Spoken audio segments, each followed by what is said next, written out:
and welcome to Thursday, usually the penultimate day of the week. But here at the Super Series, things have only just begun. We've only just sealed our first spot through to Saturday night's finals, and here was exactly how it was decided.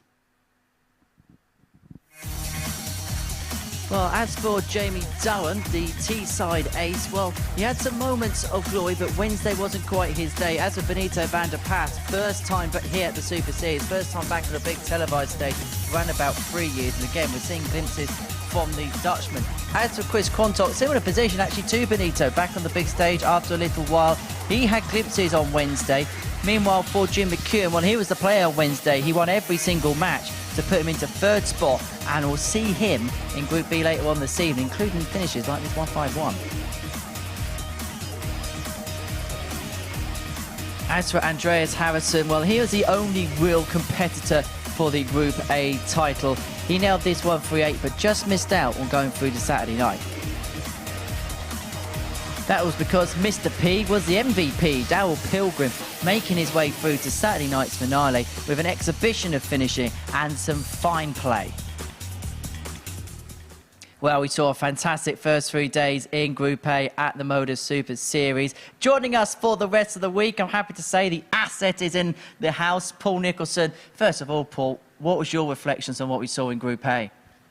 It's what I expected to happen. I think Darrell Pilgrim has shown us in previous weeks that he's played with us over the last, say, year, 18 months, that he's just got an alarming level of consistency and maybe a level that most players who come here just do not have. You don't see a great deal of him in the first 3 days of a week as well, so it was a different type of test for him, but he really was the best player of Group A, and I don't think there's any question about that. Well, let's have a look at the Group A table because, well, Darrell Pilgrim has a 100% record in qualifying through Group A. It was the first time he's ever played the full week here at the Super Series, and he's made it through Group A at the first attempt. Andreas Harrison and Jim McKeown are going to be back with us later on this evening, but Chris Quantock, Benito van der Paas and Jamie Dowen will be the 3 players in that group we see here in Group C this afternoon. So, from the table, let's have a look at how the group married up in terms of the numerics. This is the group by the numbers, and you've got to say that we saw some real impressive stuff from all 6 players. The one thing that gets my interest here is the overall average of 87.14. I think that's really impressive. And when you compare that to all of the darts that we've seen here under this roof, that is above average. But to only see 2 ton-plus averages this week, that is slightly unusual, but all of the stuff under the hundreds were very consistent. And I think this week is not getting anywhere near the credit it deserves. Because it's a Group A where every player is competitive, where sometimes in Group A's we see 1 or 2 players run away with it and the bottom 2 players can be cut adrift a little bit. It can, especially when you're talking about qualifiers coming from different routes as well, ADC, reputation from yesteryear. But now I think the strength in depth is a lot better than it always has been. And people who don't get good starts in Group C, for instance, they're going to find themselves in a chasing position after about 2 hours. Most certainly. So let's see how the rest of the week marries up then at the Super Series. We're going to watch Group C action over the course of this afternoon between now and around about 6 p.m. We'll talk about the runners and riders there in just a second, but Group B tonight, that is as good a Group B as I've seen for a long, long time. And well, our commentary colleagues Matthew Edgar and Scott Mitchell will also be involved. It's going to be a different feeling for them on the stage because they're used to talking about it. Now they've got to walk the walk instead of talk the talk. I think of the two, in fact, I'm going to retract what I was going to say, because you think about Matthew Edgar, he's won the Iceland Masters in the last few days, and Scott Mitchell's been playing for England. So they have got exposure to pressure, and I think for that reason they will fancy this over the next couple of days. But this Group C is really interesting. 2 massive favourites, in my opinion, when it comes to Osborne and Justin Smith, because they've been through these qualifying procedures before, but that doesn't mean that the others can't do damage. Most certainly. Let's have a look then at Group C in a little bit more context. Let's see what the bookmakers make of it. Colin Osborne and Justin Smith both made Champions Week last time out here at the Super Series, so perhaps not surprised, based on what they've achieved here before, that they are top of the betting list. I think for that, and because of what we've seen from the others this week, and I think with Martin Grierson at 7-1, I think he's seen as a bit of an unknown quantity, but I think some people can float under the radar for maybe 1 or 2 games. I'll be really interested to see what Martin does. I think it's a fair price to start with, but if he has a good start, that'll be slashed. I was speaking to a couple of insiders inside the game, and they were saying that Martin Grierson's the sort of player that should not be underestimated at all. He comes from a region that is rich when it comes to dart players. People like Ryan Finesse, and on their doorstep, likes of Charles Barstow and Mike Gillett, who won in week 11. So there's the notice for you. Well, let's see what Nico has in store for the afternoon. This is Assets Acker's 6-1 treble there. What do you make of it? Osborne looking like a strong favourite in that game against Van der Pas. I think that's because of the levels that we've seen from Benito and what we're expecting from Osborne. So the handicap on that one, obviously, when it comes to Smith against Quantock, we're looking at big 180 hitting from Justin Smith over the next couple of days. Time will tell on that one, but that looks pretty inviting at 8-13. And Smith against Grierson, it's a bit of a speculative one, that one. So we'll wait and see if that comes in, but 6 and a bit to 1. Have a crack.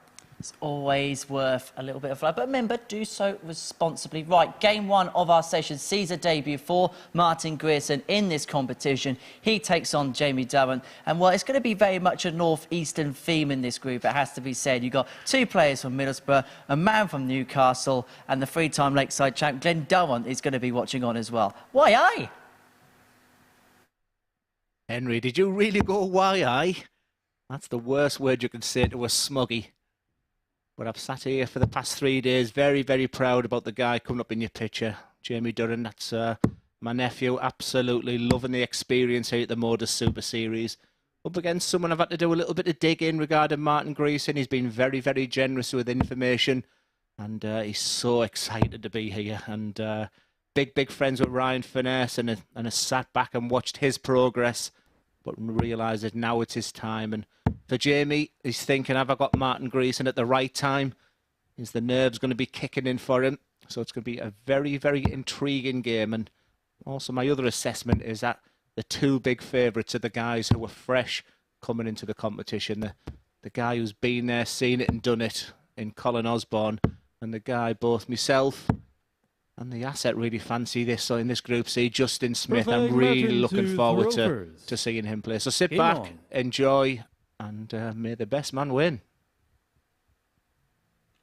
This is my first look at Martin Grierson, but we are hearing whispers from the local sources that he's fairly useful. 44. Yeah, I always think there's 2 different types of darts, you know, playing on the floor in local opens, and then when you get on a stage and, you know, there's cameras there, the public 59. are watching, and I always think that's a totally different game. So he is that unknown factor, whereas Jamie's on the back of a played 5, lost 5 run yesterday. He didn't even sort of come and see me last night. I think he was really said, I won't be good company, Glenn. So I said, get yourself down here. Let's just have a little chat. Let's just go and do something different. Let's watch some football. He's a big overthinker, 60. Paul. But bags of talent, and I can't tell you how proud I am, Paul. Sat here watching him. That leads me to a question that I really wanted to ask you in this game, because there are lots of darts fans tuning in today who may think it would be strange to watch someone that they really care about, but what's it like to commentate on someone that you're really close to? Yeah, sweaty palms, nerves, maybe just the best way to explain, Paul, because you've been there, is you're waiting for your name behind the scenes of going on TV, and you know your heart racing. 44. Like I said, he has to be his own man. He hasn't asked me for a lot of information. I think, you know, when I do chat with him, it's sort of quality. He has to learn on the job, I think. 40. But he's got all the attributes. I'm looking forward to getting your thoughts on him as well, Paul. But Keane absolutely loves the game. And, yeah, when he was winning matches this week, it was that feeling I had when I was winning myself. 60. Jimmy require 102. 102 for the first leg, and it would be for a break of throw as well. All is not lost yet. I can't find the downstairs conversion to have a shot 44. At the outer ring. And Grierson could get first blood. Yeah, the 100-plus finishers were all dedicated to really one man in Andreas Harrison this week. And this 44. Is the area, Paul, where Jamie's been a little disappointed 58. In himself. The combination 2 dart finishes. I'm confident with a big 18. These are the moments. Can he start converting these opportunities? Game shot on the first leg, Jamie. There's your answer. That's a nice start from Jamie. And it's this range, I think, in this group you've got to own, and at certain points, just chuck in that 15 dart of that Nice sparkly 12 now and again. But if I was to give my honest assessment about 42. Jamie's throw, I think the best compliment I can pay it is uncomplicated. Yeah, he knows when he's getting ready. He's working on it, and I told him not to work too hard. He's trying to work on just a little 96. bit of, on the point of release, just sort of maybe stopping there for what will feel like 0.001 of a second. But I've told him not to. If you're thinking about that 42. up there, it could have problems. And the best Jamie I've seen is when he's at his most natural. His problem he had yesterday, Paul, is that he really identified his opening game. He sat in third place and played Benito. And when Benito got over the winning line in a 123. poor game, I think that set him up to fail. And I know this morning he identified this as a game that he was hoping to start the match 96. with 2 points. If you are tuning in for the first time here at the MODUS Super Series, this is Series 3. And it will be 2 players coming from this group 96. over the next couple of afternoons.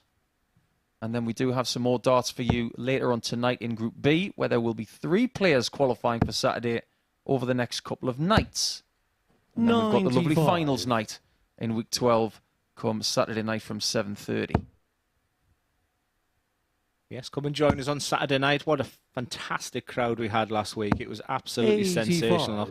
I watched it from home, and the feeling Mike Gillett and Cam Crabtree had with that massive support was excellent. And it's easily done, and it's free. 59. Martin Uruguay 1. Just go to dartshop.tv if you want to register interest in getting yourself here for this Saturday, or indeed for next Saturday, which is big check time. 69. Champions Week next Jimmy week. Uruguay 167. Everybody's getting very excited. The biggest tournament in amateur darts right now, Paul. I think you'd have to say 99. it's up there. Martin with- Uruguay 32. Well, numerically, see that very obscure-looking QR code there? Scan that, and you'll be directed to where you need to go for your Saturday No night score. invitation. That's not a good start on the Uruguay doubles for Martin, 68. and that's a really big invitation for Jamie. And people have been hitting them doubles against Jamie, so he'd be thinking right now, but he has to take this. 52. Martin Uruguay 32. When you get that unexpected, because I don't expect Martin to miss a game, but Martin's heart will be racing. This is his first time at the MODUS Super Series. This is a big dart already early in this game. No score. He'll be flabbergasted Jimmy that Uruguay that third dart did not 16. register because he had the markers. Jamie's got the marker this time. And he's got the leg. Jamie Durrant. I think what Jamie be thinking now, Paul, is I wasn't getting them opportunities this week. I was given opportunities. I wasn't taking them. Then the Third leg opponent Martin did. to throw first. It's a real Game on. mental game at times, isn't it? And you're fighting with yourself up there. And Martin will be thinking, you know, I should be 1-1 minimum right now. And sometimes it can be an uphill battle with yourself. It reminds me of one of my 84. favourite sayings from the last 15 years. The great Richie Burnett, who said, after he'd lost a match, I've just lost 6-3. I should have 45. won 9-0. There's a lot of should have done this, could have done this in darts, but ultimately those wires on the dartboard separate whether you're actually hitting something or 58. not. There's no darts assistant referee. You can walk away from a game all sour, but ultimately the targets are there for you to hit. They're not moving. 96. Yeah, you've only got yourself to blame. And as I've said many times this week, you know, talent's 50%. After that, then comes your work ethic, how much bottle that you've got. When you look at someone like Gerwin Price, it's frightening. It's 59. not, you know, he's the elite player for a reason. When they're given opportunities, big opportunities, they take them. And that's what we all aspire to be. I saw something on Sunday that I think you would 140. like to hear, Glenn, and it was Christoph Ratajski who was leaving an arena really quickly on the weekend. It might have actually been Saturday, but he was out of there after defeat 43. within 60 seconds. A lot of people don't do that, but I think that's the best thing to do. Make distance between yourself and what you've just done if you're 100. defeated and move on to the next challenge. I was always fascinated with Christoph. I remember playing him somewhere, and he was 45 minutes before our match. Now, bear in mind, I'd been in 3 hours, and 45 minutes. He 59. walked in, he had a Junior protein drink, 120. some blueberries, and then had 110 average against me, and then walked out. That's me going for some blueberries in a minute. 56. That's an interesting play from Jamie to go 16s there, isn't it? Because he may be robbing himself of a shot at the outer ring. And what's his favourite double? Tops. So stay on the 20 bed and give yourself, 58. even if it was a fat Jamie 20. requires 64. And there you go. He's going for the treble 8. So proving your point. 24. Martin, you require I was 140. practicing with my other nephew last night, Lewis, who's here with Jamie. He's been invaluable for Jamie. Interesting. That could have been the catalyst for Martin Grayson. He needs a 100. spark right now because Jamie it's been a require disappointing 40. start. But for Jamie Durrant, it's all about the 2 points. He's on his He's favourite on the double, third leg, hits with Jamie aplomb. Durrant.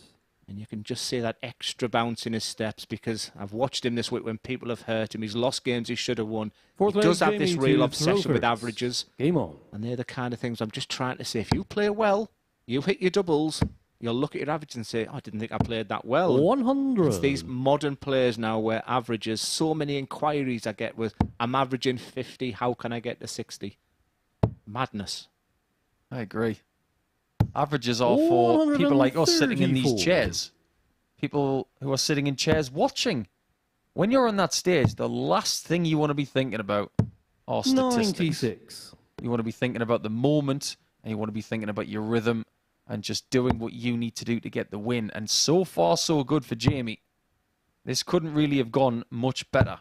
Averages 58. mean absolutely nothing here. Yeah, and I think that's a great point. It is about the 2 points right now. You know, right now I've seen players this week lose with 90 plus averages. 128. And that takes his average just shy of 80. And he was averaging around about that 81 mark, which in old money for me and Paul is the old 27 average, which I would take at Super League every day of the week. 59. I've seen people cap for England averaging 81 for the season in county. Now, that's 99. a stunning second dart there. He's in total control and his to lose right now. His focus looks really good. And Martin will be frustrated that potentially his last 3 darts could be his best. 100. Get the job Jamie done requires nice and quick 78. in around 10 minutes, and he will feel 10 feet tall. Double top for the ideal start to Group C. 38. Just a little bit too safe, Martin, that you one. require 150. Way over the bar. Yeah, I didn't mind that dart. He'd probably be thinking it leaves me 3 at double top because Martin is not at his best right now. He'd be better for this game. But it's advantage to 46. Durrant. Jamie require 40. Doubles have been okay. 3 hits from 8. Double 10. Game And shot that is a and really match, good Jamie final Durrant. dart in that visit. He gets the ideal start in Group C. Martin Grayson has got some stuff to think about. But at the end of that one, it's JD who wins. Jamie Durrant 4, Martin Grayson 0.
Welcome back to the MODUS Super Series, where Jamie Dowen has made a perfect start to life here in Group C by getting the better of Martin Grierson by 4-0 in our opening game of the session. Doing so with a 77 average, 4 out of 11 when it came to the doubles. For Grierson, it was about moving on, and he has a little bit of a break until his next game against Chris Quantock, which is match 5 of our session. As for Jamie Dowen, the perfect start to his particular group, a 4-0 victory, but still work for him to do. Well, let's head into our next match now. So he's Colin Osborne, actually. Now, he made it all the way through to Champions Week last time out.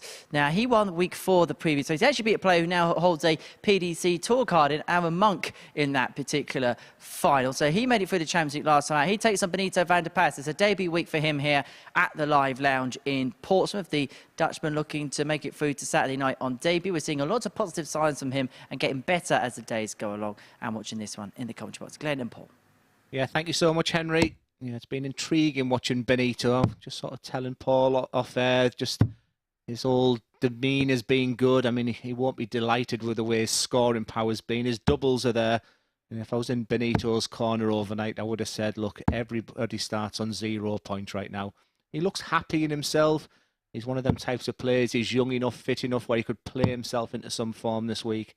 I don't think the ideal first game for him is against the man in your picture, a man I admire very much. One of the real nice guys in darts, and what you see is what you get. He's made Middlesbrough very proud of what he's done, but I know that he's got super determination to not only win this week, but to get there next week. And he made a fascinating statement to my co-commentator earlier, Paul, which made me chuckle. First leg, Colin to throw first. Game on. Yeah, ran into Colin just outside the venue this morning, and I said, "You're looking very sharp, Colin." He's had his hair cut. He's looking very suave and sophisticated as usual. And he just came out and said, "I've packed for 10 days, not for 3. He expects to be here next week." And do you know what, Glenn? I love that attitude. Yes, 100. so do I. It's that glass half empty we've talked about this week, and glass half full, and that is the type of attribute that you want, that type of personality, that confidence. Even if you're not playing so well, if you can tell your brain, if you can tell your body that you fancy this, it's amazing what that can do. As for Van der Pas, he did finish Group A 134. in 5th position with 5 wins from 15 matches, which is not disastrous. We have seen people have worse times of it in Group 50. A than that and still go on to win the week. I tell you what, Paul, if you can tighten up his 5s, and the bounce outs he had, Paul, was absolutely unbelievable. He had more 100. bounce outs for many reasons. The way he throws a dart, he had more than the rest put together by a long stretch. But his doubles were there. So, like I said, once again, if you're in his corner, you focus on the positives for him. 85. Benito, you require If you 167. can pepper that treble 20 bed, you'd have a chance. Throws the dart from the back of the barrel, as you can see. There's a lot of that 87. front Colin, you portion of the require barrel, which is visible 146. when we're pointing the camera towards him. Just watch out for that. Osborne's exactly the opposite, holding it towards the end. Could be the end of leg 1. 130. Gives that 146 a really Benito, you big require scare. 80. It's about staying straight on the first dart. He's played very safe with that one. But what he's done is, by going top stops, is cover that. It 40. only left a very small margin. The Colin, left-hand you side of require that 16. 20 bed there. You'll have to fancy Osborne from here. Game You show will the see first leg, Colin a lot Osborne. on tops over the next couple of afternoons. But don't let that fool you that he's not good enough on the other portions of the board as Second leg, well. Benito to This new throw game first. plan that he's got Game on. of tops, 10s and double 4, it comes into play a lot more than what he used to do. And there's one of those bounce outs or 8. fallouts that you mentioned, Glenn. And the 5 as well, Paul, more sort of interesting. You know, at this stage, he'd want to eliminate them 5s and 1s that he was, rather than, concerning himself 100. too much about winning Group C, getting there for Saturday night. He's here for a reason this week. He's trying to play himself into form. And you'll see him do that a lot now. He has a real strategy of throwing his 97. first start in 19s, especially after a poor score, I've noticed. That seems to be like a real reset for him, Paul. That he'll go treble 19 and then back upstairs on the 20s. Yeah, that's interesting. Because as you see on the 100. dartboard, the 5 segment, which Glenn's alluded to, has been hit a lot this week. it's in direct line south to the 19. So maybe he thinks that the 19 is going to be a bit more fruitful. So he might go down the same angle as, say, a Maras Rasma. Yeah, I didn't want to sort of ask him them questions. I mean, you had Daryl Pilgrim throwing a fake dart before he was throwing dart yesterday. So all them little idiosyncrasies these players have, that now I'm a geek. I want to know them answers, why they're doing them things. But there goes that 19 after the poor score. 97.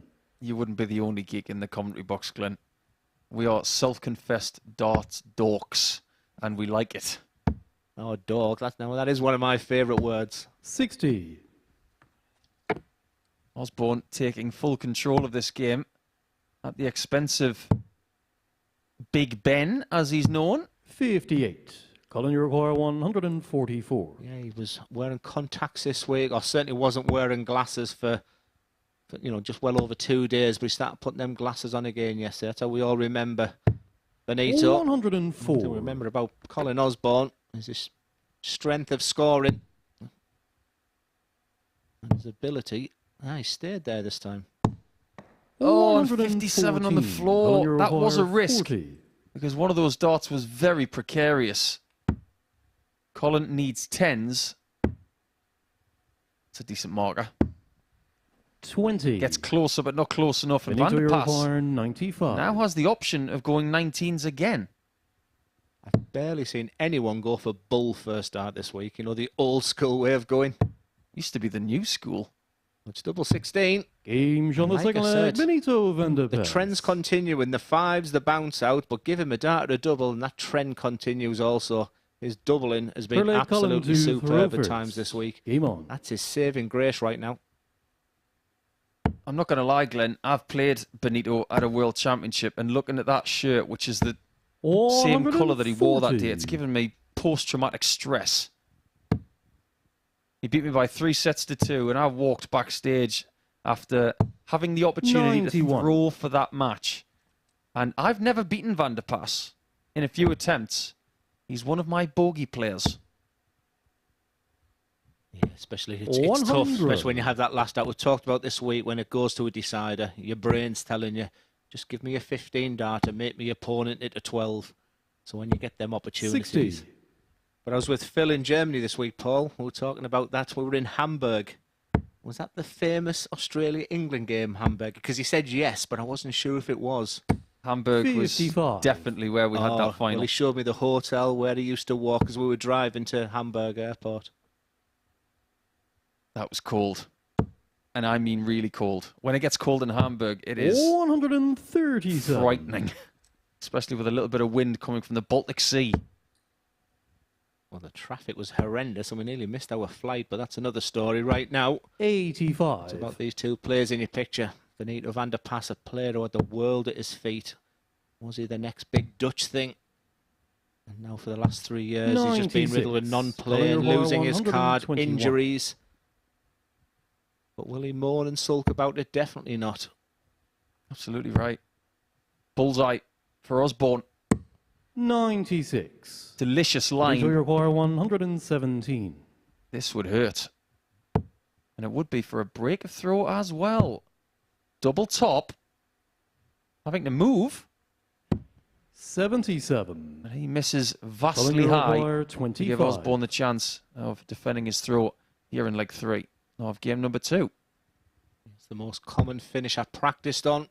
The times you're left with 25. Games on the third And that leg. will feel Colin very, very Osborne. nice. When your opponent's had a dart or a double, you could very easily be 2-1 down, especially the way Benito's been smashing these doubles in. Fourth leg, Just to Benito do them to 2 dart Throfers. combinations, Colin Game will be on. feeling rather good about himself. For Benito, it's still on throw and mustn't panic. A little bit of early trivia, not just for yourself, Glenn, but for everybody 41. watching along. These two have played each other once before. It was almost 13 years ago in Germany in a place called Bad Nauheim, which has one of the best 100. named streets I've ever seen on tour. Elvis Presley Street. That's where our hotel was. And the trivia is, 96. after Colin Osborne beat Van der Pas in the last 32 on that day, who won the tournament? And there's an additional question after this as well. 60. I'm going to go Paul Nicholson. No, unfortunately not. But it was my Australian pairs partner, Simon Whitlock. It was on a Sunday.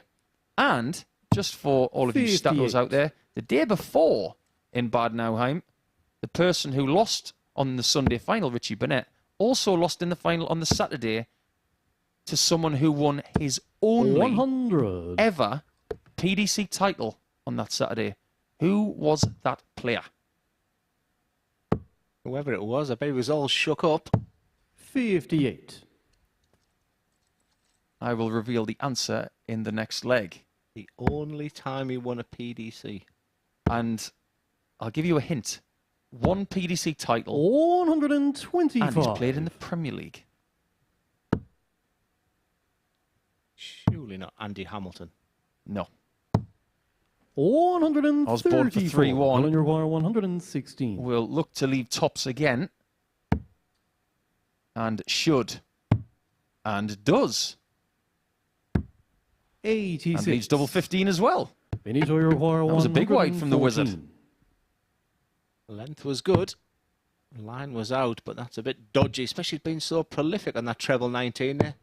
That's where the frustration, but that's 3. I've been asking myself, why does he need a heavier dart? Is his point? It can't be the points. The boards are the best you can get.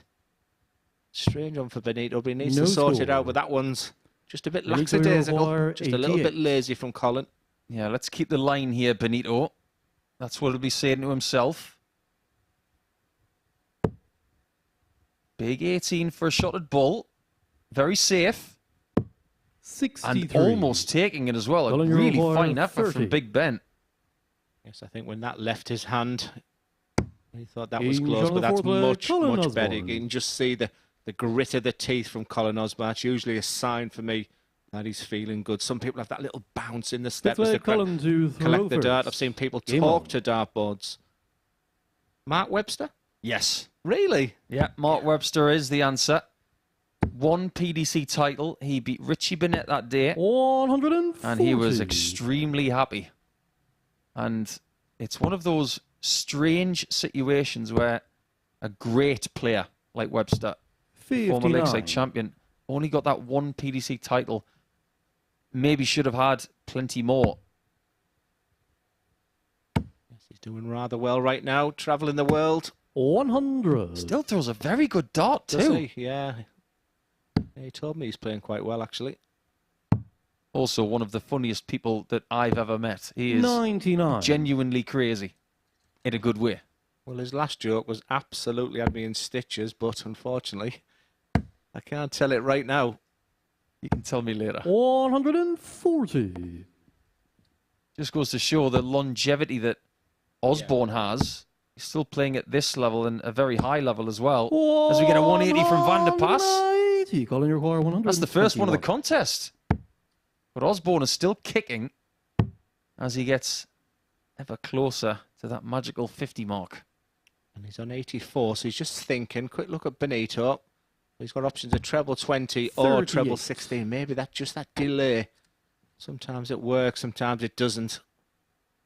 He'd be frustrated. Why didn't I just go straight for it? But once again, they're not going in correctly. 131. It's a great visit, but they were all a bit wobbly.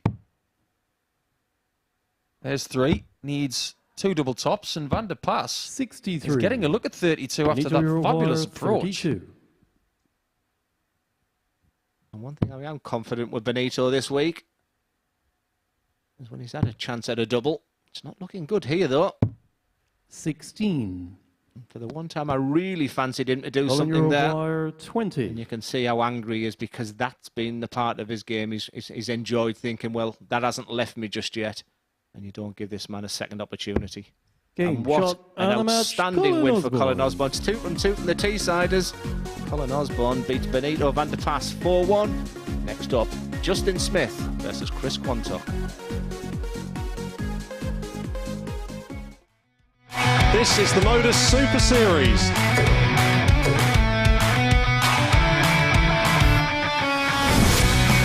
$182.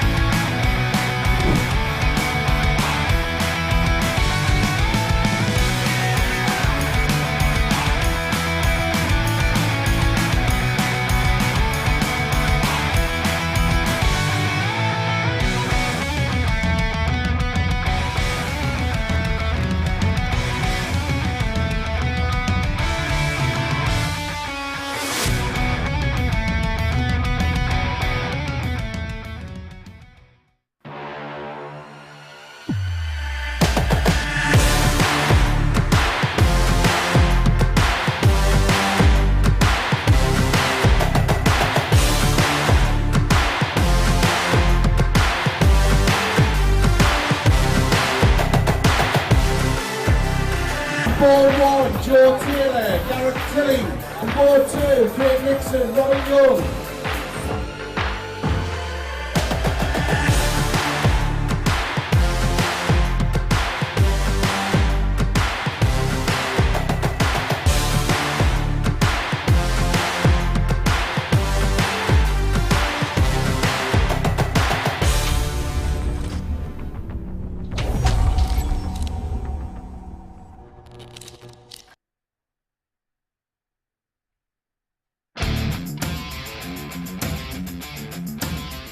Every Saturday, we open our doors for our weekly finals night. For a unique and intimate darts experience. Meet the Dart Stars and even the team off the telly Here at our purpose-built venue in Portsmouth. every single Saturday evening.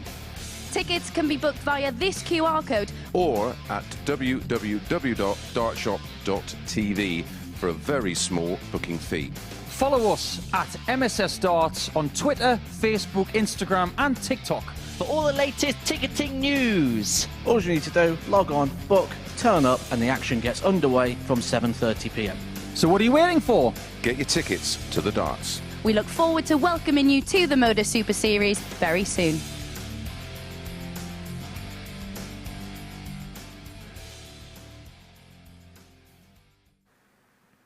So that is how you can be here at the MODUS Super Series every single Saturday. Just a reminder of the QR code that you can scan on your screen to be a part of the action every single Saturday evening here at the Live Lounge in Portsmouth. What do? Well, the task is very simple. Scan the tungsten T-Rex. There it is on the middle of the screen, the little T-Rexy thing there. Go and give that a scan. And you could be here on a Saturday night here at the Super Series at the Live Lounge in Portsmouth. Well, we've got a few minutes short before we get our next match underway. Let's go see Justin Smith in action up against Chris Conton. But before we do that, a couple of weeks ago, we caught up with Luke Little. Now, he's going to be a part of our Champions Week lineup next week, having won week 10. And he did so in impressive style, averaging 109.31 in the final to absolutely demolish Richard North by 4-0 to get through to the red carpet occasion. And before that final on Saturday night, I had a little chat with Luke talking about his career so far and what the future holds for one of the most precocious young talents the sport's ever seen. Here we are with the man of the moment, Luke Littler. Luke, it's been quite the couple of months for you, it has to be said, hasn't it? Yeah, I think 2023 couldn't have got off to a better start. Obviously, I've played in the UK Open, won a few WDF titles there and there, and now I'm in the finals of MODUS Super Series. Just describe what that UK Open experience is like, because we saw you at the Lakeside last year and you played really well, was unlucky to lose that to Richard Vacher, but obviously playing in that first ever PDC major in your career. What was it like? What was it like building up to it? Well, I think a couple of weeks before, Phil Barr said, you definitely will be on stage, so I said, perfect. I love playing on stage, love playing in front of a crowd, and then to win an extra 2 games was just a bonus, and then just lost out to Gavlas, missing 5 darts to go 9-9. Just describe what that qualifying process is like, because you had to play in that Riley's qualifier. Is that almost as nerve-wracking as actually playing on the stage? Yeah, because it was in Riley's Manchester. Obviously, you got loads of local lads, loads of people I know, and it was really tough to get through, but I got through. And then following that UK Open success, you get to play in your first development tours, and it's fair to say you settled in quite well. Yeah, won 2, lost 1, and 2 last 8s, and then obviously I'm pretty clear, 3 grand clear at the minute, but I just got to forget all about that, and there's still 20 tours to play. Is it all about taking everything one step at a time at your stage in your career? Yeah, obviously going into the development tour, I said it's just a learning curve, but obviously I'm clear at the top so far, so I just got to keep the form on a development tour going. It's a lot of new experiences for you, obviously this week being one as well. Do you try and take as much of it in your stride as you possibly can? Yeah, obviously it's another stage that I've played on, it's another crowd that I'm going to be playing against, but yeah. And then moving forward to 2023, have you set any goals or expectations, or are you still at that stage where you just want to take everything as it comes? I just take everything as it comes, I have a practice at home now and again, and then my diary's packed, and I love travelling, love playing the game. Well, Luke, it's been great having you here this week. It's been great watching you play. And, well, he really is one of the stars of the future, isn't he? And you've been very lucky to have him here this week at the Super Series, Luke Littler. Great to hear from Luke, and for more in-depth interviews like that, head over to our MODUS Super Series YouTube channel. Right, Game 3 sees Justin Smith return to the Super Series. He takes on Chris Quantock, as described by Glenn Durrant and Paul Nicholson. Thanks, Henry. Is anybody in the mood for some fire? Because here is someone from Wales who's called the Bearded Dragon. And he's up against this man who this week finished in 4th position, just a little bit above Benito van der Pas with the same amount of wins, but a few more legs in the bank. But this 25-year-old from Cardigan is very, very useful because he has won a week here before, which means that he will start as favourite against the 32-year-old Quanny. First leg, Justin to throw first. Yeah, I think from Group A, the one person who's probably most disappointed with himself was Quanny. I reckon he's doing absolutely outstanding things 100. on the players' area practice board, and even when they go on the stage you're watching there with practice darts, he's the one pegging in the 180s 60. and whatever, but he just hasn't that transition onto game on, just hasn't really went across. I think he was one that would benefit from everyone starting on 0. 27. But I guess the first thing he didn't want to see was playing Justin Smith, who's I'm a huge fan of, and I think he's a big favourite for this group alongside Colin 100. I'd have to agree. When you consider that Justin Smith has done some fabulous things with us in the past, not just that week that he won in Super Series 2. He had some great battles with Raymond Smith in Super Series 2 Champions Week as well. 57. But he did some great stuff down in Southampton in our previous studio, and he was a real thorn in a lot of people's sides when we played from home during the pandemic. 100. He's been with us for a very long time. Yeah, it's just unfair how easily he throws a dart. I'm just watching now. For me, it's 41. every single Justin dart O'Quire, feels like an effort. 51. And then I stand and watch this guy, and it's just absolutely beautiful when he gets it right. Very long dart again. That seems to be a real modern thing, Paul. 55. Yeah, I think so. I think everybody's trying to collect the darts together with the use of slightly longer stems and the big flights, which allow the darts to drag through the air. 140. And this is a Justin decent O'Quire, start from 96. a man who's not wearing his country colours today. Might be Angel saving one of those first leg, shirts for the next Justin couple of Smith. days, because he might be just like Colin Osborne. He might have packed for 10 days instead of 3. Second leg, It's the Chris to highest throw first. finish of the day so far, that 96, and to do it in 2 darts. Just as Chris Quantock at that 140 to put some 121. pressure on it. Yeah, I really like what I say, but it's the rhythm of the throw. There's not an awful lot can go wrong. It's just about time, and his point of release, 140. Paul, is just, it's beautiful. That de-acceleration of the pullback and that fire, and he just got that about perfect. 190. Look at the snap in this follow through as well. There is a lot of pace in that hand, which means that dart will very rarely be short. 58. But I also like that pullback as well. It's very controlled, very measured. That point of release. But Quanny, we haven't really seen the best 100. read. Just in flashes this week, Paul, we've seen what he can do, but I've sort of promoted him as much as I can this week because I know what he can do. 58. Chris O'Quire, 100. Stay on the 20s to get a shot at 10s. 80. He'll return. Similar to Jamie, he was putting himself in winning positions. The times he lost 4-3 was an area no doubt he'll be aware of now. But he was putting himself Chris in winning O'Quire, positions 20. and not executing the winning Angel double. the second leg, Chris Quantock. It's a fine response. Averaging over 96 very early in this match and letting Justin Smith know. Third leg, Justin You may be to favourite, Rovers. but I'm right Game behind on. you. Of the same sort of body composition as a Bradley Brooks is. 140. Chris Quantock. He's very much an ectomorph. Now there's one of the words of the day. 45. Glenn gets his thesaurus out. Yeah, there's different body types out there. Ectomorph is the more athletic and slim build. 83. And Quanny's always been this way. Nice kid. I always liked it when he was on tour. He was always easy to talk to. 78. Gets on with the game. He's very, very easy on the eye when it comes to watching a game of darts. Yeah, when he gets it right, he's good. But he's not as nice as his dad. What a character John Quantock 60. was. Simon Craven, John Quantock, Darren Johnson, that group of players. Hilarious. There was a time when they were doing blogs in the very early 45. days. I think it was on forums where I used to read them. Absolutely hilarious. Now people do blogs, but to a maximum of about 140 characters. 140. This is just one of them games, Paul. You're just going to enjoy it and just sit and enjoy it. 190. How did he get another 2 in there? Especially with that camera angle, just made you look how tough that was. Double 16. 46. And Justin Chris Smith Require really does 153. recognise the threat of Chris Quantock right now. And I think they're liking Justin, you require 32. each other's pace because they're very similar. That withdrawal towards Game the eye line Justin and Smith. the punctuation of the follow-through, it's extremely similar for both players. Yeah, it's not fair watching it. Just looks so easy, effortless. Game on. And a little shake of the head sometimes. I feel like shaking their heads because they don't realise how lucky they are. 93. Now they need to just maximise their strengths, enjoy what they're doing up there because it makes the game look ridiculously easy. I really like this guy on a 134. parallel the way I've been talking about Daryl Pilgrim.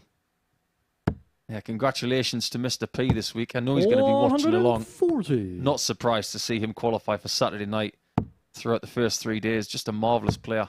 He was a delight. 60. Can someone get a break of throw in this match? Currently 3 holds. Chris Quantock will be hoping 40. that the break comes very soon, because if it doesn't, then he could be in a bit of bother in this first game of the day. Round 1 of matches in Group C 60. could be over in a matter of 3 or 4 minutes, and it's not taking long today. Yeah, it's effortless, isn't it? It's 18. wow.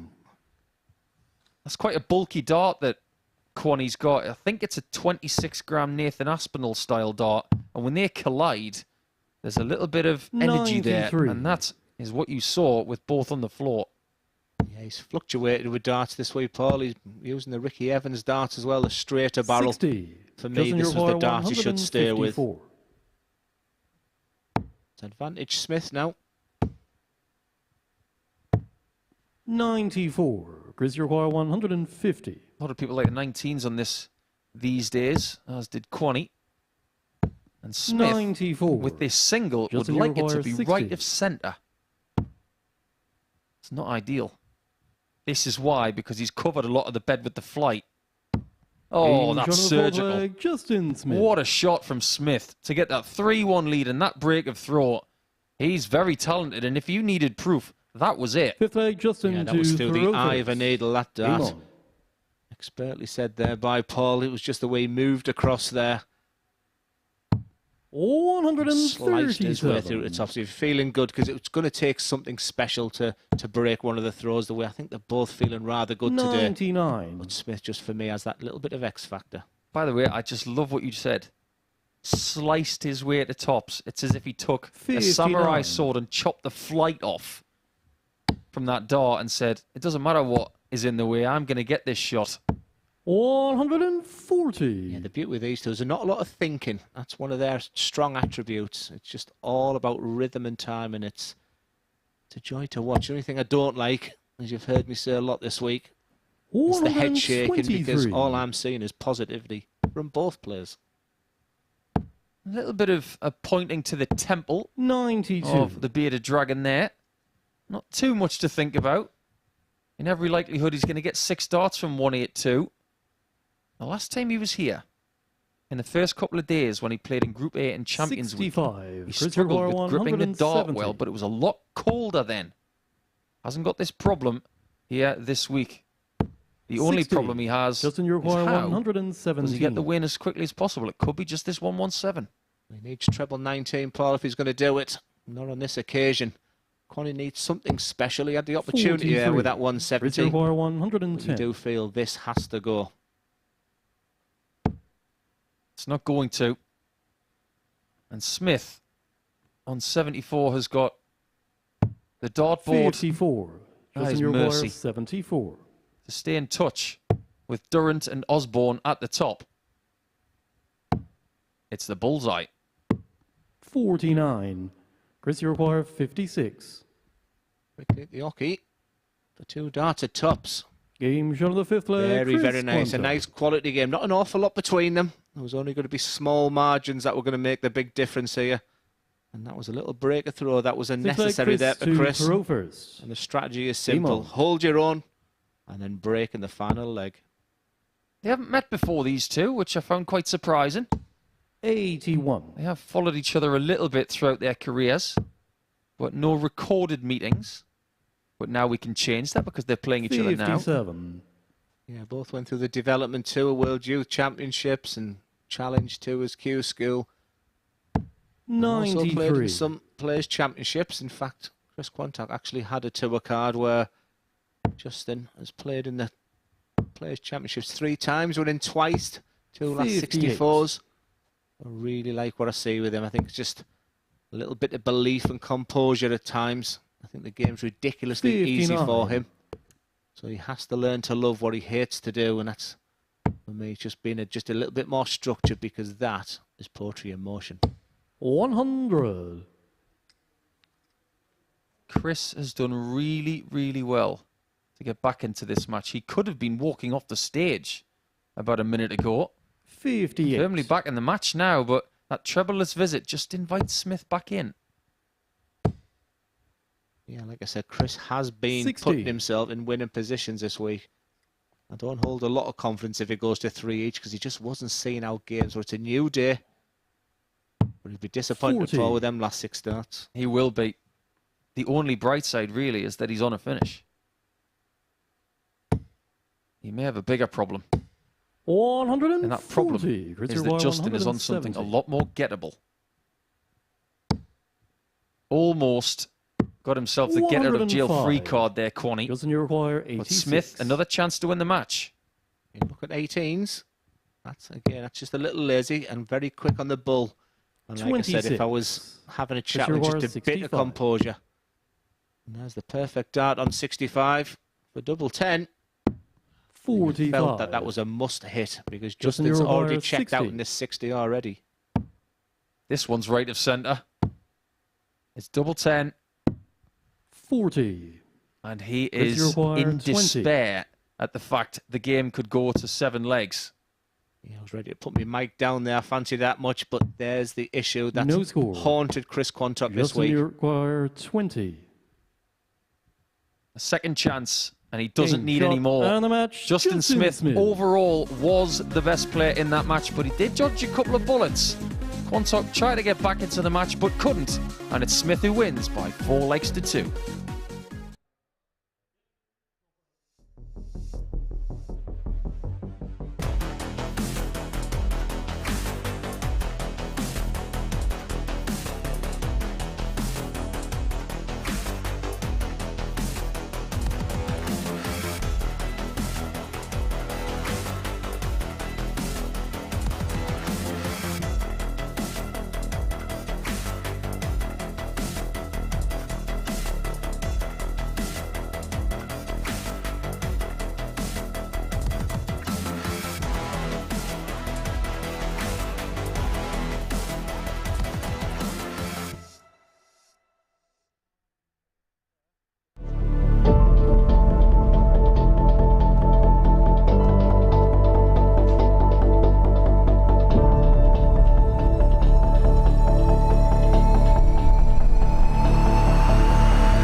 Welcome back to the Super Series with the man who made it through the Champions League last time out. Justin Smith has got his Series 3 campaign off and underway with a 4-2 win against Chris Quantock. Solid game, 8.5 average pretty much, 4 out of 8 on the doubles. And he kicked off in style, didn't he, with that finish of 96-2. Chris Quantock threatened the comeback, but it was Justin Smith who sealed the final 2 points of the first round of fixtures. So into Game 4 we go, and it is an all-Teesside tungsten tussle as Colin Osborne takes on Jamie Dowen. He's all singing, all dancing today is the Wizard. And talking about all singing, all dancing, and all North-East, here's Paul and here's Glenn. Well, thank you very much, Henry. I wrote down here, Teesside tungsten tussle. You get me first words and then you beat me to it, but wow, just to see these two players, I mean, the respect that that man in your picture has for his opponent, both from an area called South Bank, so there'll be plenty of people in Teesside watching this game, the past and the present, but rest assured, the past is very much on top of his game, and just to hear how confident he is, MODUS Super Series has been good for him, he's been great for the MODUS Super Series, but he wants to get one under his belt.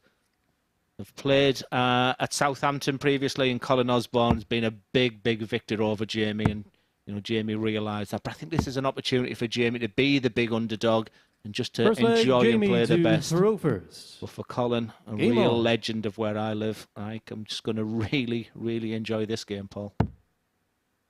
I suppose the first thing to ask you, Glenn, is 45. Does Jamie feel a little less pressure in this game because he got 2 points in his first round match? Yeah, I think so. Yesterday was a big, big loss for him when he lost his first game to Benito. The concerns for me, because he was targeting Martin Grease and he wanted to get the 2 points on the board. I think if things are going his way, Jamie will be 59. A better player. Unfortunately, he is one of them classic overthinkers, and something he needs to sort of work on. I've seen some really disappointing signs from him in a sense of his body demeanour and his shaking of the head, something I didn't expect from him, because he's just a very clean living, nice person. I think his nickname was very much going to be the quiet man, and I sort of seen distress in his game. 59. I think this is a real opportunity. Just let go of the shackles, get rid of the nerves, remove the adrenaline, and just really enjoy playing someone you admire very, very much. It won't be an easy game 16. for both of them. It's not often that you see two players from Teesside play each other. We don't really have in sport a Teesside derby of any such, do we? No, obviously Smoggies, Mackhams, Geordies, you know, there's nothing really. This is the closest. And not only is it Teesside this match, like I say, they're both from an area called South Bank. 125. Wouldn't surprise me. It's just about the 2 points. Unfortunately for Jamie, hasn't come out the traps at all in this match, and he is one of the momentum players. If things are going well, he looks good, and for Colin, I think experience will be absolutely key here as he sits above them two darts. 40. He looks the more winnable right now just by looking at the eyes. He looks so relaxed here on Thursday afternoon. And 57. for someone who really wants this over the next possibly couple of weeks, he is taking this fully in his stride. Left-hand portion of tops, just like that. That's experience and execution in one. And it is 1-0 Osborne. It's just very effective, very simple, but I totally agree with you. One looks like it's a big match and for him, and the other one just looks like it's a match down the Dog and Duck or the South Bank St. Peter's. When it comes to Middlesbrough darts, obviously you're the first name or the first cab off the rank that everybody thinks about because of what you've achieved. Would you say that Osborne is probably next? 99. I'd like to think we're the same. You know, I think I wouldn't. I think that the name Durran v Osborne would be a match that many people wanted to see over the years, and 140. Didn't cross paths too many times, did me and Colin, and it's now I've passed over that mantle to the guy in your picture right now. But I think it'd be unfair to say. I'd like to think me and Colin have done our job, and Colin continues to do that. But it's bouncing the Teesside circuit, the TDC, the ADC vaults in Redcar, in the Middlebeck, in Stockton. They're all sort of filling up within minutes of being put out 1 week before. You know, the area is absolutely bouncing. Well, the area of Middlesbrough, they're all going to be watching this, right? They're all getting their notifications on their MODUS Super Series YouTube channel subscriptions clicked, because this is the game they wanted to see today. 95. And don't forget, we've got Richie Parkin tonight, who's heavily in the TDC, plays local league for the Cargafleet Club as well, in the team I play for. And 129. all the hard work Scott Hunt's done, Adam Hunt's brother, 149. Carl Coleman, and been talking to Sean Matthews this morning. All these guys are regular on the circuit, all wanting to be here. 100. And he's been second Jamie best throughout O'Rourke, this game, 54. Jamie. And he's the chances. This he has to take, Paul. 34. Doesn't take it, and Osborne Colin, you require will surely be 49. going for the same double with 2 darts and could punish Jamie here in leg 2. It is double top just about. Game shot of the And second he is leg, just Colin lethal Osborne. on that double when he is feeling this comfortable. 2-0 Osborne, and he's halfway to getting 4 points at the early portion here of Group C. Jamie to throw first. Game on. It's not a classic by any means when it comes to the average of Osborne, but 88.41 is 34 58. darts for the first couple of legs. That's the kind of standard that is going to worry a lot of opponents at this portion of the week. But I think with Colin, he'll know that you don't win the tournament on the Thursday or the Friday. 100. I mean, Group C is always a bit nasty. Group C, it's only 2 from 6 go through. It's you're playing players who have already had 3 games already there. So I think Colin, like I say, he will know exactly the journey he wants to do this week. Just get through this group. Probably identifies Justin Smith as the guy who he wants to sort of match along 100. the way. And play 2-1-2 would have been a very, very attainable option for him here. He looks in good position right now. And 94. Jamie just needs to stay with him. And when he gets them chances, which he will, because his scoring power will give him the chances, he has to take them at a better average. Colin has, over the last 85. few years, said much about his reconstruction of his action, but the one thing that hasn't really changed is that remarkable stance of his. 59. It's just very elegant. Toes the oche, back foot down, and looks ultimately so relaxed when every dart is thrown. There's no rigidity in that body. If he just needs a little bit of extra movement, it's there. 5 years, he told me, to get that throw to where it is now and be competitive again. He was very generous in trying to help me get through my troubles. It doesn't happen 98. overnight, similar to Yellow Class and you require 91. types of throws, but they're getting back to where they want to be as Osborne looks at 91. Very aggressive, very efficient, and super effective. It's all one-way traffic right now. That 91 finish will feel absolutely tremendous with Jamie sat on a 2-darter. Interestingly, after 2 legs, Colin was averaging exactly 17 darts per leg. Now he's averaging exactly 16, because that's what 93.94 equates to. 97. He is coasting right now and smoothly going about his business. Solid. 40. Tonight, I mean, like I said, in old money, 90 used to be the benchmark, but all of a sudden, if you're not averaging this week, just shy that 100 average, it's going to be 26. tough to lift that £5,000 this week. But right now, all he's thinking is just get these 2 points. He'll want to get rid of this game. He won't enjoy playing Jamie that much. He'll probably look forward to the remaining games now, and he'll be looking for a win 4, lose 1 ratio as a minimum after this. Most people would say that they don't like playing their friends. 45. I actually, on a few occasions, didn't like playing people I really liked. But ordinarily, I didn't mind it because it meant that I could play a more 96. placid game. I didn't want it too much. I could just play and try to win. Whereas with certain people that you may not like or potentially may want to beat a little bit more, your attitude changes incrementally. And I think at the minute, what Colin's doing is saying to himself, I'm just going to apply myself with just good technique, good rhythm, 60. and not be bogged down by what my opponent's doing. That's a brilliant assessment. I used to, obviously, I played Jim Williams in the quarterfinal at Lakeside, the toughest game, Jamie Hughes, and some of my big games as well. 125. Jamie require 112. But I did win an ADC this year. My last tournament I played in, I won it, and guess who I beat in the final? The man going for double 16 right now. And he does it that wide, Colin, 16 a little bit. 124. Let's see what Osborne can do on the 1-2-4. One more piece of wizardry, and he will be in the house with a 4-0. 93. Jamie requires Like I 16. said, Glenn, he was wide on double 16. He was all right on double 8 in the previous match that he played. I think that was exactly the same marker last time. Big dart for Jamie. 8. Two well thrown darts, and that's how much it means Colin, to the lad. require 31. Like I said, I'll say it one more time, no more. I'm super, super proud of everything he's doing. You can see the frustration. That's how far he's come. But to be the T-side top dog, it's 2 darts, a double 8. Game shot. Colin and the Osborne, match, solid, Colin Osborne. very efficient, very effective, and a fantastic whitewash 4-0 victory in the battle of the T-siders. Next up, it's Chris Quantock against the returning Martin Grayson.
Welcome back to the MODUS Super Series, where Colin Osborne is continuing to impress here at the Live Lounge in Portsmouth. Just conceded 1 leg for his 2 matches so far. Now, he's got the better of Jamie Durrant there by 4 legs to 0, doing so with an average of 88.5 and 4 out of 6 when it came to the finishing. So he is the first player in this group to move on to 4 points, having won both of his fixtures thus far. Well, before we head into our next match, which is going to see Chris Quantock in action up against Martin Grierson, what we're going to do now, we're going to have a chat with James Richardson. Now, he's been prolific on the ADC Tour in recent times. In fact, he's been that good on the ADC Tour. He's qualified for Series 4 twice as a consequence of his efforts in both the Vault Series and the Open Series. And a couple of weeks ago, when he made it through the finals, I had a little bit of a chat with James to talk all about his ADC journey and how it's really given him a bit of a resurgence in terms of his career.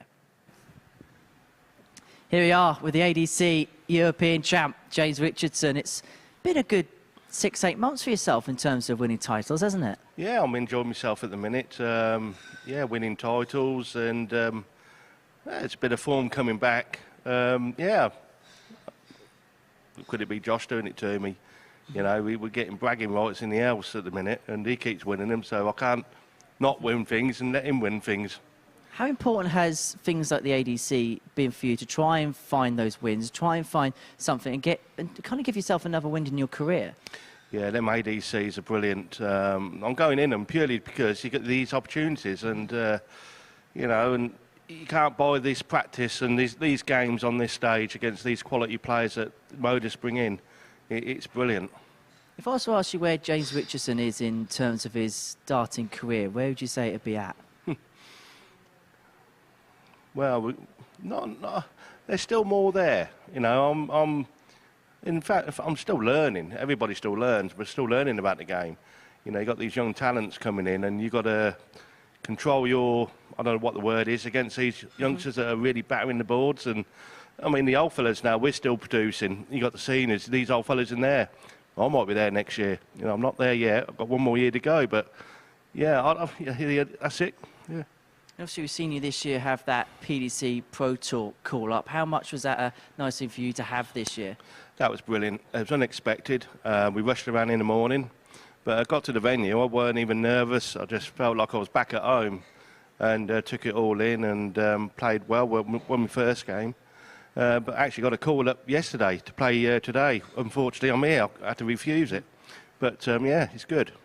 And of course, I suppose it must be a nice thing you have that opportunity. I suppose for players to have that opportunity to have options in terms of their diet career now, where back in the past, if you didn't have a tour card, the options that a player had was very finite. Yeah, very fine. Now, the options are available everywhere. Everybody's got options.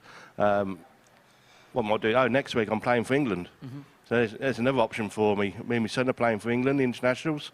That's the first time in my career I've been picked for England. How much has Josh helped you bring your game on? Because obviously he's had a really good couple of years himself. He's an England international. Have you two actually helped each other? I think we do. We spur each other on. Like I said, it's bragging rights. If he wins one, I've got to go and win one. That's how it is. We can't. It's all to do with, well, I'm betting you, Dad. No, I'm betting you, son. Sort of thing in there. And it's good. It's good competition. It's all banter, really, but it's good competition. We've seen you do some fantastic things here. We saw you get the first ever 9-darter against Josh in Southampton. What has this tournament meant to you? Oh, this tournament means everything to me. Everybody wants to get through to this Saturday night and win the actual £5 grand to get to Champions League. I haven't done it yet. I'm come here tonight. I want to win it, like everybody else in the back room. You know, I just can't put too much pressure on yourself. I just got to go there and relax and just let them go. And we'll see what we do tonight. Well, James, we've really enjoyed chatting to you, getting to know you a little bit better, and we wish you all the best for your darting endeavours. Thank you very much, and also up the town. For more bonus content like that, head over to the MODUS Super Series YouTube channel. Right, Game 5 of our day sees Chris Quantock and Martin Grierson return to the hockey here at the Live Lounge. And describing all the toes and throws in this one, here's Glenn Durrant and Paul Nicholson. Yeah, thank you so much, Henry, as always. Two players will be desperate to get onto 2 points. It was a bit of a eye-opener for Martin Grierson, and you can already see him there. Can't wait to get to the hockey. I think he wants to show what he's all about in this game. Here's the concern for your first time at the MODUS Super Series, that you're going to be a little bit nervous, and he didn't demonstrate all his qualities in his first match, where it's just been a week. Not to forget for Chris Quantock, he is getting himself into these positions, but I think now is the time he has to start to make a run. Who do you fancy for this one, Paul? Well, I think that Chris Quantock will start as favourite because he has already got a couple of legs today. First leg, Chris to throw first. Game on. Whereas Martin has still got that thing hanging over his head that he hasn't hit a double yet. So we will revisit that in 2 or 3 legs to see where Martin stands. But Quanny, with his experience, you'd have to have him as the favourite. Interestingly for me, on the Martin Grierson graphic, it said 46. 24-gram Peter Wright dart. Which ones are there? I'm sure there are close to 100 sets now of Peter Wright darts, but they look very similar to the ones that he used when he made his first UK Open final, which was almost 10 years ago now. Yeah, it's the barrel shape. When I remember my Grand Slam semi-final against Peter Wright, I got on the stage and he had, what does he call them, the fatties or the flatties or the fatties? And I'm thinking, I'm going to win. He's using fairground darts and they were flying 81. bizarrely in the air. But I think the occasion for me just got to me, whereas you just felt in that first game for Martin, just sort of passed him by a little bit, and he'd be looking to produce his best 81 against someone who's come out the traps very, very nicely. Looking pretty good here in game 2. That's not the worst miss, because now he's got 55 and doesn't have to leave tops, but he will.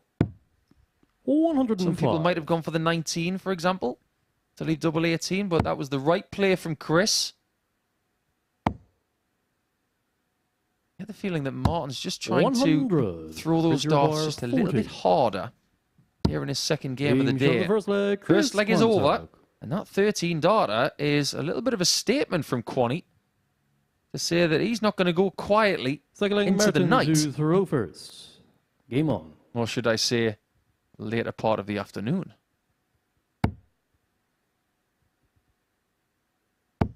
Yeah, Martin being inspired by his best friend Ryan Finesse. 100. Started playing when he was 18-year-old Martin in his local league of Salisbury. 140. Pandemic didn't come at a great time. He was really into his darts at that point, but his business was providing equipment for hospitals, and that sort of took over everything. But he got the passion back by the Southampton series of darts, which something he was talking an awful lot about, and started winning tournaments, even won the series in 25, and bizarrely won the World Cup or something, wasn't it called, he was saying? Oh, yeah, one of our production staff was talking to us about it, and it's something to do with a series around Hampshire, and they have 43. What they like to call some sort of series world championship. It's a very intricate process, and an extensive process as well, where a lot of darts are played, a lot of rounds of darts. But ultimately, something that they had running was won by Grierson, and that does tell us that he may like this format of round robin, and he does have an engine. 58. And when you look at the quality around the Hampshire area, and even players like Sam and Whitlock are represented in that. Even our very own Chris Murphy's played in it a few times. Even Chris Murphy has won a match. No offence, Murph, but the strength of people around here. I was very happy for him when he told me that, by the way. 140. Yeah, so what you mean about empowering that dart in there. I've just noticed that for the first time. Now, does he want to go double-double here? Did he think about it? I think he needed the confirmation what he needed, which really he should have done it to standing behind Martin. If he hit the treble 19, do you decide to go double-double or the treble 16 he went for? With Shanghai for Martin. Keep straight, he's thinking. And don't hit the 5. 84. Good last start. Chris, you require 52. Quanny will be hoping to keep up this 100% record on doubles in this game. That's shot exactly what he does. Chris Quantock. Don't leave him on tops, Martin. There is your warning. Halfway point for Quanny in just a shade over 4 minutes. Third leg, Chris to throw first. Interestingly enough, we've been here in Portsmouth since the early part of September. And there were a lot of dart players when we played in Southampton who would stay around and play in stuff in Southampton. Well, funnily enough, there are a lot of really good darting nights here in Portsmouth. 60. And on Wednesdays, when people are finished in Group A, they tend to gravitate towards something which is attended by Andy Jenkins 100. and Richard North and Simon Whitlock, making that night of darts in Portsmouth one of the most sought-after tournaments nationwide now. Yeah, I think Gary Stone said he went down for 40. Used it as practice. In fact, you know, the two nephews I'm here with this week, they were desperate to go, but it was finals night on Tuesday, so unfortunately 60. had to come to the house where we're staying and have a little practice instead. He needs all that hours of practice, Martin, right now, because he's still searching for his first leg of the 42. day. Chris Uruguay, And I've been waiting for 161. this performance from Chris Quantock all week. I'm with you now. These darts must remain in his 100. case and leave the other ones in the car, because these ones are flying really well, Chris. You're averaging over 103 right now. 59. Chris Uruguay, Keep this going. 61. This is good. Typical, he thinks. Double four. 57. I was about to say there's a magnet in double four, because not many of the players miss that. Was definitely the go-to double this week. And I really fancied that to go in. And quite simply for Chris Quantock, he must not mess around with this 60. double, because he's been in Chris this position Uruguay, so many 4. times this week. Right this moment, he's looking lethal. And he just wants to put this to bed and move on. And 2. once again, and that's what the Rye smile is all about. All them 3 days of frustration, all shown in them 3 darts there. Was he just looking at his darts hand there? Was there a little bit of pain? 100. I was thinking he Chris was looking, Uruguay, am I going to 2. use them other darts? I thought he was looking at the darts in the other case, but I don't hate that first dart. Game shot on the third Just leg. give yourself Chris a marker. Quantock. Go big on that first one. Doesn't matter how close it is. And he'll be chuffed. Yeah, he is. He's rubbing that hand. He's on his 4th day, and he was saying Fourth he's leg, only Martin playing. to Yeah, you're throw absolutely first. right, Paul. Well spotted. Game on. He's on his 4th day of playing now, and I reckon he's just never off the practice board.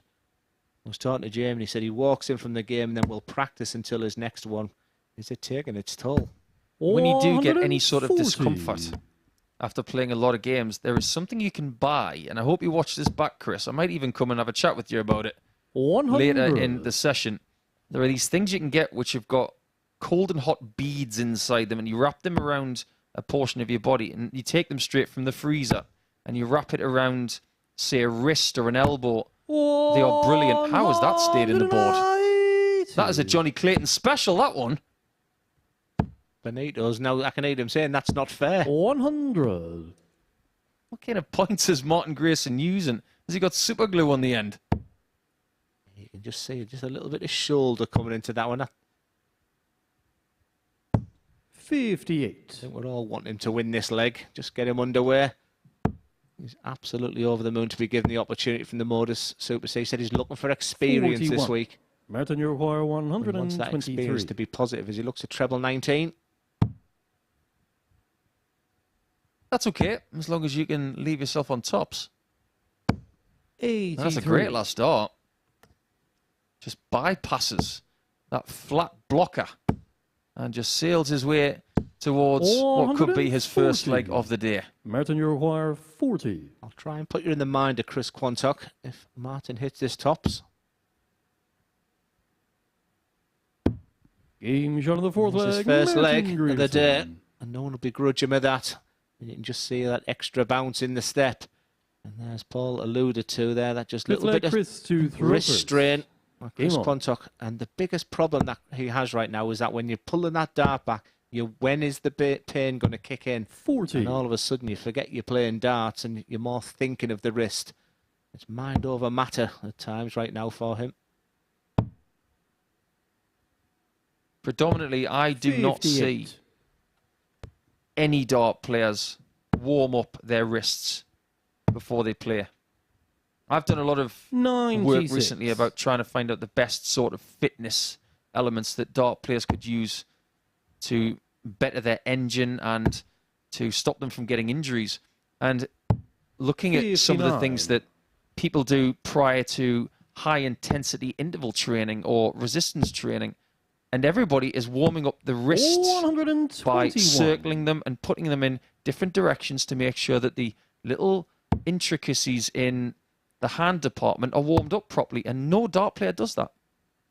Yeah, the best advice I was ever given, especially when I was in the Pro Tours Saturday, Sunday morning, was stretches. But you hear Gerwyn Price now with vegan diets he's doing, or various, looking at things, the way they're eating now, and people 20, 30 years ago they laughed at you. They thought dart players were taking that into consideration now, but it's such a tough schedule. 96. The aches and pains I was getting when I was playing was very palpable. This is looking good for Kwani. 64. That was a very well thrown shot as well, just over the mark. But he wants to get this done as soon as possible so he can have a little break before he plays Jamie Durrant in Game 7. 40. Chris Roy, 40. And this for a clean, confident performance from Chris Quantock. We've waited all week for this. And just sneaks that double 10. He'd be feeling rather good about himself because he's put himself in them positions this week and just hasn't got over the winning line. Chris Quantock is up and running.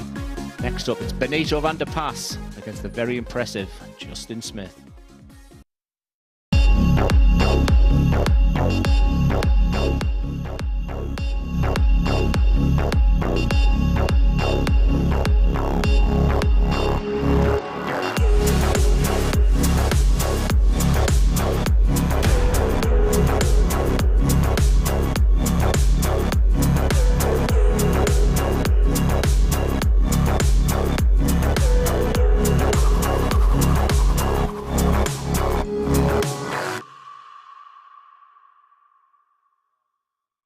Welcome back to the MODUS Super Series, where Chris Quantock has picked up the points against Martin Grierson, doing so by 4 legs to 1. These are the stats in from that encounter. Quantock doing so with a very efficient 88.33 average. 4 out of 14 when it came to the doubles percentages. So it's a 50-50 record so far. 1 win, 1 defeat for Chris Quantock. Well, a few weeks ago, we managed to catch up with Leonard Gates before his finals night campaign here at the Super Series. This was when he was fresh off the back of winning the Champion of Champions event at Blackpool's Viva Complex. And I sat down with him a little bit more in depth to learn a little bit more about his darting journey.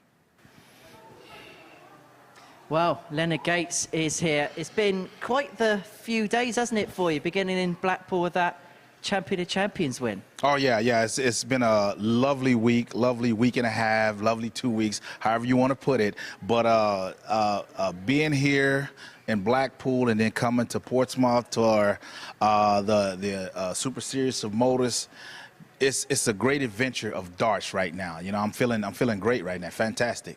It feels like at the minute you've got almost like this boyish love of the game. You're playing in every competition, you're playing everywhere. It just feels like there's a real love of the sport with you at the minute. Oh yeah, it definitely is. It's I revert back to when I put this in perspective, I compare this to when I used to play baseball.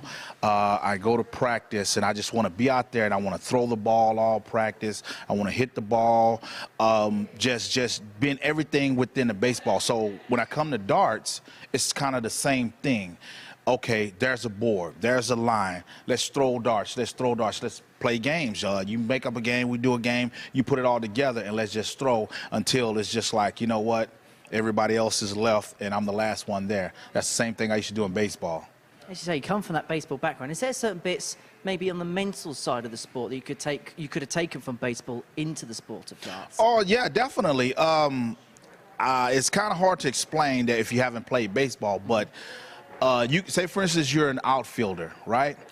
9 innings, no ball has came to you, and then in the 9th inning, the last out, a fly ball comes to you, and you're just like, oh my God, I got to catch this to end the game. So you got to keep that concentration and that focus throughout 9 innings of baseball. Same way in dart. You got to keep the focus and concentration through every dart until the commentator says game, shot, and the match. As we can tell, you absolutely love the sport. But where did that love for darts begin for you? I'm going to say 1994 in San Antonio. Me and my cousin went out to shoot some pool. have a couple of drinks, and we saw some buddies of ours come in, and they go to where they had 2 dartboards in the back corner. When we were there, we never saw anybody shooting on them. So they came in and they started playing, and I'm just like, you know, I told my cousin, hey, what are they doing? They was over there playing darts. I said, let's go check it out. They told us about it, how it works and everything. They had dart cases and everything.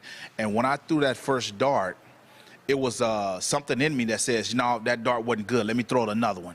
I threw that one wasn't good. Let me throw another one. So following that, I was just like, you know what? Let me keep throwing until I can throw 3 darts consistently. Okay, it went from 3 darts to 6 darts. Went from 6 darts to 9 darts, so forth and so on. And that's where it all started, right there. And then from that point, when does it become a bit more serious for you? When does the competitions begin to come in? When those same guys introduced me to a blind draw tournament where, you know, you don't know who you get. We got a partner, and we won. And I was like, all right, good game, good shooting. And so we was about to leave, and the guy comes over and say, hey, wait a minute, don't leave yet.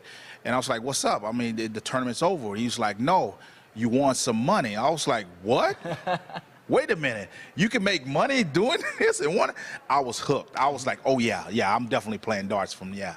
And then obviously the last few years, it's been a really successful spell for you. And I suppose it kind of began, didn't it, really, in that Madison Square Garden as you win that North American Darts Championship. And you've not really looked back since, have you? No.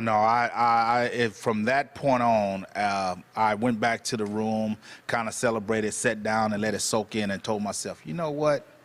This could be something very positive. And I told myself, like, it didn't take me no time to tell myself, you know what, let's get into it. Let's do it, you know? And, I mean, not just let's do it. I've already been doing it, but I sat and thought, I was like, I could have been doing this a long time ago. But I guess I needed to sit down and focus and get the perspective on which approach to take to it, you know? And then you get that appearance at Alexandria Palace. For those of us who are never, ever going to know what that is like, just describe what it's like when you walk up to that stage and you're about to play in a World Championship match. Oh, man. I was just amazed by the crowd, the amount of people that was in that arena that night to watch us play darts, and then to have this, like, a lot of people knew about me and they cheered me on. I was like, oh yeah, I can get into this. I like this, you know. And the experience was phenomenal, you know. And then obviously you play at the World Seniors, you play that qualifier for Blackpool. First of all, what was that qualifier like at Blackpool last week? Oh my God, it was a drag out dog fight because you don't take any player lightly. Each person I played against, each opponent I played against, they knew what they were doing. They've played this game before. Some of them played on the PDC and everything. And I was just like, oh my God, you know, I'm besting these guys. But, you know, looking over that point, I just told myself, you know, stay focused. You know what I'm saying? Okay, one opponent at a time, one dart at a time, and just keep throwing to see how far you can go. Getting down to the finals, I was like, oh, I'm getting closer and closer. I told myself, don't get too excited. Just stay focused, stay calm, keep shooting. And then you draw Phil Taylor. That must be an absolute dream come true. Yes, actually it is. When I first, like I say, got into dart, I Googled YouTube darts. And every time I click on it, Phil Taylor pops up. He's done this, he's done this, he's done that. And I'm like, okay, I'm playing. And you say, you know what, one day I'd like to play this guy on the stage of Alexandria Palace. But unfortunately, he retired before I could get to that point. And I was like, oh well, maybe, you know, and I did not think the dream would come true that, hey, I'm actually going to play this guy in another tournament, another different kind of event, but same concept, darts, and it's the World Seniors Darts, and I was like, oh my God, this is awesome right now. But I had to cut that light switch off and cut the other light switch on. It's like competitor. He's competing, I'm competing, let's go at it, you know? It's a great feeling. And then you beat him, then you beat Martin Adams, and then you're playing in a major televised final on terrestrial TV, 3.5 million people watching. That must be like pinching yourself territory to do those sorts of things. To see that on the headlines, in my picture, they said 3.5 million viewers. I'm just like, oh my God. You mean to tell me all of these people watched this? It was like, I said, wow. That's all I could say was just wow, wow, wow. Amazing, just, you know, being up there doing that in front of millions of people. Not a million people, millions with an S on the end of it. That boy from Texas lifting big titles. Yeah, definitely. Hey, I got the strength to lift more if that's possible. You know what I mean? We love to hear that. And I suppose that's the question. What is the future for Leonard Gates? What is the next 12 months looking like? And what's your, I suppose, your goals and ambitions now moving forward? There are some things that are in place that I got to go participate in and this and that. But I just want to take them one step at a time. Stay focused, stay on a path of what I'm doing. You know, stay healthy. Pray that everybody else stays healthy in the world, and just battle. You know what I mean? Just get in the battle mode and see where it's going to take me, because I want to put some fear into some opponents' hearts out there. You know what I mean? So yeah, of course they might not fear me, but when we step on the line, we'll see how it goes after that.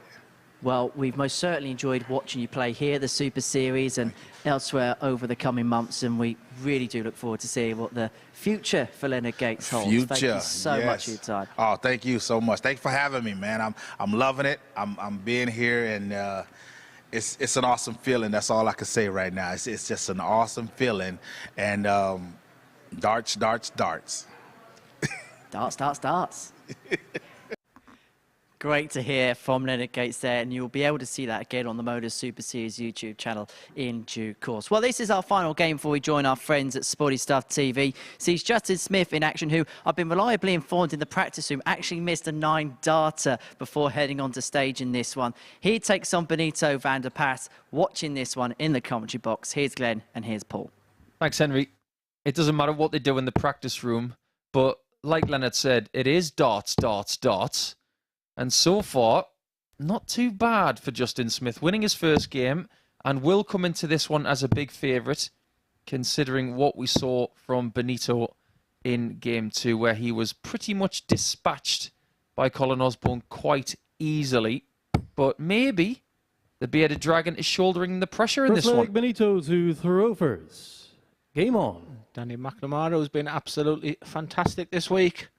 Justin Smith might have missed the 9-darter in practice, but he didn't miss much in the toilet prior to that, let me tell you that. But the banter in the players' out area is once again fantastic. I must admit, I did see Colin Osborne with his arm around Jamie, so 60. That's the sort of relationship they've got. It does feel like the apprentice playing his senior just is much better already from Benito. And one thing that happened this week, Paul, with Benito, every single time he started slowly in the week, and by game 5 he was beginning to show signs of his very best. One of the questions I would ask him is, how is he going to change it? How is he going to get to his best from game 1 onwards? 59. As you see, as Henry alluded to many times this week, them darts are dangling. You see the 55. Consistent angle of entry for Justin, and with Benito's darts, they are going in at somewhat inconsistent angles. 96. He had a nice little chat with Justin. It's just no surprise to me he's missing a double for a 9 in the practice area, because, like I said, he makes the game just look ridiculously easy. But right now, another one of them for Benito. But you have your concerns every time a dart goes near another one. 80. I agree. If he collides with that flight in a certain fashion, both darts could end up on the floor. So he's got to be really careful about that kind of thing. Not so much on this effort, because he's got 6 darts from here. And he'll come back for double 8 next time round. Yeah, we had a fantastic score this week, which tested our referee Danny there. Treble 19, treble 16, treble 16 from Big Ben. As he looks at double 8, as Nico tries to work that out. Big dart. 8. 154. 83. Oh, was it 153? It was yeah, it's one of the two. Yeah, whatever it was, he left 16, so he knew exactly what he was doing, as Justin does on this double 16. 51. He was never in that leg. Benito, you require 8. And after 21 darts, Big Ben, it's time A double four.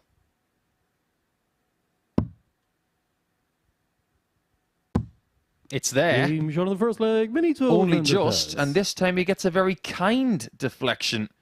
The man who has won on the PDC Pro Tour.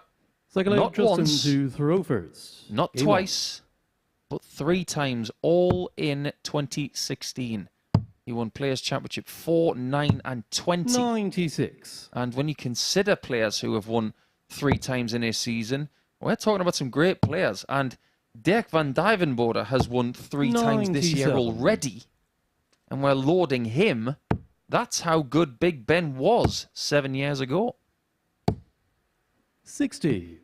Yeah, he's not very big on social media, is Big Ben, but it'd be interesting to see. He hasn't really given us personal feelings of, you know, what happened to his career, 30. why, and how he feels about it, how determined he is to reach to the top again. He did talk about his frustration, Paul, of playing in Q School and Challenge 60. Tours this year, and then getting an elbow injury, which kept him out for 2 months. And has come here, you're not really sure where his game's at, but he'll be able to assess by the end of the week, 57. and you know, hopefully he comes back, because darts is a better place when Benito Vanderpas is about. 60. I think what he's proving at the minute is that when you're playing your best, it can feel easy.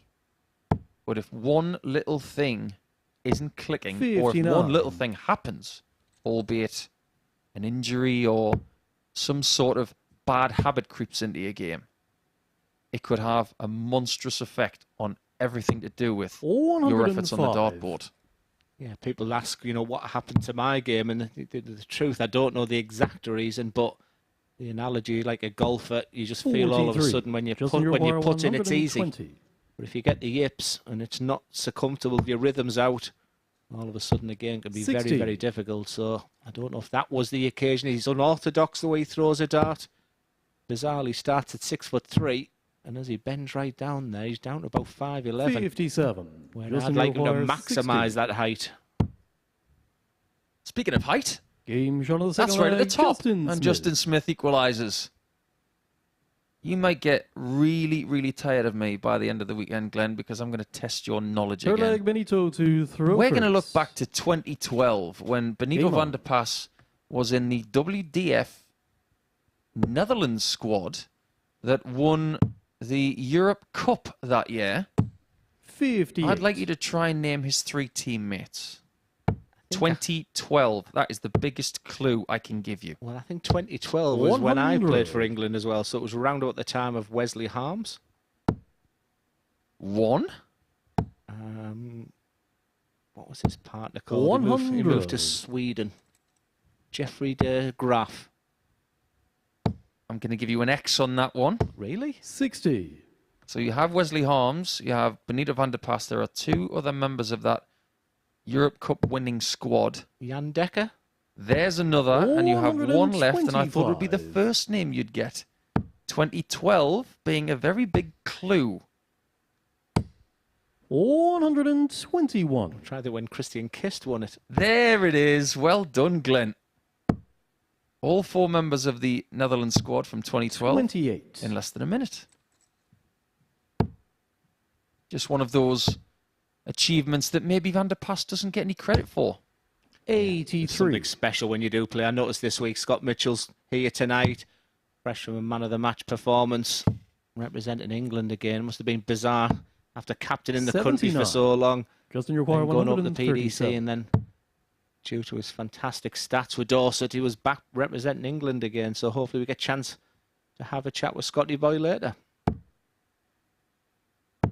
97. Vanderpas has got Benito require the Nelson. 111. Yeah, and incredibly on the Nelson, that was a question in the quiz this week.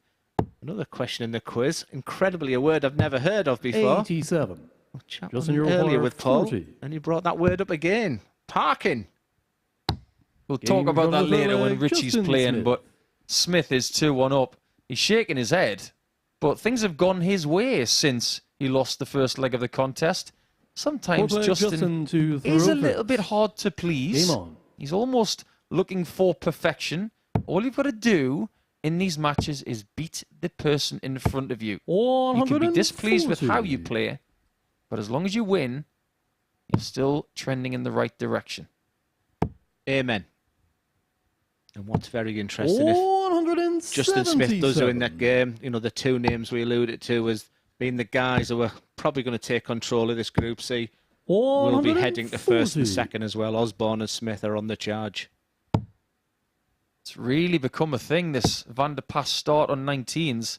And judging by what he's done so far with that first start, I would continue it. It seems to work. And I think he doesn't continue because when the darts get close to each other, that's when the ricochets and the bounce outs are coming. But again, we'll try and ask the question. Now, I would stay there. It's perfect. But they look nervously. 96. They look nervous. If he threw a third one there, like I said, it's been ridiculous amount of bounce outs this week. I think that's a switch, Justin. He's maybe a little too stubborn on the 20s. 100. Oh, he hit it there. 130. But just watch out for that throughout the course of the next couple of days. He doesn't tend to switch as much as he possibly should. 58. Justin, you require 71. A two-leg cushion and 3 legs in a row.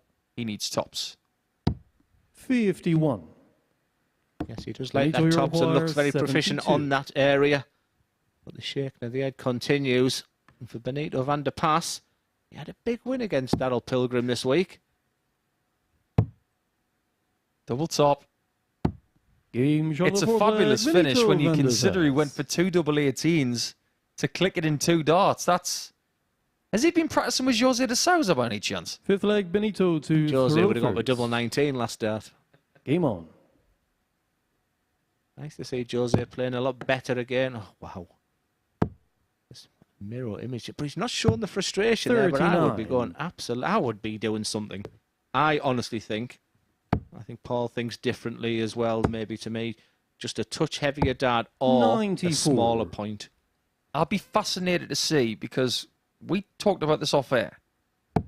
If he could throw a Nathan Aspinall dart, which actually tapers out towards the end of the barrel, it might allow him to throw a dart with a little less force. Consequently, 81. A little later on in the schedule, he's up against someone who's throwing a dart like that in Chris Quantock. And that is, I'm just trying to figure out when that game is. Game 13. So we'll bring that up then. But we do think that that's the kind of dart that might alleviate some of the fallouts he's had. And he's the only person getting these fallouts or bounce outs. It's because of the angle of entry of the dart and the force that he's getting through the air, which sometimes is not enough.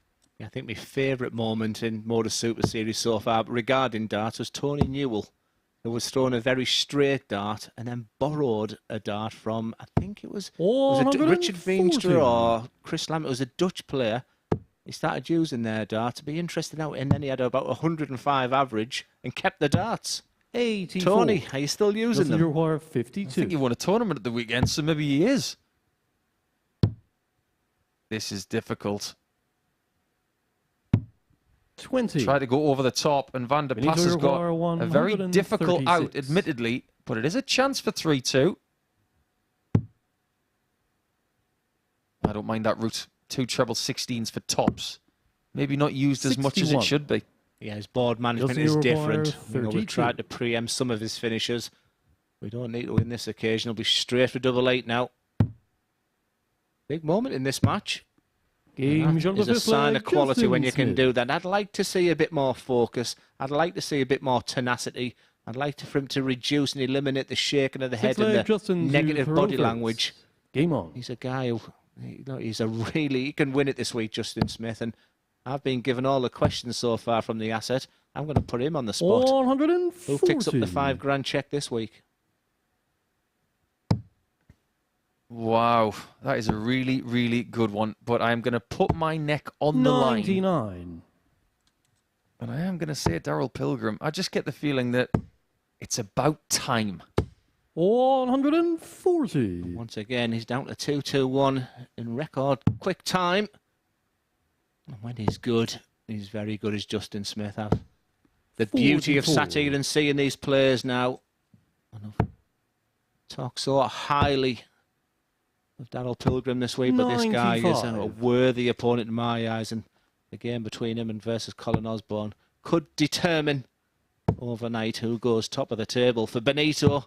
44. Justin, your Just wire, a little step too far in this match as Justin Smith looks at the 1-2-6 and very sensibly lays up. 110. A lovely, lovely setup with Benito all the way back on 3-1-4. And frustratingly for Benito, his best 3 darts. 139. His last. Justin, your wire, 16. Game shot. And that's a wrap. Justin Smith. It's Justin Smith with a big 4-2 victory over Benito van der Pas. It's all smiles, but it's Justin Smith who continues his charge.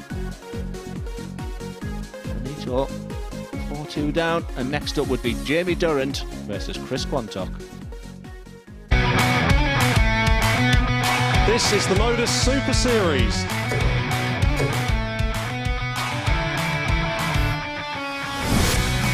$180.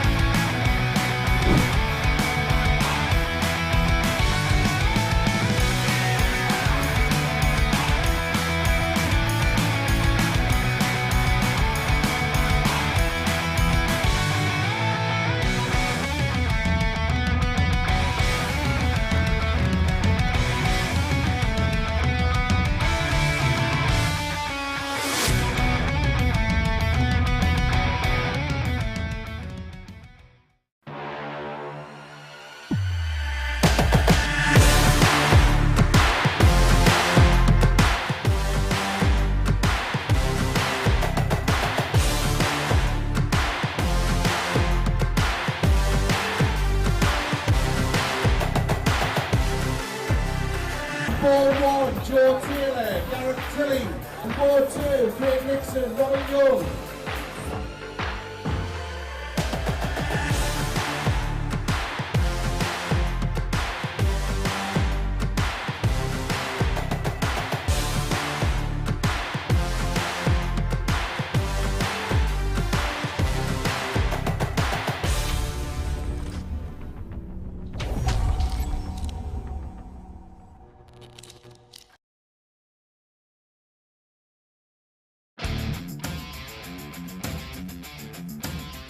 Every Saturday, we open our doors for our weekly finals night. For a unique and intimate darts experience. Meet the Dart Stars and even the team off the telly. Here at our purpose-built venue in Portsmouth. Every single Saturday evening.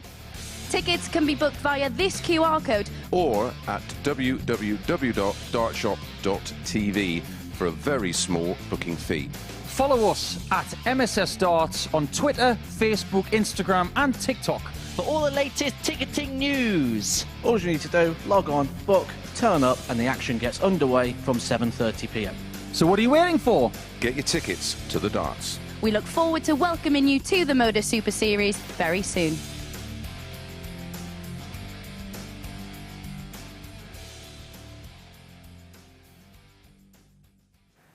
Welcome back to the MODUS Super Series. 2 rounds of matches down, so it's time for the assets assessment of what we've seen so far. Let's have a quick look at the table then, Paul, because what we can see already is Colin Osborne and Justin Smith, the 2 players we expected to go off to a good start, do exactly that. Do you know what? I think at the start of the show, what I was thinking was, I don't know much about Martin Grayson, and I didn't really know what to expect. But him being at the bottom, if we take that out of the equation, everything else has almost followed the script. We expected Justin Smith to be strong, we expected Osborne to be strong, and it's now up to the others to stop them. Most certainly is. Well, we're going to resume action in Group C at 3 o'clock. We've got a little bit of time between now and then when we join our friends on Sporty Stuff TV. And with Champions Week on the horizon, Monday morning, we kick things off as someone is going to win £20,000 in cash. Let's see what has happened so far to get us to this point.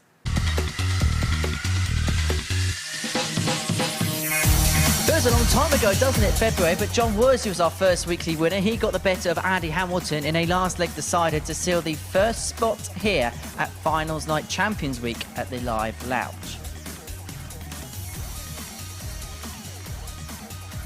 Well, Owen Bates probably won the best final that we've seen in terms of a contest. He beat Leonard Gates in a last leg decider. Gates missing darts in 2 legs to win that particular contest, and it was the 20-year-old that picked up the title. Jelle Klaassen also had to survive a match start at the ball against Jack Main, but the Cobra is going to be here next week and is going to be one of the favourites to go on and lift that title. So he was the week 3 winner. As far as week 4 was concerned, it was a dominant performance from Scott Taylor, who beat the otherwise impressive Andy Bolton 4 legs to nil with an average in excess of 109 to lift the title. It was Warby's win in week 5, his first appearance at Champions Week here in Portsmouth. He beat Conor Heenahan in the final, who had a 9-dart finish in the week and threatened the second one of the final. Just look at what it meant there to Mike Warburton. Matt Cart made his return to Champions Week courtesy of week 6. He got the better of Robert Thornton in the final by 4 legs to 2. Superman is becoming the superstar of the Super Series.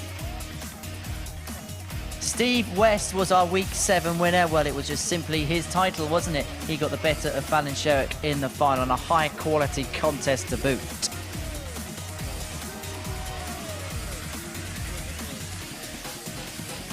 As you see, it meant a lot to Steve West, and it also meant a lot to Justin Hood, because he won through week 8. He got the better of Jacob Taylor to 0 in the final. Taylor, who had actually one of the best overall weekly averages of anyone in the competition thus far, but it was Hood who held his nerve to pick up the £5,000 prize, the biggest of his career, and happy feet, well, he was dancing with delight.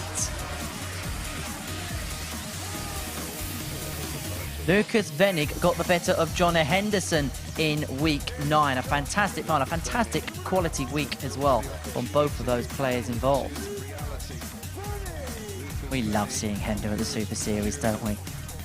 As for week 10, Luke Littler picked up the prize, and what a story it was for the 16-year-old. 109 average in the final. Look what it meant to him. He is going to be harping some headlines at Champions Week, that is for sure.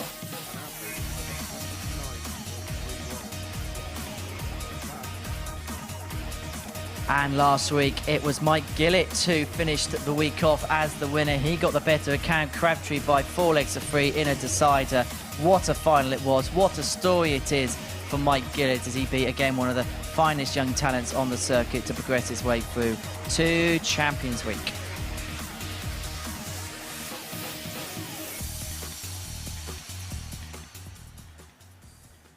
And it is not far away at all. We're only a few days away from finding out the final name. From the list that we've seen already, who stands out for you as a potential contender? I think there's a lot of contenders there, but I think the column inches are going to be dominated by Luke Littler because of his age and his talent. But I don't think we can just consider the people who played really well towards the end of qualification as the favourites. Littler will be one of the favourites because of his talent, his age, and the fact that it was quite recently, and his form has continued. But don't forget about the likes of Worsley and Klaassen and Bates from the first 3 weeks, because they've been doing plenty since then. I actually had a chat with Jelle Klaassen in the last few days, and he is already waiting to get back here. He will be ready for it. But so many contenders. Just love seeing Steve West back to playing darts. It's been a really tumultuous 12 months for him. Really pleased for him. And yes, I'm very biased because he's a good friend of mine. But it's going to be a fantastic Champions Week. Series 2 was good. Series 1 was revolutionary. But this one is going to be the best one. And I'm not just saying that because it's on the horizon, because the strength is better than ever before.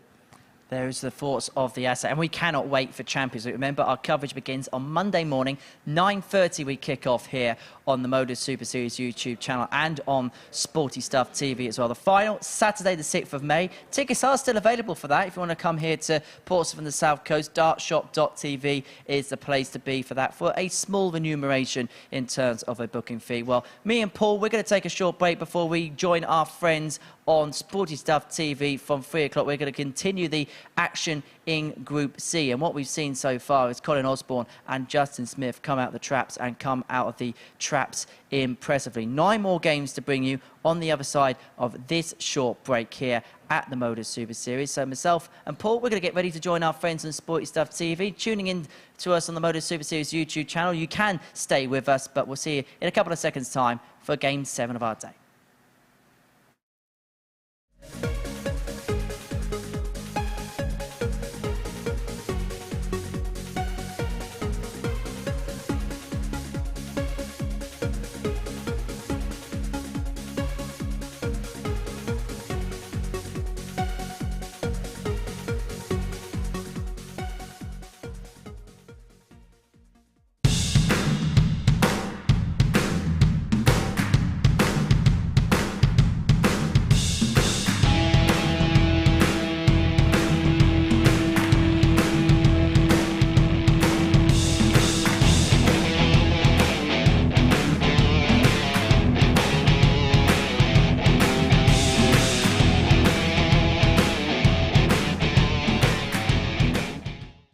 A very warm welcome to viewers joining us here on Sporty Stuff TV to this, the MODUS Super Series, where it is Group C action on Thursday here at the Live Lounge in Portsmouth. It's week 12, the final week of qualification through to Champions Week next week. You've already seen 6 matches so far today. The asset, Paul Nicholson, has been in commentary for each and every one of them. We're going to have a look at the results on the screen now, Paul. And what we've already seen so far today is Colin Osborne and Justin Smith, as expected, come out the traps well. Yeah, it's been a really, really good start for Colin. He's looked really calm, really energised, and more than anything, very ready for this challenge. As far as some of the other players are concerned, just a little bit of an up and down. As far as, say, Martin Grayson, only getting 1 leg so far. That will have to change, and I don't think he's going to qualify if he loses his next match, because Matthew Edgar talks about this rule of 3, doesn't he, in Group C, where if you lose 3 matches, you're not going to qualify. And I have to agree with that right now, considering the strength of Osborne and Smith. Are we already seeing the players who have that accelerated level already come to the fore? Yes, I think we have seen experience tell, and the levels that we expect from Osborne and Smith have already been made aware of. So when it comes to people chasing those two, even at this early stage of round number 3, they're going to have to get a move on, otherwise those two could stretch their legs by the end of the day. Well, this is how the table is occupied as things stand. Osborne and Smith both joint top on 4 points. Well, it's actually quite a formulaic table as things stand. 2 players on 4, 2 players on 2, and 2 players yet to get off the mark, which actually makes this next round of fixtures quite important and quite interesting when you actually have a look at the matchups. Yeah, definitely, especially when you look at the 2 players behind us, because they're both in the middle of the table. So whoever wins this one, they're going to vault their way towards the same points as the top 2. It's going to be a really interesting 3rd and 4th round. And when it comes to round 5 at around 4:30 this afternoon, I'm just really going to be interested to see where everybody sits. Just quickly with Chris Quantock, we saw on Monday, Tuesday, Wednesday. I feel like with every single day that passes, we're seeing an improvement every single day. I like to think so. And Chris has got a lot of talent. And we'll talk a little bit more about some of the things he's done in his career to date, maybe in this game. But ultimately, what we want to do with the MODUS Super Series is to see where they are now. It's not about what they did in 2016. It's not about what they did in 2017. It's about what they're doing in 2023. We want to find out what they've still got. Well, he's taking on Jamie Durrant. This man's going to race his way down to the commentary box. And it's a bit like a Mary J. Blige track, really, in the commentary box, because it's a bit of a family affair, because alongside him in the commentary box is Glenn Durrant. Thank you so much, Henry.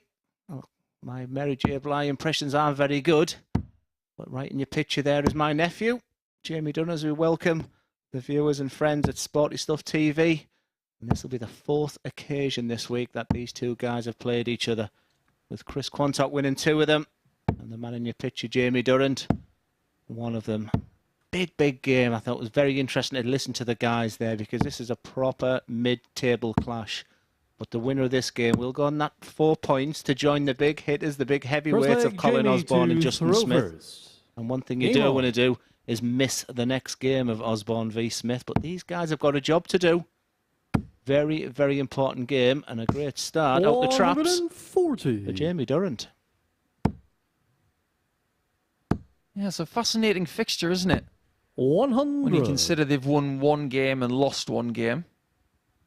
I wasn't exactly sure where Henry was going to go with Mary J. Blige there, by the way, Glenn. I think he was looking for an impression from me, but 95. My American soul singing is not great. What is great at the moment is Chris Quantock is just beginning 60. to show signs all week. I've chatted about the real positives about him. We had a fascinating tweet stating 83. the reasons regarding Chris Quantock, who's been feeling his wrist a little bit during the game. We weren't sure. And someone actually clarified it for us, Paul. Yes, they have. It's a really great tweet from Scott. And thank you very much, Scott, for getting in touch, by the way. He mentions 60. that Chris broke his wrist when he was younger and never got it sorted.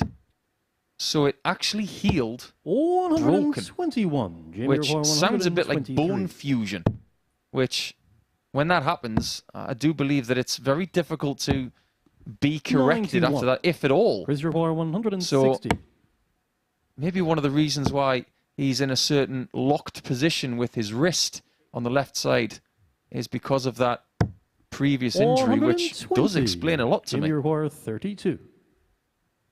Great setup James play. on the first And that's leg, much Jamie much Durham. better from Jamie Durham. Jamie is all about feel, and things are going good for him. I expect big things from him. Second leg, What he's Chris to throw demonstrated first. when it hasn't been going for him, he has shown signs of distress and weakness. A 100. classic front runner, you would argue. Is it the case for Jamie going forward that if he's to 97. improve, it's not so much a technical thing, it's more of a behavioural thing? Oh, Paul, if I told you some of the messages I got from him in the past 2 years where, what tournament are you at, Jamie? I'm at so-and-so, and third round I potentially play Paul Nicholson. 44. Already avoiding the fact he's playing two players before and highlighting the best player in the competition. He had a lot to learn on the mentality 96. side of his, but so do a lot of the modern players I chat to and work with. I think the MODUS Super Series this week has been a big 95. success for him. He needs to see them successes because I'm seeing them. Try and win the small battles 41. and let the bigger battles just materialise. You can only do one thing at a time. You can win one leg. You can't win leg 3 in leg 1. So why worry about it? Great things happen when small things are pieced together. 92. To buy him a jigsaw puzzle with a big W on it. Exactly. And you can only do one piece at a time. There's an element of a jest in that, but I totally agree. And that's a 93. lovely last Richard Bar, start. 72. We talked earlier about having the right dance partner to play against, and he'll hate the fact that he's missed a big number. And all there is that you're already thinking of the double top and you're forgetting, and that's a thing for quick players as well. You'd be frustrated for that. And what 32. Jamie has to do now is be Bar, ruthless. 90. You're not going to get many chances against Chris Quantock when he's playing well. He has to take out this bullseye. Game on the second Not only leg, does he take Jamie it, Paul, Durham. that is plumb in the middle. And I know when Jamie's feeling good because he stands and he looks aggressively at the dartboard, and that's a sign for me that he's feeling good about himself. That's a great confidence-boosting shot. Bit like Steph Curry from the three-point line, just 41. planting a nothing but net three-pointer. Smack bang, straight through, and 2-0. Jamie will be very, very 43. happy with how this is going so far, because when he played his first game earlier, if you weren't tuning into the MODUS Super Series YouTube channel for the first 6 games, 100. Jamie opened round 1 with a 4-0 victory over debutant Martin Grayson. Yeah, the only frustrating 59. thing for me being hypercritical, and that's what I'm here to give criticism. I'll give praise where it's necessary, but his opening score of 43. 41 will have been disappointing after winning that leg, but luckily for him, Chris Quantock 83. hasn't come out the traps like he did in his previous game, where at times he looks sublime. 43. And there's the shake of the head, which, again, I haven't bothered him this week. I haven't gone in there, and every time I've gone through the players area, I 85. specifically haven't looked at him or given anything away because I didn't feel it was fair to the other players. But one of the guys, a real legend also of Teesside darters in this group, Colin 80. Osborne, who's absolutely flying with 2 wins out of 2. And he put his arm around him after the game, and no doubt will be playing that mentor role for him. 140. Advantage Quantock. You don't see many dart players with their surname starting with a 83. Q. Chris Bar, 91. We'll get into that in a second, because Quanny's on tops. And he takes a lovely 91 out for an 18 darter, and he's very much back in this game, courtesy of that break of throw. How many dart players can you think of who have a Q at the start of their surname? The only person who really springs to mind for me is former Scotland international Craig Quinn. Yeah, good shout. Obviously, my mind goes to our local league, Paul Quantrill, if you're listening, Paul. That's where my mind went with a Q. The reason I go with that is because it is World Championship week 41. in the Snooks, and they use a certain cue, don't they? No cues here. It's all about the lipstick. And it's all good for Chris Quantock, who is starting to make inroads on that 2-0 lead that Jamie created for himself. Yeah, we waited 3 days for the real Chris Quantock to come, and 2 wins out of 3 would be feeling nice because he's flattered to deceive this week. 91. He has an awful lot of talent, a bag of talent, a great CV. Openly admits he's only playing local league now, didn't do an awful lot since Q-Skill. He could be his 100. own Chris downfall is a lack of 130. match practice right now. But he's just beginning to show signs. I don't think the 60's the play here. That's just 90. really smart. Knowing where he stands. Don't panic. Just lay up for tops. 95. And if we are Chris going Reservoir, into leg 40. 5 all square, there's only one person who's the favourite.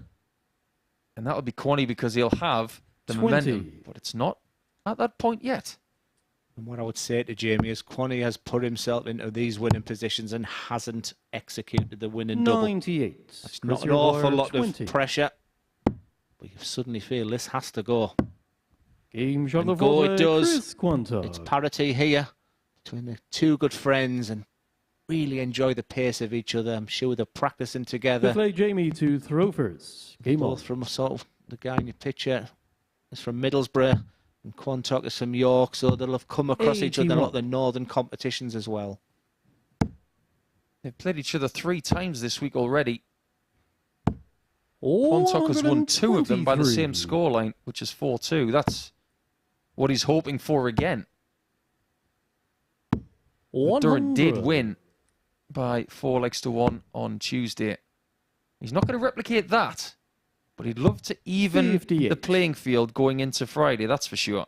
I think this is a massive, massive game for both players because the heavyweights are already showing signs 60. of running away with it.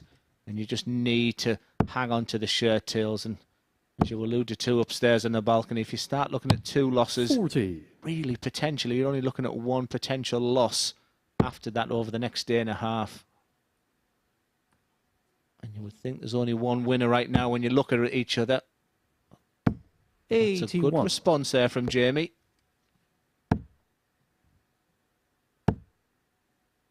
We do get a little bit of 41. a facial expression change from Jamie. We do get very little from Quanny, but the moment I say that, he shows a level of disgust that we haven't seen in any visit for him 133. so far today. Jamie's in a strong position all of a sudden, and with the darts here, 100. this is a Jamie great require chance to get 2 more 46. points. Yeah, you feel he's a real FDM, a real first art merchant. And this has been the area. Game shot of the fifth That leg. is Jamie the improvement Durrant. that we'll be looking for Jamie Durrant. Not this week, not this month, not this year. What he needs to realise is he's got 10, 20, 6 leg 30 Chris years to if he throw wants to first. play the game on. that long. He doesn't have to be seeking that improvement overnight, and it doesn't always happen. He works 60. hard at his game, but he has to be patient, and rewards will come. You don't get these opportunities every week at MODUS Super Series in the Northeast. This is what 59. amateur players are talking about. They want to be here. And maybe I just feel that last time he was here, maybe because it was because of the surname. But he's here now on 140. ADC merit. You lead me to a really interesting question, and I want everybody tuning in on Sporty Stuff TV to hear this, 59. as well as everybody continuing to watch on the MODUS Super Series YouTube channel. I don't live in the Northeast anymore. You do. 93. You see and hear and have experienced playing ADC darts. Just how big and how much do people talk about 140. this now compared to maybe even a year ago? I'll maybe give you a practical answer. I was at the competition at the 80. Middlebeck ran by Carl Coleman, and he then put, with 7 days to go, and he said the ADC for next week is on. We're looking for 24 players.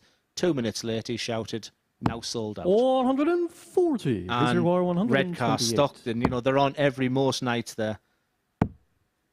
As Quanny looks at 56. setting up the 128. Jamie require 103. Big moment for Durrant. These are the types of moments, and he's going to get a dart or a double. And that double is going to be tops. He resets, he breathes, and he Game executes shot a and a match. magnificent Jamie Durrant. 103 finish. His first century plus of the week, and what a time to do it. That is all about timing, and he'd be absolutely buzzing by that. 2 good friends. Big respect by Chris Quantock there. Really, really enjoyable game.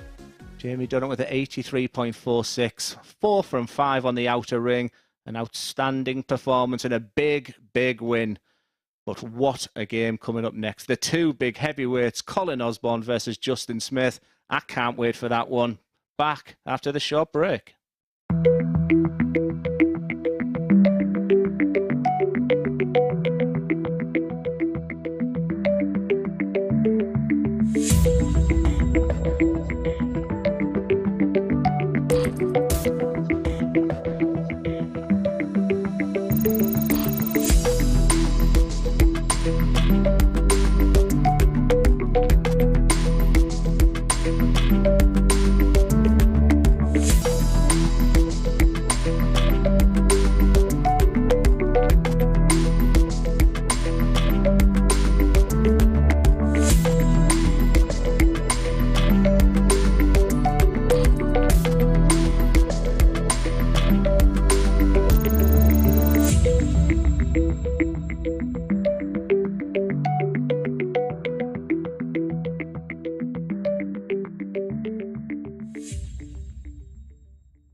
Welcome back, everyone, to the MODUS Super Series. Before the break, we saw Jamie Darwin claim a 4-2 victory against Chris Quantock. Let's have a look at the stats from that particular battle between the two players.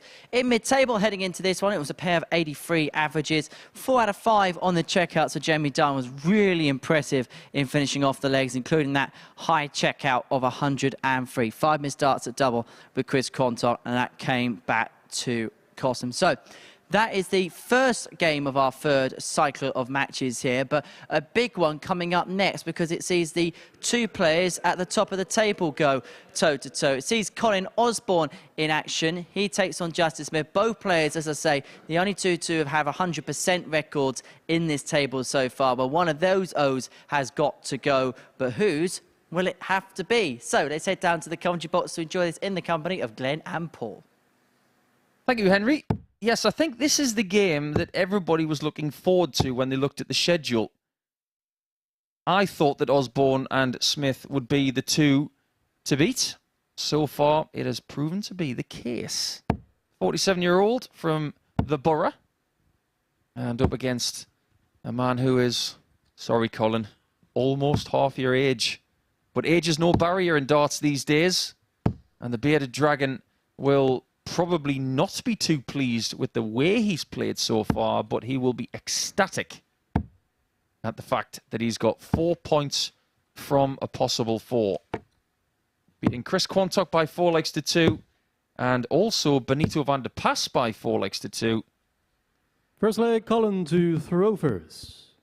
Game on. But it's Osborne who has the darts in this 8th match of the schedule, which is the middle match, which means that these two will not only play today at this time, they will 95. also play tomorrow at this time. Tomorrow we flip the fixtures 100. around, which means that the last game of the day, which will be Justin Smith against Jamie Durrant, that will be the first game of tomorrow. Osborne's looked really 59. relaxed so far today. I just wonder if he feels relaxed in this third game of his Thursday. Am I seeing 59. things, or has there been a change in... Is it the dart setup of Justin and Colin? Them darts are the same, surely. They are the same. I believe he's been using those red poly stems with a black top. 140. But with Justin Smith, he's got the Welsh Dragon flights in, don't think whereas I'd earlier they were blue. I thought was seeing things there, but I will stick my 44. neck out on the line. I say the winner of this game, I believe, the winner of this game will cement their place for Saturday night that early, because I can't see them dropping points against the other players too many. The games against 59. each other could be pivotal of who qualifies from Group C. Big match, this one.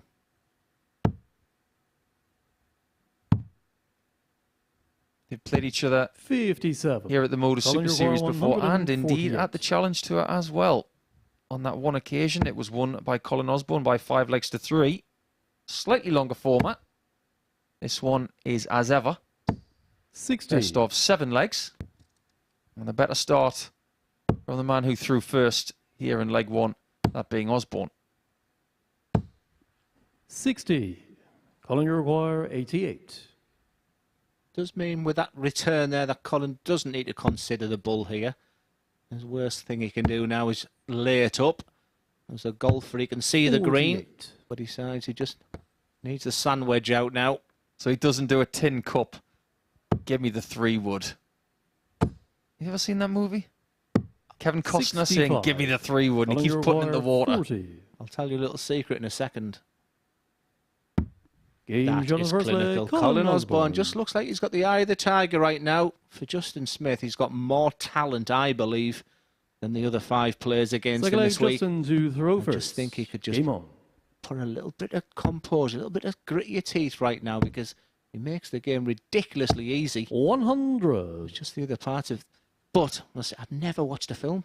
I don't watch films, Paul. I watched Beverly Hills Cop in my room 2 days ago. So that's 1980s Eddie Murphy. 97. Yeah, that's because I was in the house. I had Netflix there and decided, well, I better watch something. So yeah, a film buff I am not.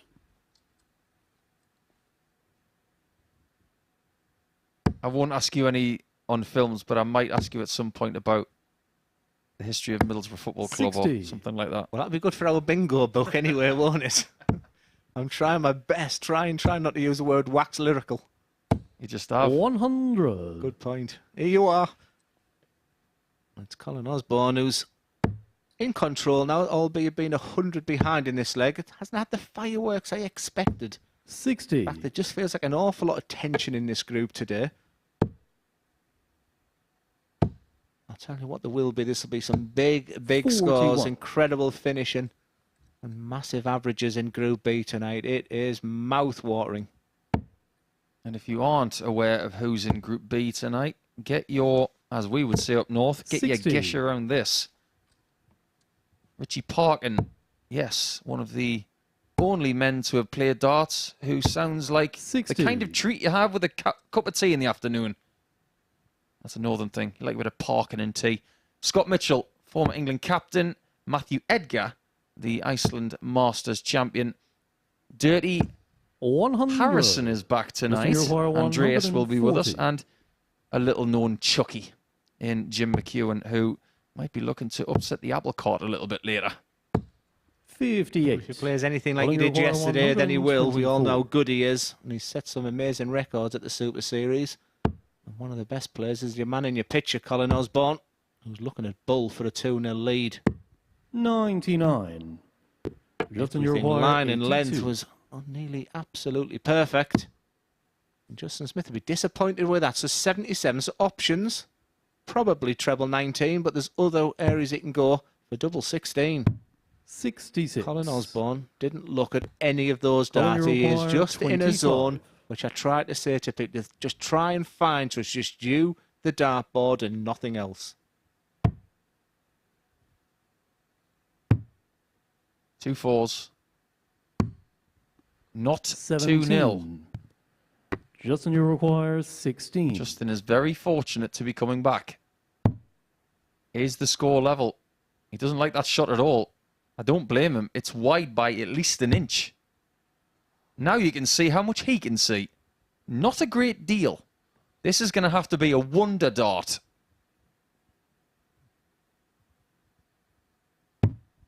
Eight. It's not there. He needed Roberto Colin, you Carlos to get that in. 8.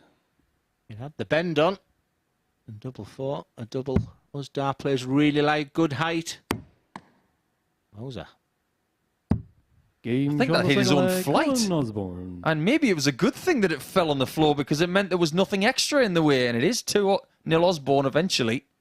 Yeah, we build this Third as a leg, Colin heavyweight to clash. throw first. And this is more Game like an on. undercard because it's been pretty poor and both players are playing their C+ game. You called them heavyweights, Glenn. They're punching like straw weights so far. 83. Maybe just sparring around the ring and just circling each other for now. Maybe the fireworks are imminent. 100. Is it potentially they realise that they will feel that these are the two that are going to go through and the importance of playing each other's maybe just got to the pair and they're overthinking slightly? I think that's very 45. much the case. On top of the fact that this is week 12. And I remember in week 12 in Super 59. Series 2 that people, when it came to Thursday and Friday, there was a lot of tension there. Because when you know that Champions Week is so close, you think, if I can just knit it together 140. now, then my chance of winning next week, it's there. It's visible. 60. Just the 6 180s today. Someone can come out the pack in this game. I always felt that these two were the big favourites, and rightly so with the bookies right now. 95. You can take averages out the equation. Everything here is just about the 2 points. And I just think at that point, that's where the experience comes in. And when I think of experience between these two, I think Colin Osborne. 53. Colin, you require 138. I'd like to visit something after this visit, actually, because Justin is resetting before some of his first darts a lot.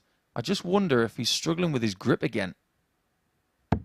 43. Yeah, something you spotted last time he was here.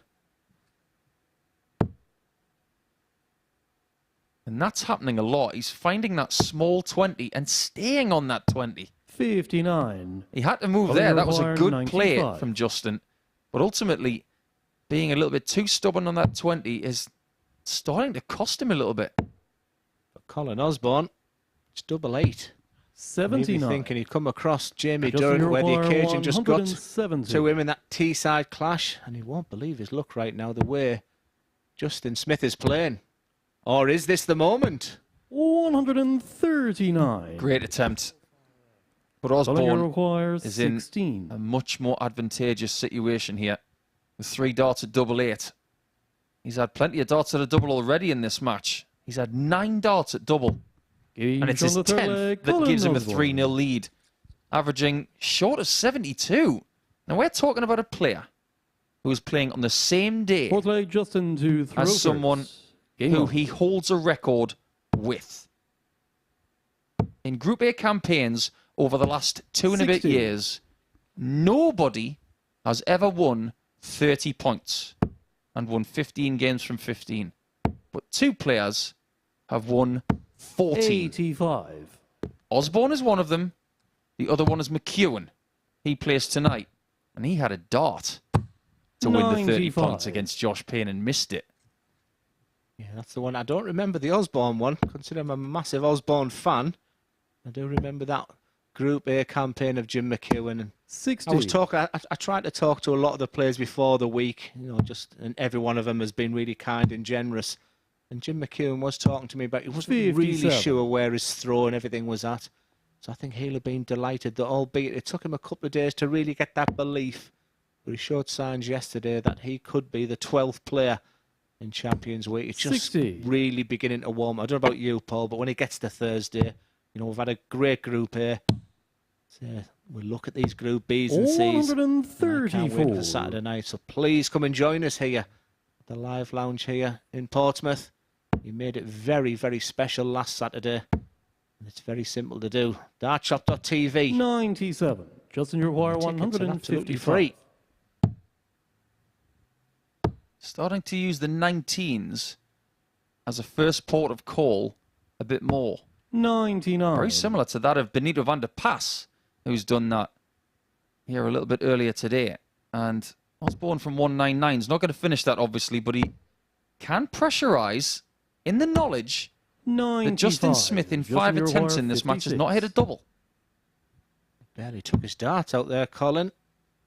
I just think a little bit more composure, but he proves me wrong with that last dart there, because he's just full of talent. He's just scarily good. I know probably doesn't realise how good that throw is. But that's just half the battle. The rest of it is internally. It's you. It's your behaviour. It's your attributes, your skills. And I still think there's massive improvements in them areas, and I think massive improvements in the game of Justin Smith. 2 different countries have taken the title in Super Series darts in the last year since we came to Portsmouth. England with Conan Whitehead, and Australia with a classic smash and grab job by Raymond Smith in Super Series 2. He was on a plane back to Australia within about 3.5 hours of winning. 95. I wonder which country's going to get the title in a shade over 9 days. Yeah, I was here for the Matt Clark victory as well, where I think he surprised everybody. 30. And I still think that day with Scott Walters he must be kicking himself. For me, he was the best player of the tournament. 133. Like I said, it's just, that is just half the game. Matt Clark is very determined, very, very strong, very tough to beat. And it's great to be a really tough match player. And he is the only player to have qualified for both Super 59. Series 2 and 3. 134. Indeed, the only player to have qualified for 2 Champions Weeks so far. Colin might be changing that 96. over the next couple of days. Yeah, I must admit the Conan Whitehead one was still the most special moment because 6 months prior to that, he'd given up. And I got a message from him and said, I'm 60. done. I'm finished. Justin, you require 38. That's why I'm interested to speak to Matt Edgar today. I think he had a bad moment in Iceland this week. Justin looks a double 14. 24. I'm not so sure about that, but Colin, you require he knows his game better than I do. We got one of these from Quanny earlier in the week. And he did it with 2 bulls. Colin wanted to do it with 1 bullseye at the end. 64. But didn't get a look. And he'd be disappointed because the lie was so inviting. He just has a little look at Colin Osborne, those signs of distress. 7. Colin Osborne won't believe the look he's having so far, because this is the worst I've seen Justin Smith play. He'll be absolutely steam coming out of his ears right now. As Colin looks at the 8 bed, but his beloved tops. 28. Bends the wire. Justin, you require 7. When you've missed 11 darts at double in a match, a 7 checkout is a lot harder than it looks.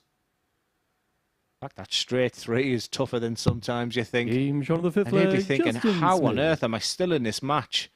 But it's only 3-2, Justin. It's going with throw now. Give us 2 legs of magic. And you're 6 still leg, unbeaten. Justin to throw first. And the head shaking Game on. wouldn't be necessary. Describe this match in 1 word, Glenn. 99. Surprising.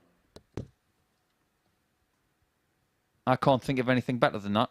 I think that's spot on. Because if you look at the averages that we've had from these guys so far today, Osborne, 100. 4-1 over Van der Pass, almost 87. That's where you really need to be. 88.4 in his next match. 60. So he's down by about 15 points in this game compared to the other 2. Smith, 83 and 85.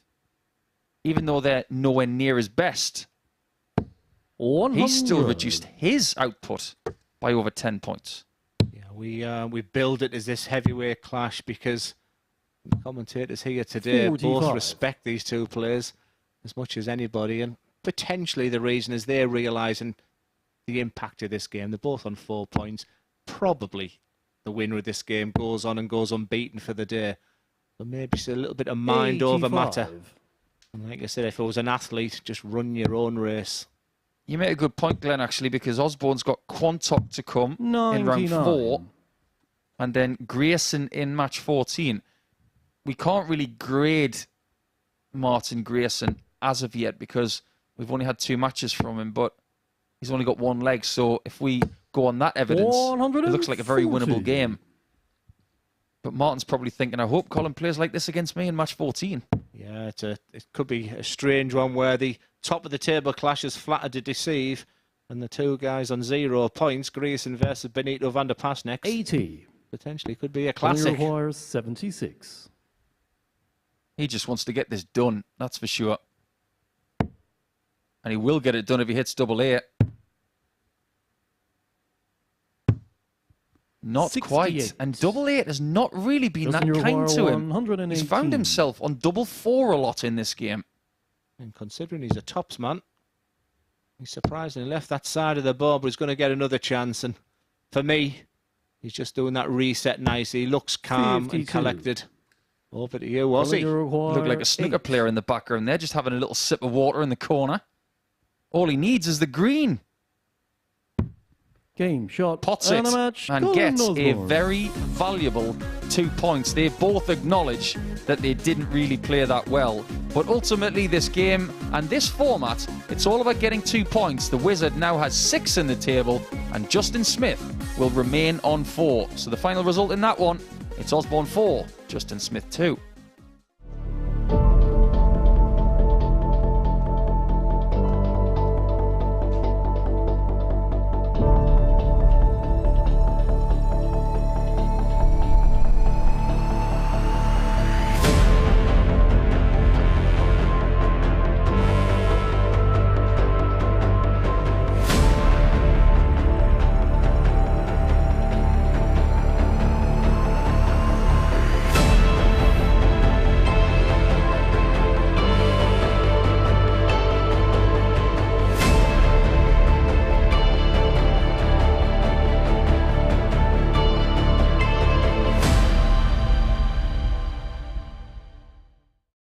Very well, welcome back everyone to this, the MODUS Super Series. Before the break, Colin Osborne won the battle at the top of the table against Justin Smith by 4 legs to 2. We'll have a quick look at the stats. Wasn't a classic performance from either of the players, but importantly for Osborne, he got over the line 4 out of 14 when it came to the doubles for the Wizard, who wanders his way now onto 6 points, having won all 3 of his matches. Right, so next up for us here at the Live Lounge in Portsmouth, we are going to see Martin Grierson in action. He's looking to get his first win of the group here at the Live Lounge in Portsmouth. He takes on Benito van der Pas. It's the 4th day's action for him here at the Super Series as he continues his road towards a comeback professionally within the sport. Let's have a look then at the table. This is the final game of the 3rd round of fixtures. These are 2 players, of course, yet to get off the mark in terms of their campaigns as of yet. So a win for either of these would be crucial because it puts them back in that mid-table mix. And as Matthew Edgar would say, they'd then be on their final life in terms of the rule of 3 of qualifying through this group through to Saturday night's final. So next up, Van der Pas up against Grierson with Paul and Glenn. Yeah, thank you so much, Henry. Both guys in your picture there will be desperate to get off with 2 points. Real opportunities for both, they will feel. For Martin Grierson, it's been a difficult start. So excited when he walked in the building this morning. His first real opportunity at the MODUS Super Series. And he was just really looking forward to it. He said, what an experience I'm going to get. He said, the throw on the stage feels absolutely fantastic. And I'm here to play my best darts. He's been inspired by his friends Ryan Finesse and followed sort of his career on the MODUS Super Series. And for Benito, yeah, it's been a tough week. But I think he knew that when he arrived on Monday. He did play in Q School this year and Challenge Tour, but like typically the last 3 years he's had a building block was put in his way. With an elbow that was hurting him, albeit it hasn't affected him at all, he said this week. Both players desperate for a win. And after that last game, which we built up, could this surprise us the opposite way and see the best from both? 100. I just want to delve a little bit further into Benito's season, in fact. Now, if you look at, before we do that, 59. What they've done today, they both haven't got points. Someone's about to get onto some points, but if we go back to the 17th and 18th of March, 60. Benito wasn't playing that badly. He got wins against the likes of Alan Norris, who we've seen here in Super Series 3. Mike Warburton, he beat 48. by 5 legs to 3 on the 18th of March at the Challenge Tour. Now, Warburton has qualified for next week. And even wins against someone by the name of 45. Scott Mitchell, who we'll see tonight. And those averages were all mid to high 80s, which is what you really need to do here. 190. There's the scoring power. He's been searching, but yeah, when we were crunching out the numbers this week, and I just think you don't think he's thrown a dart for 4 weeks, he said, because he really wanted to rest 92. that elbow. And like I said, we were thinking potentially he could play himself into form this week. And darts do feel like they're going in with a bit more vigour. 100. His timing's a little bit better. He was better when he was really opening the eyes, but Paul, he got so much better as the day went on, Monday, Tuesday and Wednesday. He was definitely the person to catch first thing on the morning. 44. With that in mind, 114. his first game tomorrow will be against Chris Quantock, and also Benito's last game today. 43. It'll be interesting to grade him based on what he does today and first thing tomorrow, just to prove your point. Grayson's not going to take out 160. In fact, he's only got one leg so far today. 60. Whereas Benito requires 71. got one in his first game and 2 in his second. So looking to double his best effort so far. Game and like Glenn mentioned earlier, there's nothing wrong with his doubles. Yeah, there was just something as he was bringing the pull back there was just a lot more smoother release. It's like Benito to throw first. Very high elbow the way he throws a dart. Like I said, no two dart throws are the same, and even at his best, Benito, you could use the word unorthodox. This 6'3" guy who sort of bends over to around about 5'10", and he's not using or maximising that height, which I would do if he was a guy who first walked in to see me 58. as a total amateur. And there's that sort of hunch over that he's always done. You speak to many players from the Netherlands. 133 is about average. I have one of my favourite photos with my heroes, Michael van Gerwen Barney, Roland Scholten and Vincent van der Voort. And the snooker referee, Jan Verhaas. Oh, Jan Verhaas is a good darts fan and an excellent snooker referee. And I looked absolutely tiny. Absolutely tiny. 43. That was a good crowd. Even the band who played before the exhibition was a MODUS exhibition, and Michael was just adored. I think it was very close to Michael's when he grew up. 140. Yeah, he grew up not far from Den Bosch, I believe. Yeah, we played Phil Taylor that night, and yeah, it was an unbelievable atmosphere. 97. Van der Pas is first to a finish once again. He'll be looking to compound the misery of Grayson, who is just starting to compact these darts a little bit better. Yes. 140. Benito require 136. And I think that's also equated with the fact that he looks again at this unorthodox way, but we like it. 116. He almost did as well. That was a great effort from Benito. 42. Feel this is a must hit. Just needs a nice clean kill. And he's had real problems down there when he's been Benito there. Require 20. And Benito will be thinking, well, I haven't had many bounce out yet. Maybe the luck going my way now. Big dart for Big Ben. 15. Heartache for Big Ben. Martin, you require 32. And Martin gets another look at 32. Keeps missing it outside. It's a gorgeous marker. Maybe he needs an assist. No and he just score. can't get one. That is what's been happening Benito, on that require 32 bed. 5. He keeps missing to the left. And Van der Pas has got this really awkward looking 5. Dare I say he looked a little awkward. But yeah, I didn't like his reaction. This is the only way to get 5. The only way. Double 1, 1. No score. And bust. That was nearly a Martin, Paul you Nicholson require exhibition 32. shot. I wouldn't have got the first double 1. Come on, Martin. You don't want to keep missing on the outside. At least it's a fresh target. 16. Yeah, and the longer the losing sequence Benito goes, he's only won one 5. leg today, Martin. He'll be beginning to feel, swallow me up. And that's, I think he's just thinking that's a little bit too close to double 1 for my liking. And this is tricky. Gonna have to be left portion. Oh Game boy, closing that's a leg, gorgeous Benito dart. Van der Pas. Maybe the best one he's thrown today. Is that one of the best he's thrown this week? Absolutely. Like I said, I feel confident when he's going for a double. I don't so For much leg Martin to when he's going for his throw scoring. first. But what is Game inevitable there is you just look at the averages plummeting. And we've talked about the obsession with people's averages. Well, I've just seen people just shy of 90. Missed 12 darts at a double there. And gone down to an 100. area they don't want to be in. Now, Martin Grayson right now is cutting the figure, which is very similar to a Tom Brady football. Looked quite deflated. 60. Yeah, he does, doesn't he? And you don't want that.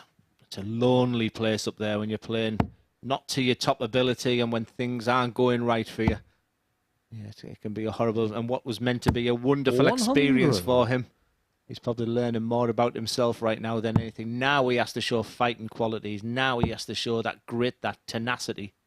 I just want to bring something to your 99. attention, Glenn, because it's something that I've known about Benito for a very long time.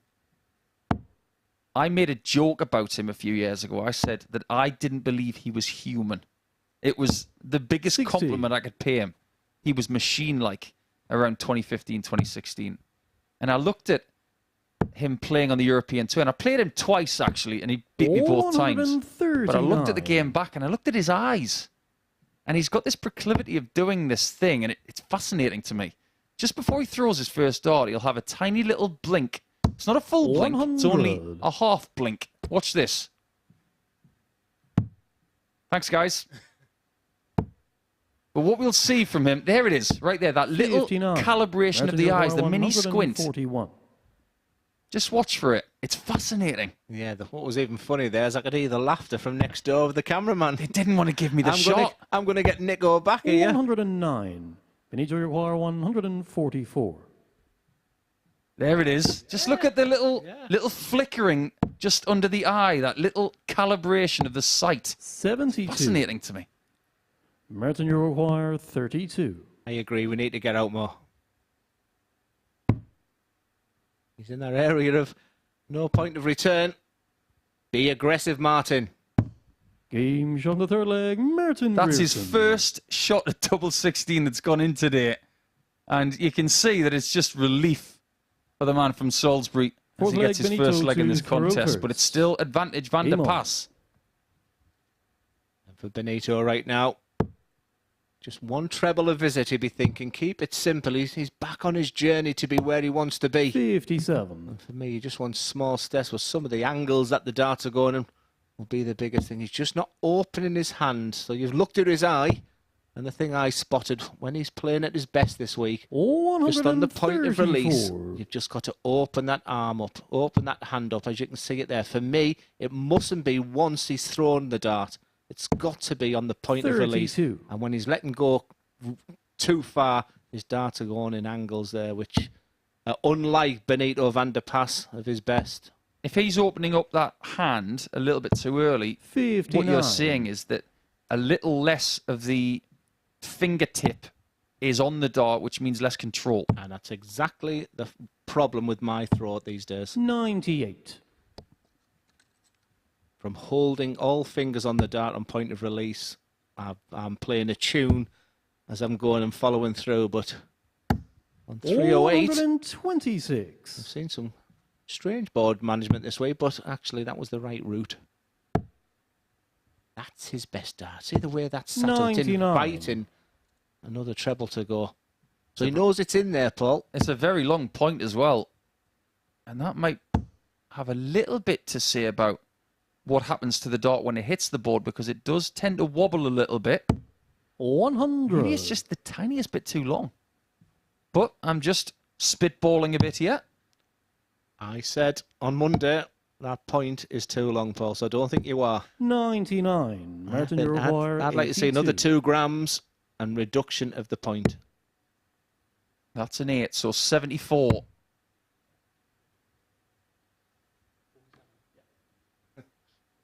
We're both getting the calculators at ourselves. Yeah, I didn't expect him to hit treble 9, 42. So it's all good. He has left himself on tops and not double 16. I think that's a good play.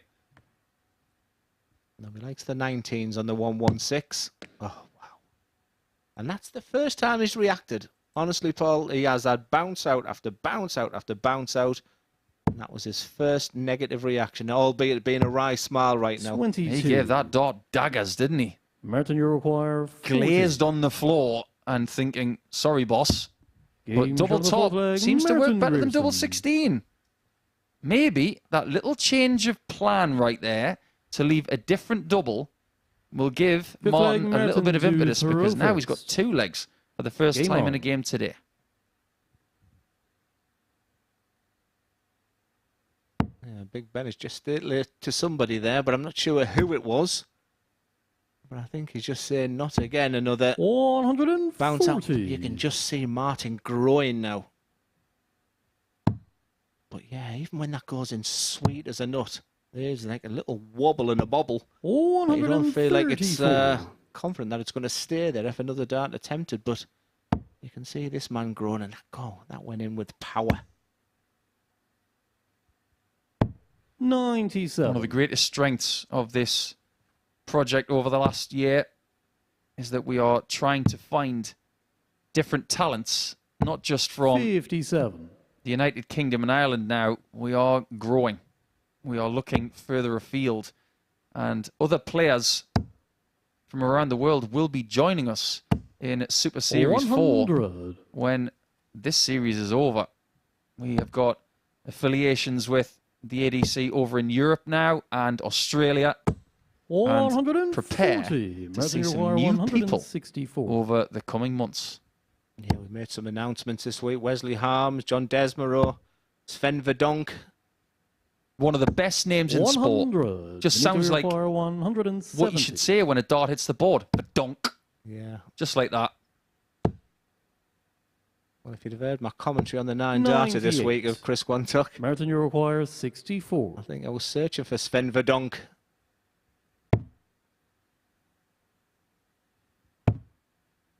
The change of plan continues to work for Grayson. So I get the feeling that double 16 has been put on the side of a milk carton. He doesn't want to see it for a while.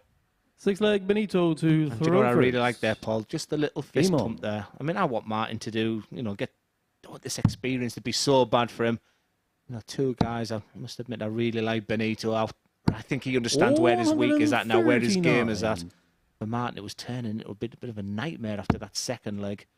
And that little fist pump there. He's winning tournaments. He's prolific local league. And we've talked about the type of standard he's up against, so he can play the game. He's just beginning to showcase his talents now. You're from the same sort of blueprint as me, Glenn. Coming through what was an incredibly tough Northeast school. And when you were good at Super League level and local competition level, it was all about playing county and then country after that, and then competitions.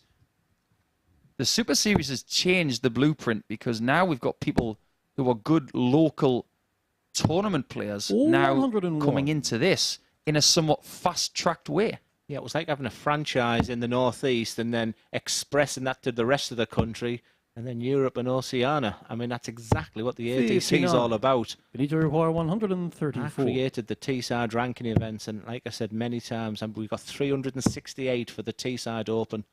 And if you could replicate that 53 in the Northwest, in the Southeast, in Wales, in Scotland, and that's what the ADC are doing. And the winners from them ADCs are getting the opportunities to come here. You had 368 players. We were huge in the end. We had the players which would blow you. When Paul Lim walked into our competition for the Teesside Open, albeit alright, he was doing a lot of work with the soft tip. As we look at Benito going there, but 49. But when he walked in, I thought, we've made it. 42. I'd love to see Paul Lim here. I can hope that maybe that will happen sometime in the future. Van der Paas is going to get a look at 32. Benito, you require 32. And he's been okay down here. Yeah. Which usually means one thing for a commentator's curse. He liked this double 4. He's done that this week. I said that has been the go-to double. We did feel, and it did smell of a 7-leg match, this one, against 2 guys desperate for the 2 points. Final leg, Martin to throw first. The fact that Martin is throw first be the difference. What's kind of weird to me is that our previous game between the top 2 was nowhere near this good. 100. And in fact, the bottom 2 are playing a better quality of game than the people who are more likely to qualify through this group. Well, we did sort of say they're off air, didn't we? 99. Yeah, the only thing I don't like for Martin's throws, I don't like flights above the eye line. I like you to watch your dart go into that treble 20. Yeah, it's almost like he's pushing down. Yeah. I'd like him just to dip that elbow a little bit and see how that feels for him. Yeah, I don't think he's going to have some tea tonight, and when you ask him which dip he wants, it's going to be an elbow dip. But that is the terminology. The biggest elbow dip in the sport belongs to Jamie Lewis. Yeah. He does it in motion, whereas it's a consistent 60. elbow height for Martin there, but I'm with you there. I think maybe just the tiniest little correction of that elbow height might have a massive effect, in fact. 96. Good game. Not a lot in it. Been a good fight back from Martin Grayson. You can see that winning line. You mustn't dip too early. Just stick to the basics. They're straight darts. Turn that 60 into a ton. And for Benito, you feel he needs a 2 treble visit. You do feel his pain. He's worked really hard today. Martin, you require 141. Unfortunately, it looks like Grayson might be getting his first points. And one of the reasons for that is because he's figured out what's been going wrong and in which portion of the board. I'd be amazed if he doesn't go 5 tops to win the game. And for Benito, all he can do is put some pressure on. And even that is proven to be difficult. 47. Advantage Grayson. Martin, you require 45. Looking to put Benito in the rear mirror. He's gone for double 16. 13. Martin, please Benito, listen to what you're doing. 158. You couldn't miss double top. And double 16 has given you so much in the way of problems. And Van der Paas almost made you pay for it. 88. Some of them angles Martin, again, but it's over to Grayson. He's got to be aggressive. He did hit double 16. Really followed through that arm. He keeps hitting that side there. The double 8, he'd be glad to change the target area. Game shot. I'm so glad he smacked it right in the middle of the bed then. It's his first 2 points in the MODUS Super Series. And for Benito, it's just maybe a step too far for him this week. But Martin Grayson for his first 2 points. An exciting game that went the full 7 legs. Big game coming up next for Colin Osborne, who's played 3-1-3, and he's up against the unpredictable Chris Quantock.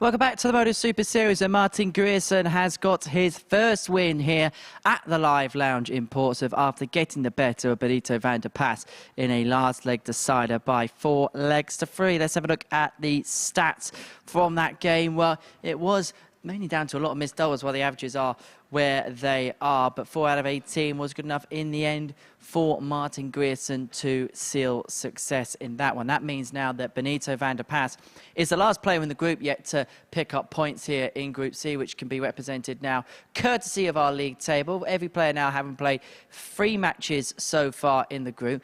Colin Osborne leading the way, the only player to won all 3 up to press. Smith and Darwin both winning 2 of their matches, whilst Quantock and Grayson are on 2. It's a very, very tightly compact table at this early stage of proceedings. Round 4 is kind of the round where we separate players through a little bit when it comes to Group C. Some people may be able to build gaps. Some players may find themselves a little bit further behind. We're going to kick off that round of fixtures with the man at the top of the table, Colin Osborne. As you mentioned in the table flash a few moments ago, the only player to have won all 3 of his games so far. He takes on Chris Quantock, and watching this one in the commentary box, here's Paul and Glenn. Thank you so much, Henry. I get the feeling them last set of games, they'll be glad they're over for the players. The top 2 playing each other, the middle 2 playing each other. It's just back to just focusing on your own game. And for Colin Osborne, you might think the worst is over by playing Justin Smith, but you just don't know what you're going to get with Chris Quantock. When I walked through, he had a wry smile to me. Trust Jamie to get his first 100-plus finish against me. So he still seems chipper. Still seems quite happy, but I think it's time for him to deliver. I think all this talk about being unpredictable and how talented he is, well, it's time to show your mettle, young man. Show your tungsten, I guess. Even though it's not the only metal in darts. Back in the day, they used to use a bit of copper, bit of brass, bit of nickel. Game on. Are you a fan of collecting darts, or? I've got a couple of old sets, in fact. I've got Jim Pike, is it? I've got a couple of old 96. unicorn sets in their original Baker-like cases. They're quite novel. And I know that Tony Martin, who is the partner of Anastasia, the 3-time ladies champion, 100. he's got quite the collection.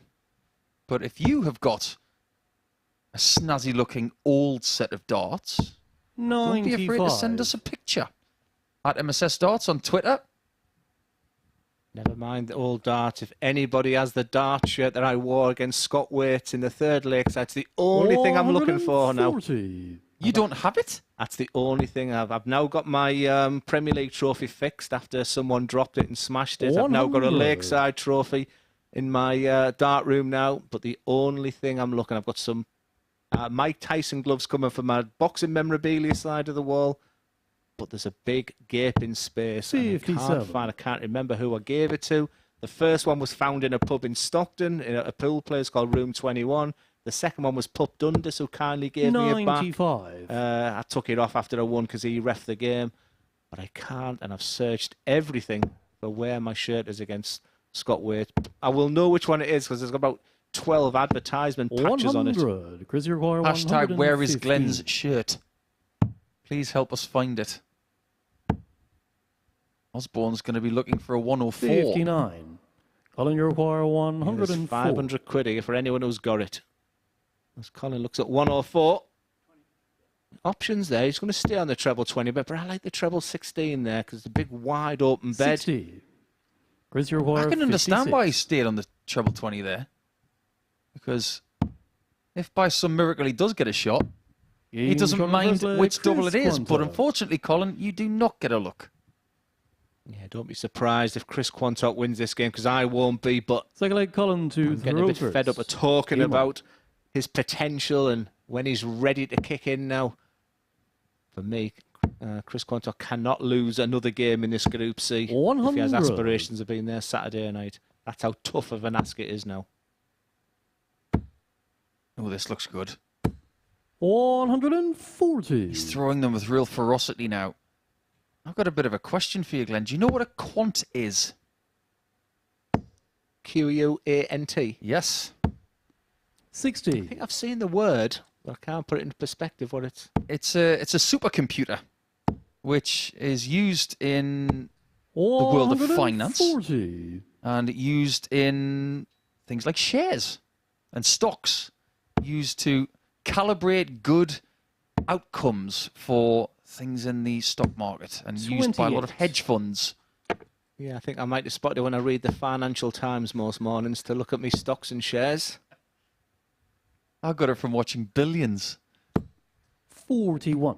I think I've read the Financial Times since I had a job interview in the stock market back in the early 2000s. Well, when I said to you I like Beverly Hills Cop, like the 80s vibe, I've watched Brewster's Millions. That's what the closest I've got. Oh, what was that Eddie Murphy one where they end up on a beach and they'll take all the money off the trading places. Trading places, yeah. Well, these two will be hoping to trade places in the table, if you're Chris Quantock, of course, because it is Osborne at the top. He'll not want to trade that for anything. Chris, you require 80. But Quantock may be getting very close if he finds fives. It's a wonderful shot. Chris Quantock. Great conversion. And Quantock, if he wins this game, will go to 4 points, only 2 points behind the solitary person who was undefeated in this group. Game on. Now, I would like to see the trend continue for Chris. Because they're the two legs of darts, over 91 average. 40. But he's imploded so many times this week, you can't get too excited. And I think Colin will know that. These, apparently, according to our graphic, they 125. are the slimmer version of the Nathan Aspinall dart. These are the darts that have been on the diet. I was talking about these just a few days ago in Austria. Aspinall is looking to slim the darts down so he can get them a little bit closer together. Using them pretty effectively in Premier League darts, that's for sure. But they still have this tapering towards the outside with that 93. rather bulbous end to it, but not as severe as the previous 26-gram version. Yeah, something I'm liking right now about both of the way the darts are going, and I think it's the word you use, a bit more ferocious.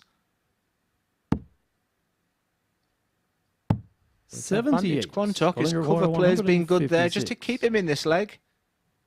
But it's advantage to Osborne, and what a finish this would be. 138. Fancy that. Require He grits his 150. teeth because he missed it. I think Colin fancied it, and the two guys in the comms box here. 50. Not a lot of Colin pressure. require 18. No hesitancy whatsoever from Osborne. Game Straight on for the third 9, leg, straight Colin in. Osborne. And if you were going to take a photograph of a double 9, just have a look at that one. That one was perfect. Fourth leg, Colin to throw first. Well, our Game on. chat of all darts. I've had a lovely email. Thank you, Scott. Scott Leader. Some cracking darts there. I'll have a good look at that picture later. But that first up on the 28. left, they look absolutely fantastic. That's a brilliant photo. Back in the day when they used to throw with feathers for 57. flights.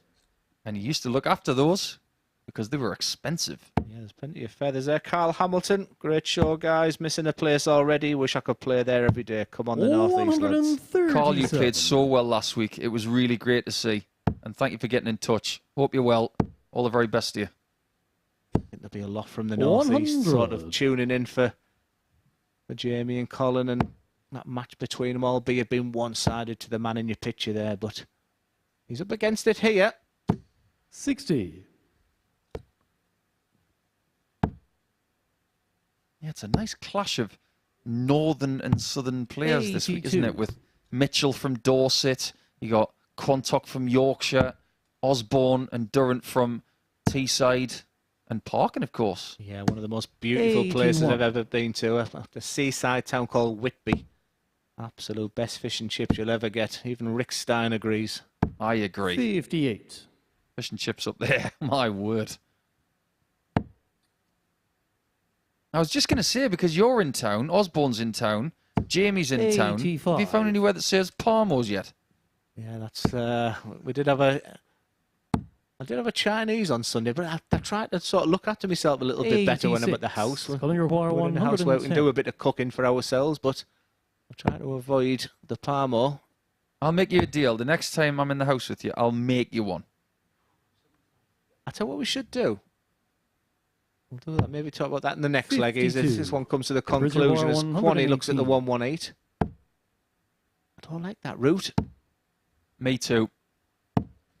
It's such a 43. 50-50 Colin opinion require 58. these days on 118 for 18's first. I don't agree that 18's first is the right player. Game shown on the fourth That leg. was the right Colin player Osborne. with 18's first, and it's 2-2. Is it me, or does Colin Osborne, when he's got two darts in his hands for a two-dart finish, just looks Fifth so leg, Chris solid? You just to know throw it's going to first. go in. Game on. That was hit with total aplomb. He just glided in that tops, and he's back in this match. And as I said, a 2-0 up. I said, don't get too excited because Chris has deteriorated from winning positions this week. And for his sake, I hope it doesn't continue. It's looking ominous now as 93. Colin's right behind him. Yeah, Colin's looking so solid, he might as well have his own crew. Boom. More than 21 seconds to go 85. in this one. But I will say one thing.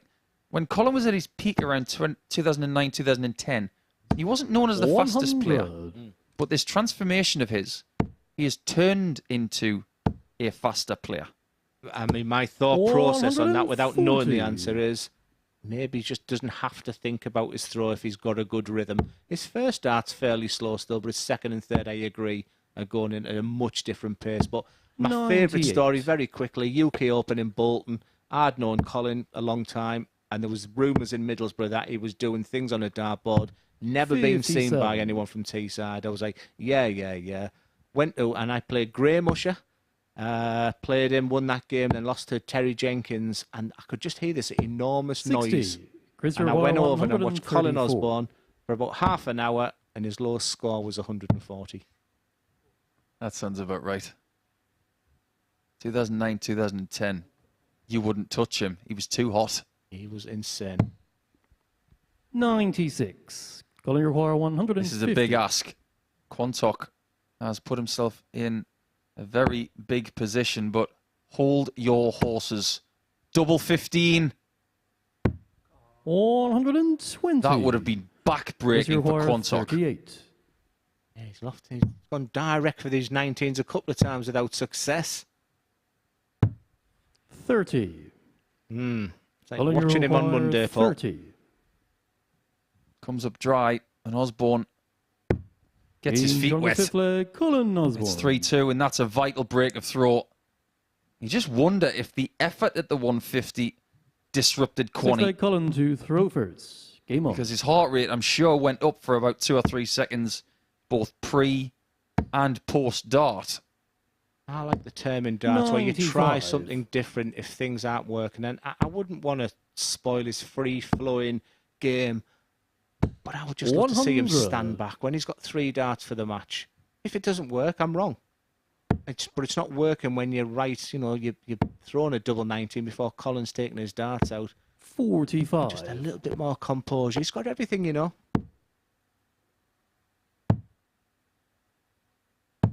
98. When we talk about left-handers these days, we've got quite a few.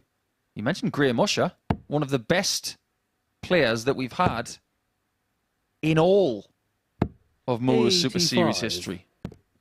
For me, he has the best individual performance when he won 4-2, 4 legs with 4-ton-plus checkouts. 58. He had a 161 in there and a 9-darter.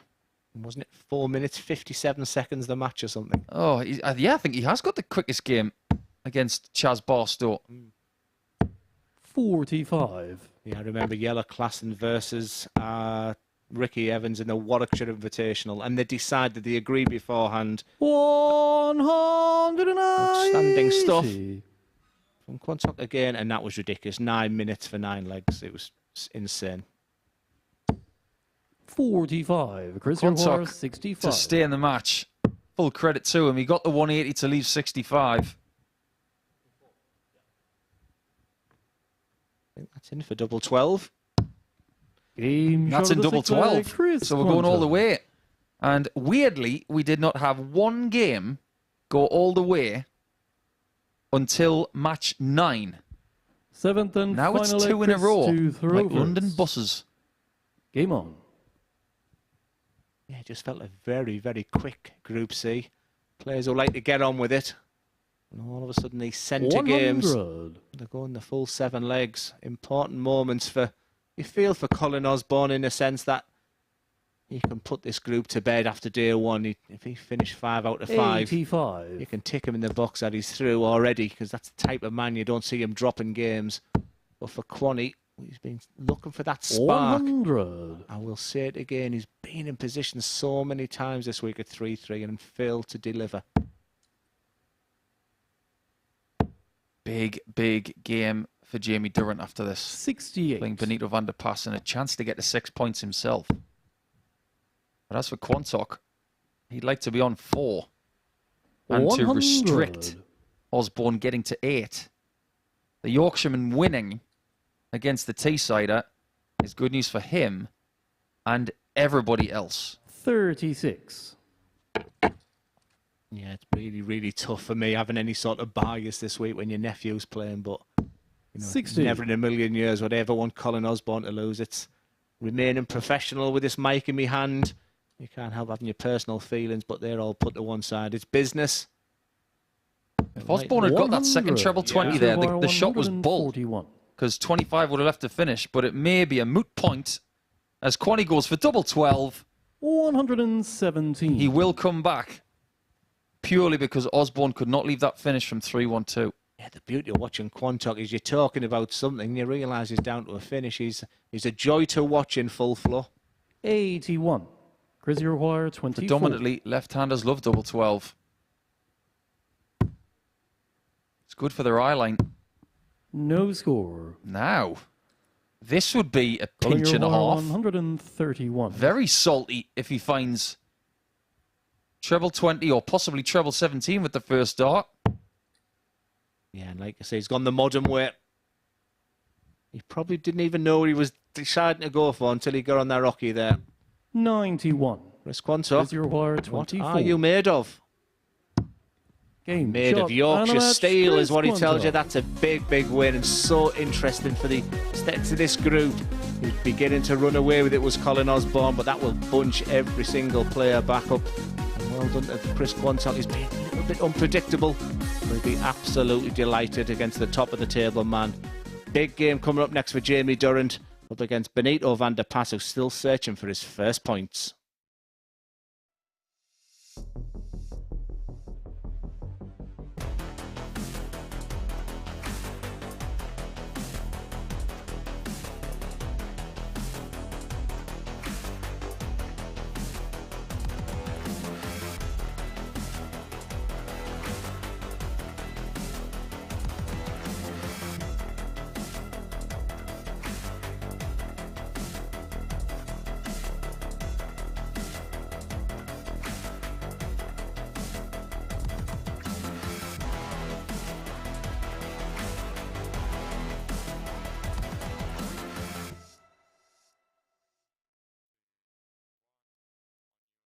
Very warm welcome back to the MODUS Super Series, where Colin Osborne has been condemned to his first defeat of the group, losing out to Chris Quantock in a last leg decider by 4 legs to 3. Let's have a look at the stats from that particular match. Well, 84 averages apiece. It really was a game of fine margins in the end. Chris Quantock having a number of darts to win it in the end. His power scoring really helping him in that final leg. 4 out of 12 when it came to the outer ring. And came so close, didn't he? Missed that double 12 for a 1-4-1 to finish off the match. So Quantock getting the better of Colin Osborne by 4 legs to 3, which really congests things in terms of the league table, because Colin Osborne, yes, he's on 6 points. Now he's still out in front, but have a look at that for an emerging chasing pack. Justin Smith, Jamie Dunk, Chris Quantock, all in behind on 2 points. Martin Grierson on 2 himself. And Benito van der Pas is looking to get off the mark. Well, he's involved in our next game. He takes on Jamie Doan, who is looking to continue to pile that pressure on at the top of the group. Can go joint top with Osborne with a win. And watching this one in the commentary box is Paul and Glenn. Yeah, thank you so much, Henry. It's been an interesting opponent for Jamie Durrant, as Benito van der Pas. Benito has got the better of him in 3 occasions today by 2 matches to 1, but the one game that Jamie did win was a big 4-0 victory, and the demise of Jamie in Group A was the fact when he lost to Benito in the opening game of never really covered from that. And now it's all about expectation. Jamie now arguably becomes favourite for this game, and it's easy being the underdog and being free-flowing, and now different types of questions are being asked of him in a match that he'd be expected to win. Yeah, it's a good point, Glenn, because let's face it, Van der Pas on 0 points and Jamie on 4. He should be more confident of getting the result here. First leg, Benito to throw first.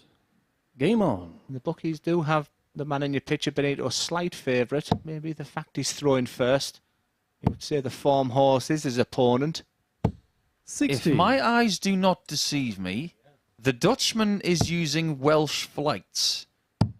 That's something you don't see every day. 91. Yeah, like I said, that players' lounge is that they're all getting on with each other. Maybe you just picked up a set and just thought, let me have a little go. I mean, I'm just trying to see if it's different stems as well. And 57.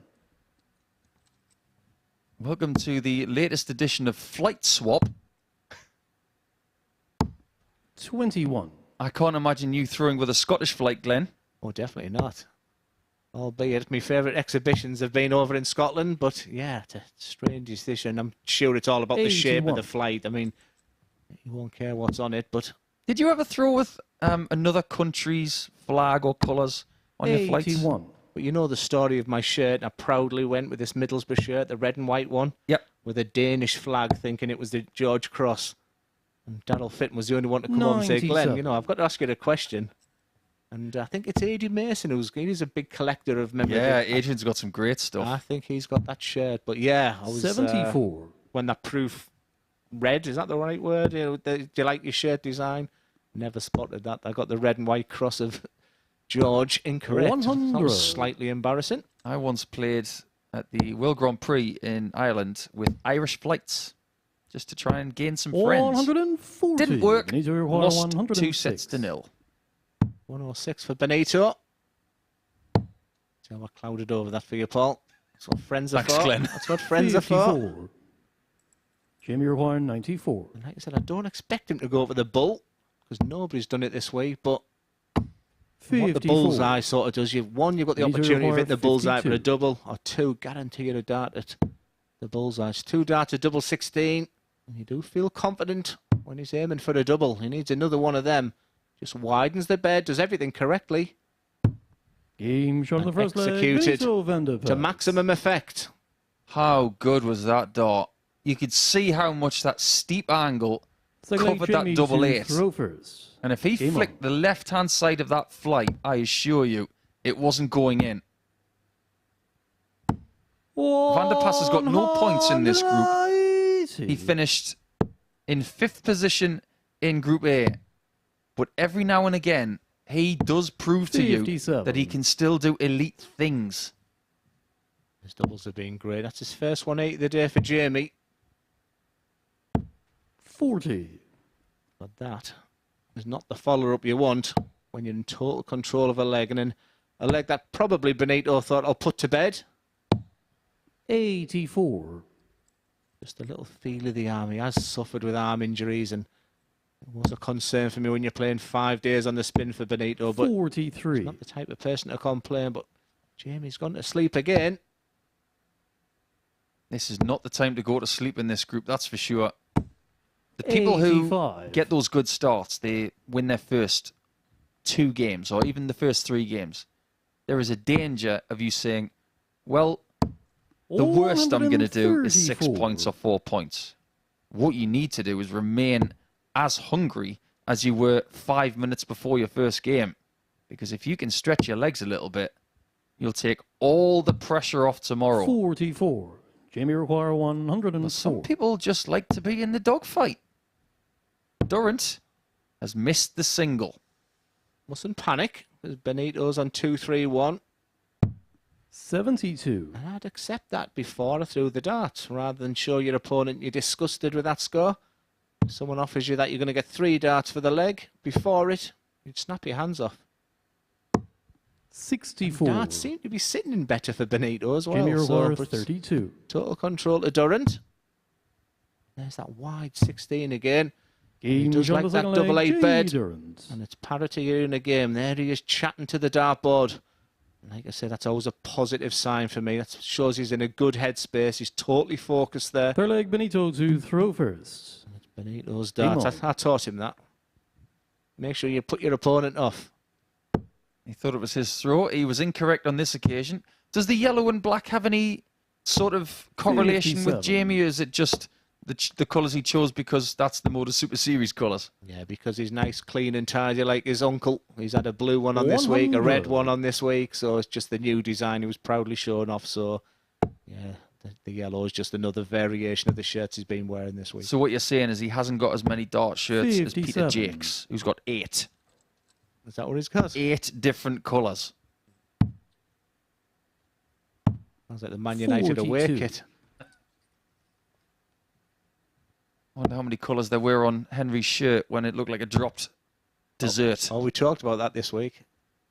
He had the cheek to say something about my fashion. So I kindly brought that shirt back up. 134. He looks a lot better today in his summer blue.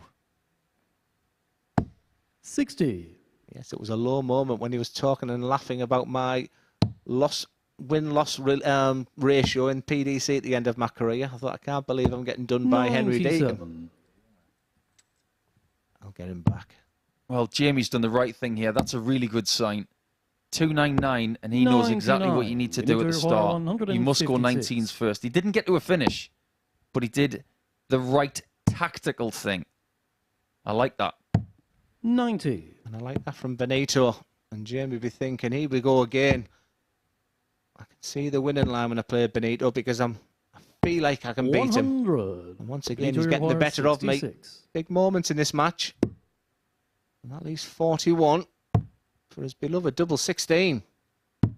34. That's a 2-darter for Durrant. 100. And he loves his tops as well, so this is a type of finish he'll practice so much. Now, what are you made of? Bends the wire.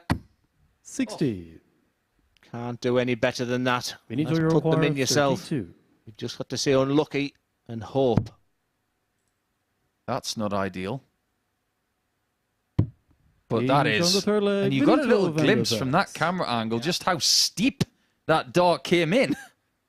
Yeah, we've been talking how great that camera angle is. Fourth leg, Jamie to throw with Benito's first. dart, it's like an aeroplane. All you see in the last second is it dip in. That's the snatchy dart. Here he is talking to himself. 85. And the smooth release of the first. So you saw his best and worst in his throw. All in that one. This is so much better from Benito. Them flights 100. are helping him.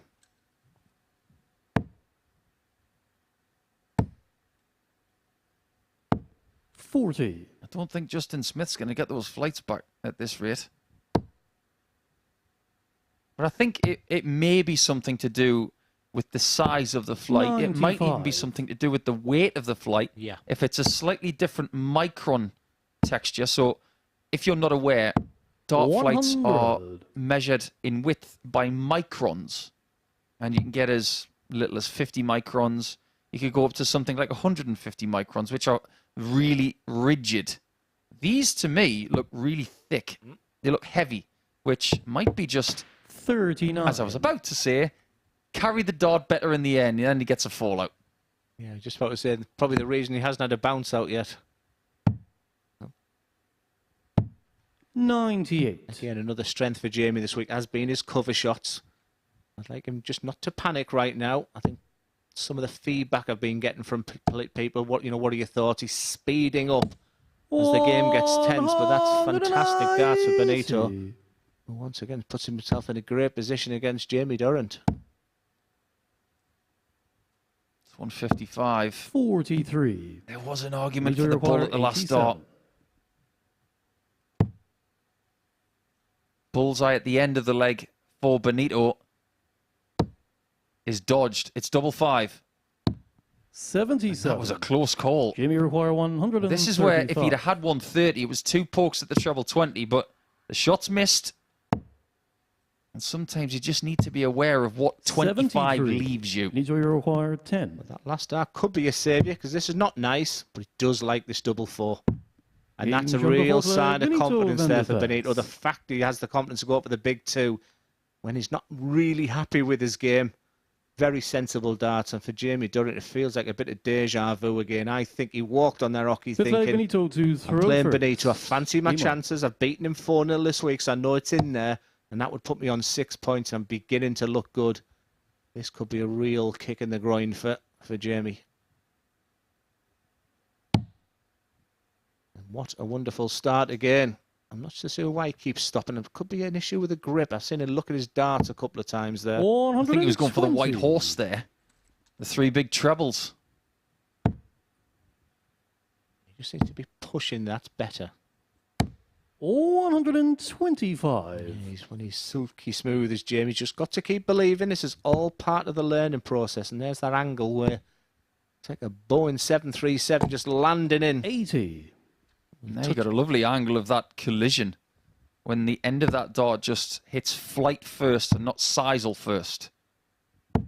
93. That song by Journey is very apt, isn't it? Don't stop believing. And it's all about the journey. Enjoy the journey, it's not a sprint here. 41. When you play it all week, it is a marathon. And they're playing their 4th game of the week, like you mentioned earlier. And Benito's won the last couple of days, and maybe he's earmarked this game where he can potentially find his first 2 points. Yeah, that song reminds me of the late Fred Page. 40. Don't stop believing. Do you remember Fred? Yeah, I did meet Fred on a few occasions. He sang that song. It's karaoke or county or something like that. He 105. likes to use that bullseye in the second dart on 2-3-5. Like I said. Benito's looking different. I mean, his averages isn't telling me an awful lot, but just the darts seem to be just Jamie going in require just a little bit better. 130. For Jamie, we might be seeing the bull again. 94. This time it's Benito who gets a look at a 135. Still on. Treble 19 or 15. Choice has to be made. Maybe just caught in 2 minds. Yeah, I thought the same. I don't think he was 100% certain what he wanted. 71. Jamie certainly knows what he wants. 36. I'd like to see him go wide on the first one. Don't dip in the 18. Now it's concerning. That transition normally from the 18 to the 9s can be difficult, but that was plumb right in the middle. That's excellent darts from young Jamie there. He's back in this match. That's the second time I've seen him do that today. That's Six leg interesting to Jamie me. to throw He's first. wiped Game the on. darts with his dart shirt. Is that just trying to take some of the perspiration from his fingers and hands away from 140. the tungsten? Yeah, I mean, you could argue that Benito's been doing the same with his grip. I mean, it's not normally we're talking about heat or anything in this building 59. very early in some of the morning games. But maybe it's just a little bit warmer in there. And maybe just a little bit of sweat from your palm is going onto the dart, but both of them are looking at the darts. 140. This game is just beginning to warm up nicely. Just wait until July and August. This place is going to be hot. It's going to be brilliant 38. as we go into Super Series 4. By that time, we'll know who has won Super Series 3. 57. And we know exactly right now that nobody, by the time we get to the summer, will have defended one. Whitehead, who won Super Series 2. 41. Obviously, Junior he didn't defend after that because 164. Raymond Smith won. And neither of those players are going to be here next week. So it will be 3 different winners. 58. 3 different series.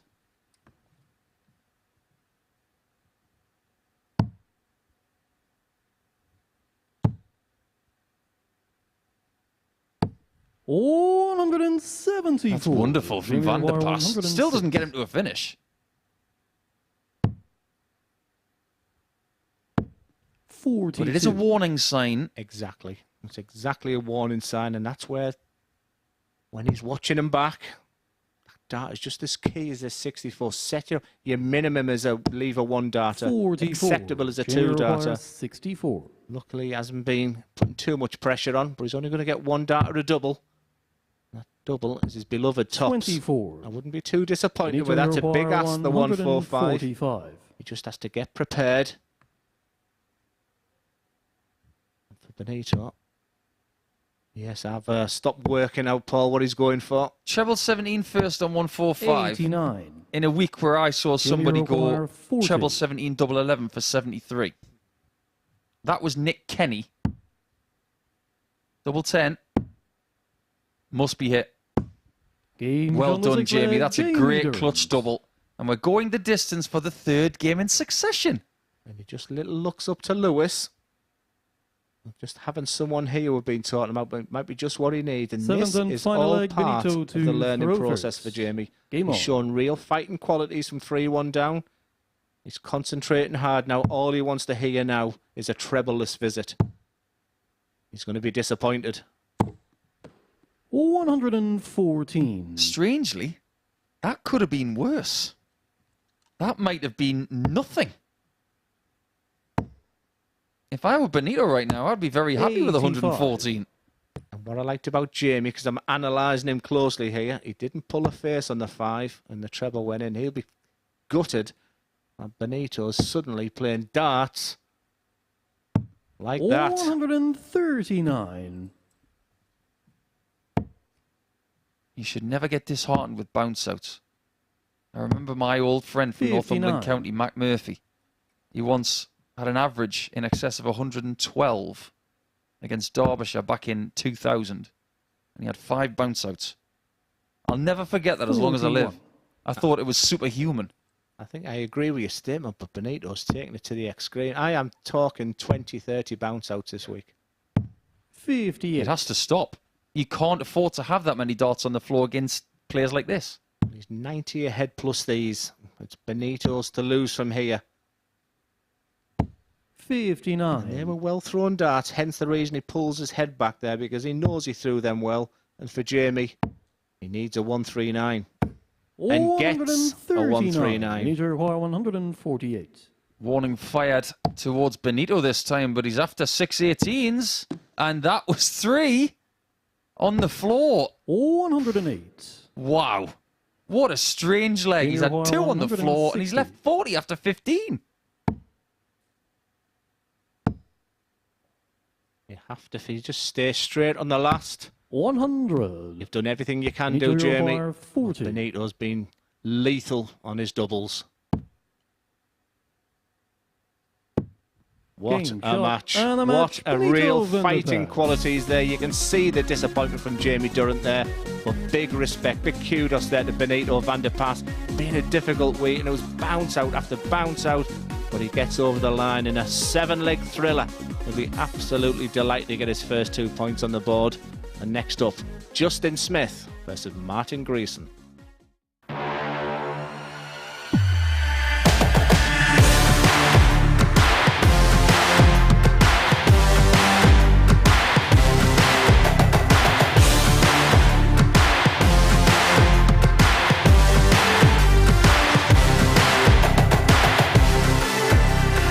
Ball 1, Joe Taylor, Garrett Tilly.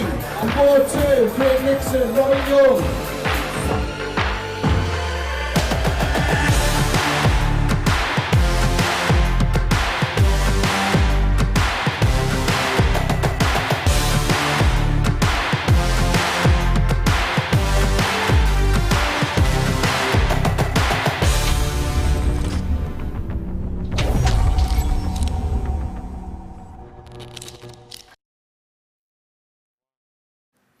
Welcome back to the MODUS Super Series, where once again we have gone all the way to a decider. Well, in football they use the term boing boing baggies to talk about West Bromwich Albion going up and down from the Premier League. Well, this week it's been a case of boing boing Benito with the amounts of bounce outs that he has had this week. 2 in the deciding leg in a 4-3 victory against Jamie Durham. Let's have a look at the stats from that one.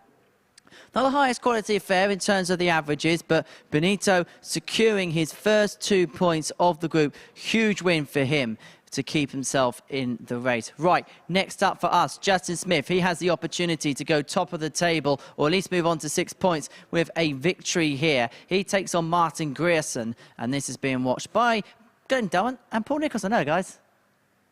Hello once again, Henry. And this one just looks a bit more relaxed than some other matches that we've seen. Just to give you an indication of some of the patterns that have occurred in today's play, we've now had 5 consecutive games won since we joined everybody on Sporty Stuff TV from 3 p.m. They've all gone with the darts, and the last 3 games have all gone the distance. All 7 legs played. And the last game that Martin Grierson was involved in was indeed won by 4 legs to 3 against Van der Pas, giving him his first points of this group.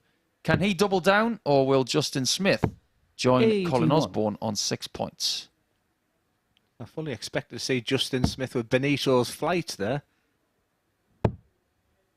Correct me if I'm wrong again. Has Martin changed them 57. Flights? They're not sitting the way he's been playing. Yeah, they seem to have gone in a little bit flatter. I just wonder if he's got a couple of different types. 57. They are very slim. Yeah. I think they're the same as before. Other. I'm not a fan of purple, though. It's my unlucky colour. 96. But not everybody's the same as me. I'm sure there's a lot of people out there who have superstitions when it comes to colours and all sorts of different things. Funny enough, I don't think Raymond van Barneveld likes green anymore. I wonder why. 96. He might have worn green in a certain World Championship match, and after that, he just didn't like it anymore. Yeah, I try to, once superstition gets in your mind, I try to do everything I didn't want to do. I'd walk under a ladder if I needed to, because when you start searching for the same underpants, then you know you've got a problem. My wife asked for them back, though. 100. I wonder what we're going to get from Justin Smith this time, because he did not play well against Osborne in match number 8. Is it fair to say, though, Paul, that the results have gone his way since then? He might have thought, that's not good, but the loss of Colin Osborne, Jamie Durrant losing. 60. No harm done, really, if he gets the points here. He's going to go joint top with Aussie. Yeah, that's a very good point, actually. 60 needed for tops, and Grierson's just 55. started to get closer to his opponents. It's not by a massive margin, but he's getting more opportunities to take legs out. Oh, look, it's double 16 again. Then he goes wide left. 60. Deja vu. 64. Leave tops. Double 18. Ooh, only just. 28. I think it was only just because he went to throw for the 16 and mid-motion he changed to the 20.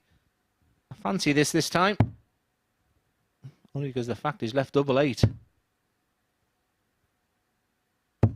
16. See the direction of that dart in the final third. It's veering left.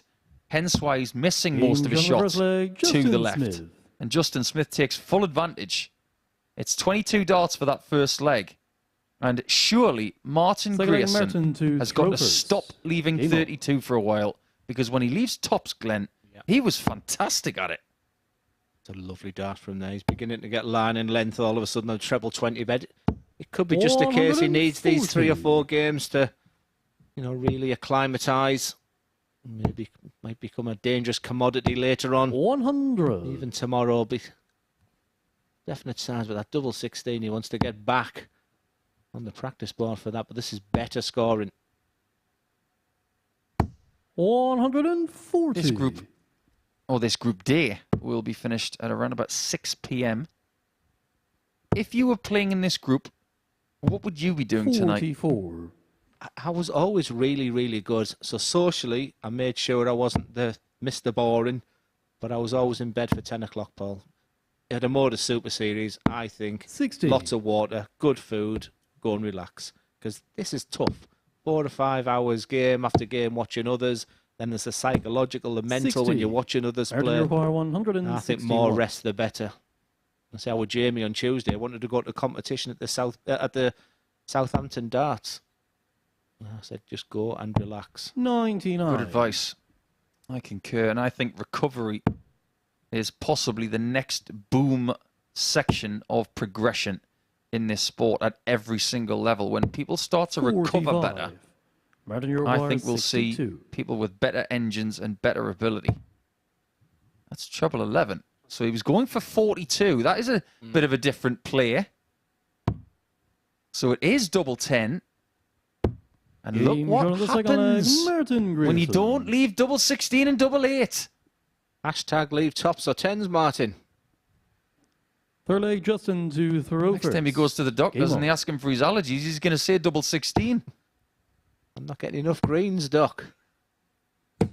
100. What I will say about Justin Smith, he is playing his C game. That's the negative side. The positive side, he could go join top by being nowhere near his best. I think he needs a little word with himself tonight, because talent-wise, arguably the most time makes the game look ridiculously easy. 120. Whoever does give him good advice when he's back in Wales, I implore you to get in touch with him tonight and just tell him to keep his chin up. 100. This is a day about making sure that you're not out of it. It's all about being in position after day one of Group C. 140. If he walks away with 6 points today, that's fine. Tomorrow is when you need to find just a little bit more. Just don't be 32. out of it. Justin Don't Require be 136. sitting on 2 points by the end of the day. And he already knows that that's not going to happen. Yeah, I like to hear you, Henry, yourself, Mace, who've been there and seen every eventuality in the MODUS Super Series, and just a quiet word. You can't win it today. You haven't been at your best. You're potentially going to finish with 8 points. 85. Almost Require left 36. the 170 there. Games on the third Didn't leg, make any difference, Justin though, Smith. because that is much more like it from Justin Smith. 13 darts. And correct me if I'm wrong, Glenn. I think that's Fourth leg, equally the Martin best leg to of the throw day. first. Game on. I don't remember any 12 darters. Yeah, we had a fabulous 10-darter earlier in the week. That was the highlight. 100. If we'd had a 9, I think everybody would have been singing it from the rooftops. I think when you look at the overall sheet of today's play, 45.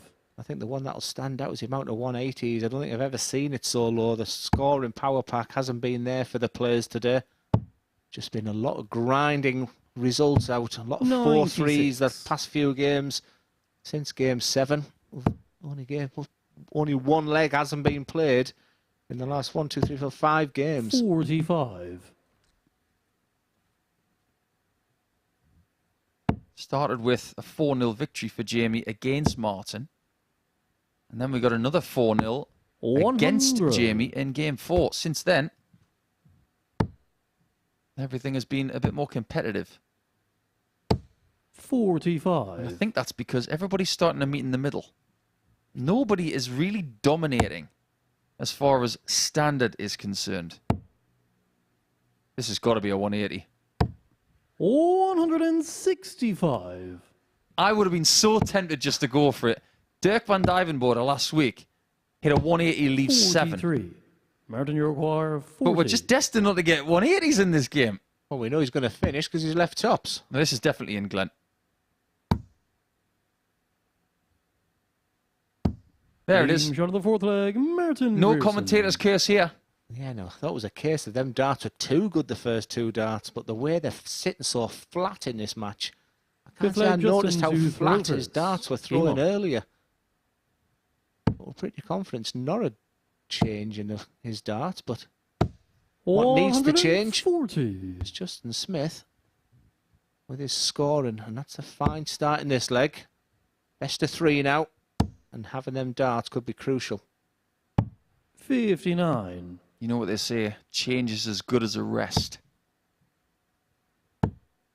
Maybe that's one of the reasons why Peter Wright's so energised. 100. He changes things mid-game, post-game, pre-game. I thought we were going to get to a stage with Peter where he's going to have a scoring set of darts and then pick up a set of darts for his doubles. I still think he might, you know. And there's a 180. 180. And an illustration of just how flat those darts are in the board. 97. Fair to say that the tonsils and the voice box of our referee Danny McNamara are feeling pretty fresh after today. Yes, he had plenty to do in that group here. 56. Justin Uruguay 164. And Jim McHugh went 3 matches in a row yesterday with 4 180s in each of his games. 53. Past that man a throat lozenge. Smith at 76 as the average is at least 10 100. below his mean Justin number. Uruguay 111. But he's still in with a shout of winning by 3 legs to 2.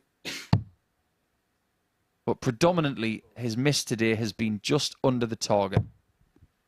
79. Martin Uruguay 106.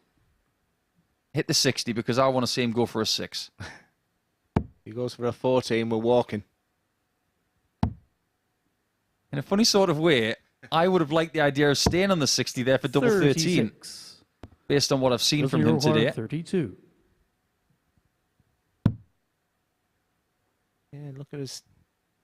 He's shown signs of concerns. It's not like Justin, but that's just a little touch of class there. Just moved across the hockey, widened the bed. Only had half the bed to look at. The top part of that. To Thorovers. He'll be feeling good about himself. I think he'll be feeling confident he can see out this game now. But potentially looking at another 7-leg match. 100. It was all going very quickly at the start of session.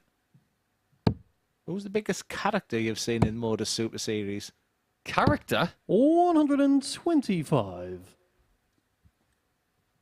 I absolutely loved a really, really slow player by the name of Richard Stride.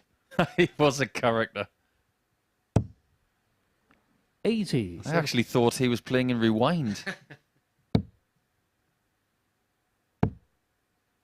Yeah, we kept pressing the pause button. 100. I like Northie, you know. Yeah. He's just glorifyingly confident no matter how he's playing. I think he's good for the Super Series and for 58. wherever he's playing. I like Northie. Yeah, I used to turn all the noises down when Aaron Monk had lost a game in the players' area and put a cup on the wall. 81. Kevin Painter, character. Andy Jenkins, of course. I tell you who was probably the most popular person in the practice room over the last 6 months. It was Ben Robb of New Zealand. Everybody loved being around him. He was so infectious with his positivity, his joy, his humour. He had everybody just in a good mood before Christmas. I'd love to see Ben Robb back.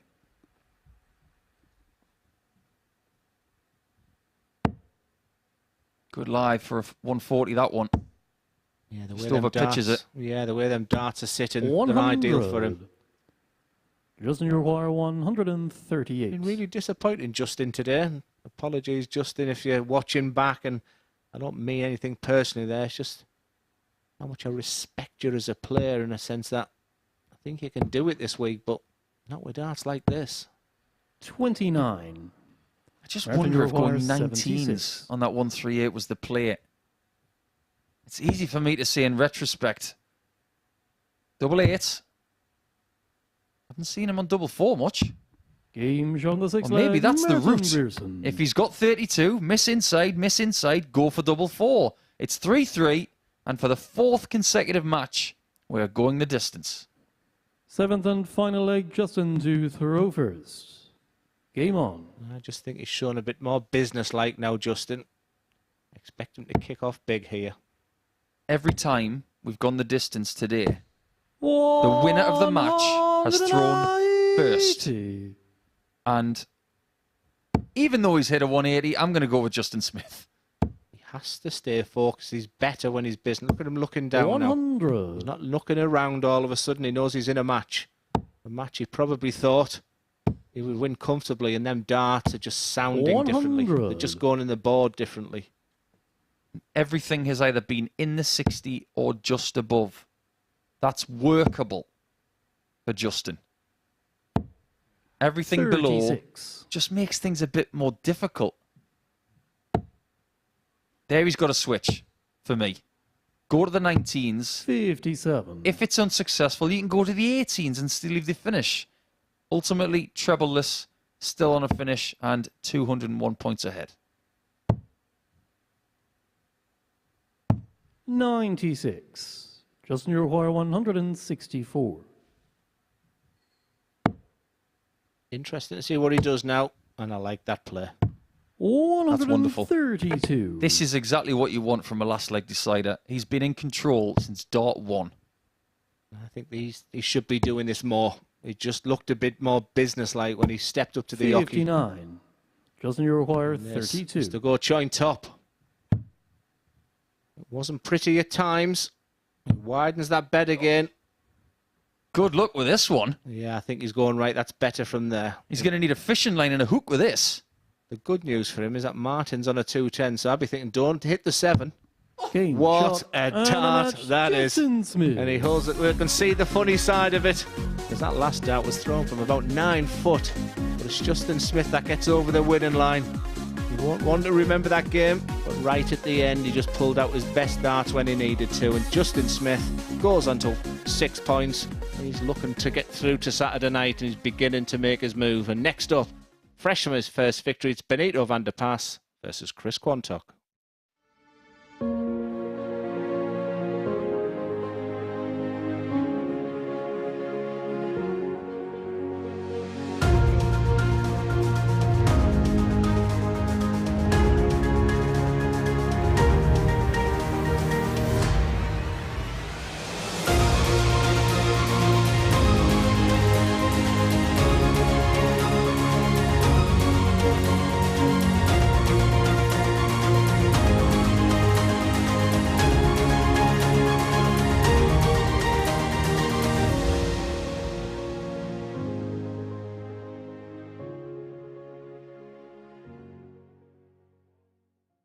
What a dart that was from Justin Smith there to win the match against Martin Grierson by 4 legs to 3. That's going to be one for the highlights reel, that is for sure. A miracle double 16, getting him over the line to beat Grierson in a last leg decider.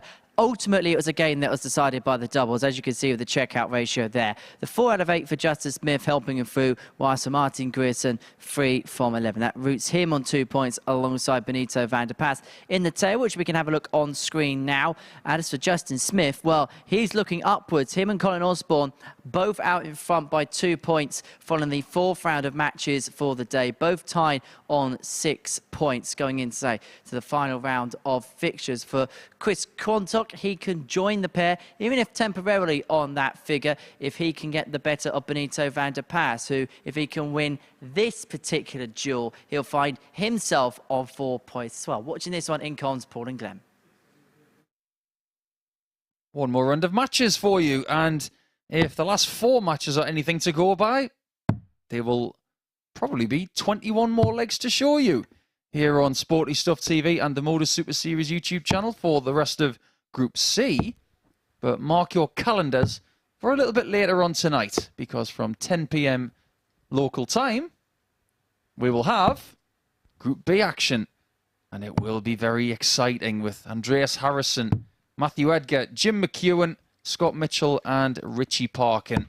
Lots of experience, lots of success in the past here in Portsmouth. It'll be interesting to see what happens First there. leg, Benito to throw first. Game on. But for now, it's Benito and Quani looking to finish their day with an extra 2 points.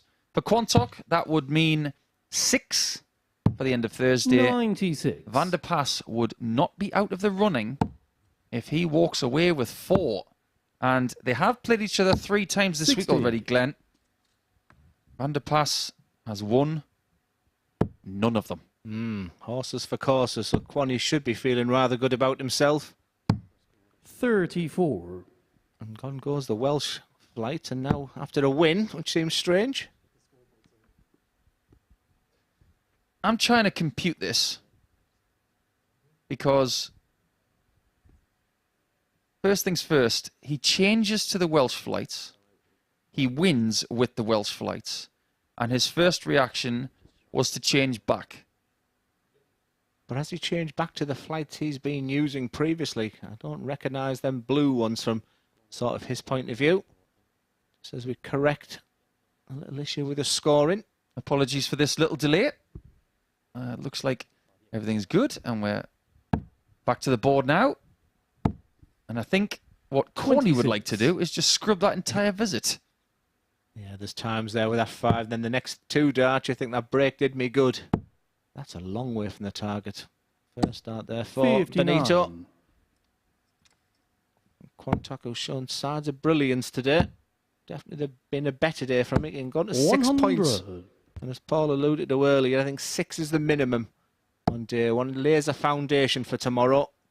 And something that Kwani will be looking to kick on 70. from Benito. Another tough day. Once again, his best attribute has been his 62. finishing. Albeit he has got a victory in his last game.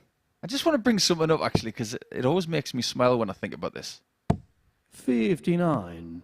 Kwani has not got a clean-shaven face anymore. But if he did, you might think what I'm about to say is kind of accurate. Because he does not remind me of Judd Trump. I'm just looking at the photo. He looks like someone, and now you said Judd Trump. Yeah. He really does look like Trump. Yeah, they need to see this graphic that we're looking at. Reservoir 113. For treble 19. For double 18. Game shot of the first Wasn't at his Chris best for a big Quanto. part of that match, but that finishing was absolutely sublime. We're beginning to see Chris Quantock just move across the gears. To throw first. Like I said, he's laying that foundation to come back tomorrow and give this Group C a real charge. It's not about 96. winning the group. It's about getting through. Save your best stuff for Saturday. Mike Gillett last week finished 3rd in Group B. 70. Relied on other people in the final. Cam Crabtree is the guy who done him a favour. And then Gillett beat him in the final. 80. That's what the MODUS Super Series is all about. It creates stories. Creates episodes. And right now, Chris Quantock has got to start believing. What about that first week that we came here? 125. Kieran Tian of Ireland finished 6th in Group A, leading up to that first night here in Portsmouth. 140. He qualified through Group C, and then he won on Saturday night. I use that example all the time because it shows you if you have 2 cracks of the whip, 82. you can still get yourself off the canvas and ultimately hold the top prize for the week. 96. He must be really proud the way it's all evolved, the MODUS Super Series, from them days of players playing in their homes to Southampton to now. It's just getting bigger and better. And 57. the news of the Reservoir 89. ADC in Europe and Oceania coming across. Big. Everybody who has been involved since day 1 needs a lot of credit. 55. 79. It's a big ask Benito for Van der Reservoir Pas. 167. I don't blame him for going 57 first there. This is not as scary a double for 99. Kwani as it is for someone Reservoir like 10. Martin Grayson because of the angle of Game attack. shot of the second Chris Did he show any Quanto. fear there? No, he didn't. It's 2-0. Kwani looking good. And 2 is a very apt number because he's won Well, 2 Benito to PDC throw Challenge first. Tour events. One in Game on. 2015, one in 2016. And the one in 2016 Yeah, was the very first one of the year. I don't want you to look at who we beat in the final. That's just seeing you look. 96. We mentioned earlier, Rob Cross he beat in the final that day. Wonder what happened to him. He didn't have a bad 2016. 140. Let's go through who he beat in that one, just out of curiosity. We'll go from the last 16. We won't go too deep. 80. He beat a certain Eddie Dootson in the last 16, who is Michael Smith's best mate. The best friend of who? Best man. Mick Todd. 43. His feet hang out the bed. Mickey Todd. He's got his own song, you know. And then Mark Lawrence from Yorkshire in the semi-finals, followed by 43. The soon-to-be world champion after that. In fact, within 22 months 85. of that game, Rob Cross will be a world champion. I wonder what Quanny thought the win that winning double winning against Phil Taylor. Thinking less than 2 years prior to that, as the obligatory bounce out for Benito. Telling his own story of what he thinks of that bounce out. 39. I can only either blame the throw, the dart, the point, because it's not happening to anybody else. I think he even gave the dart a bit of a kick there out of frustration.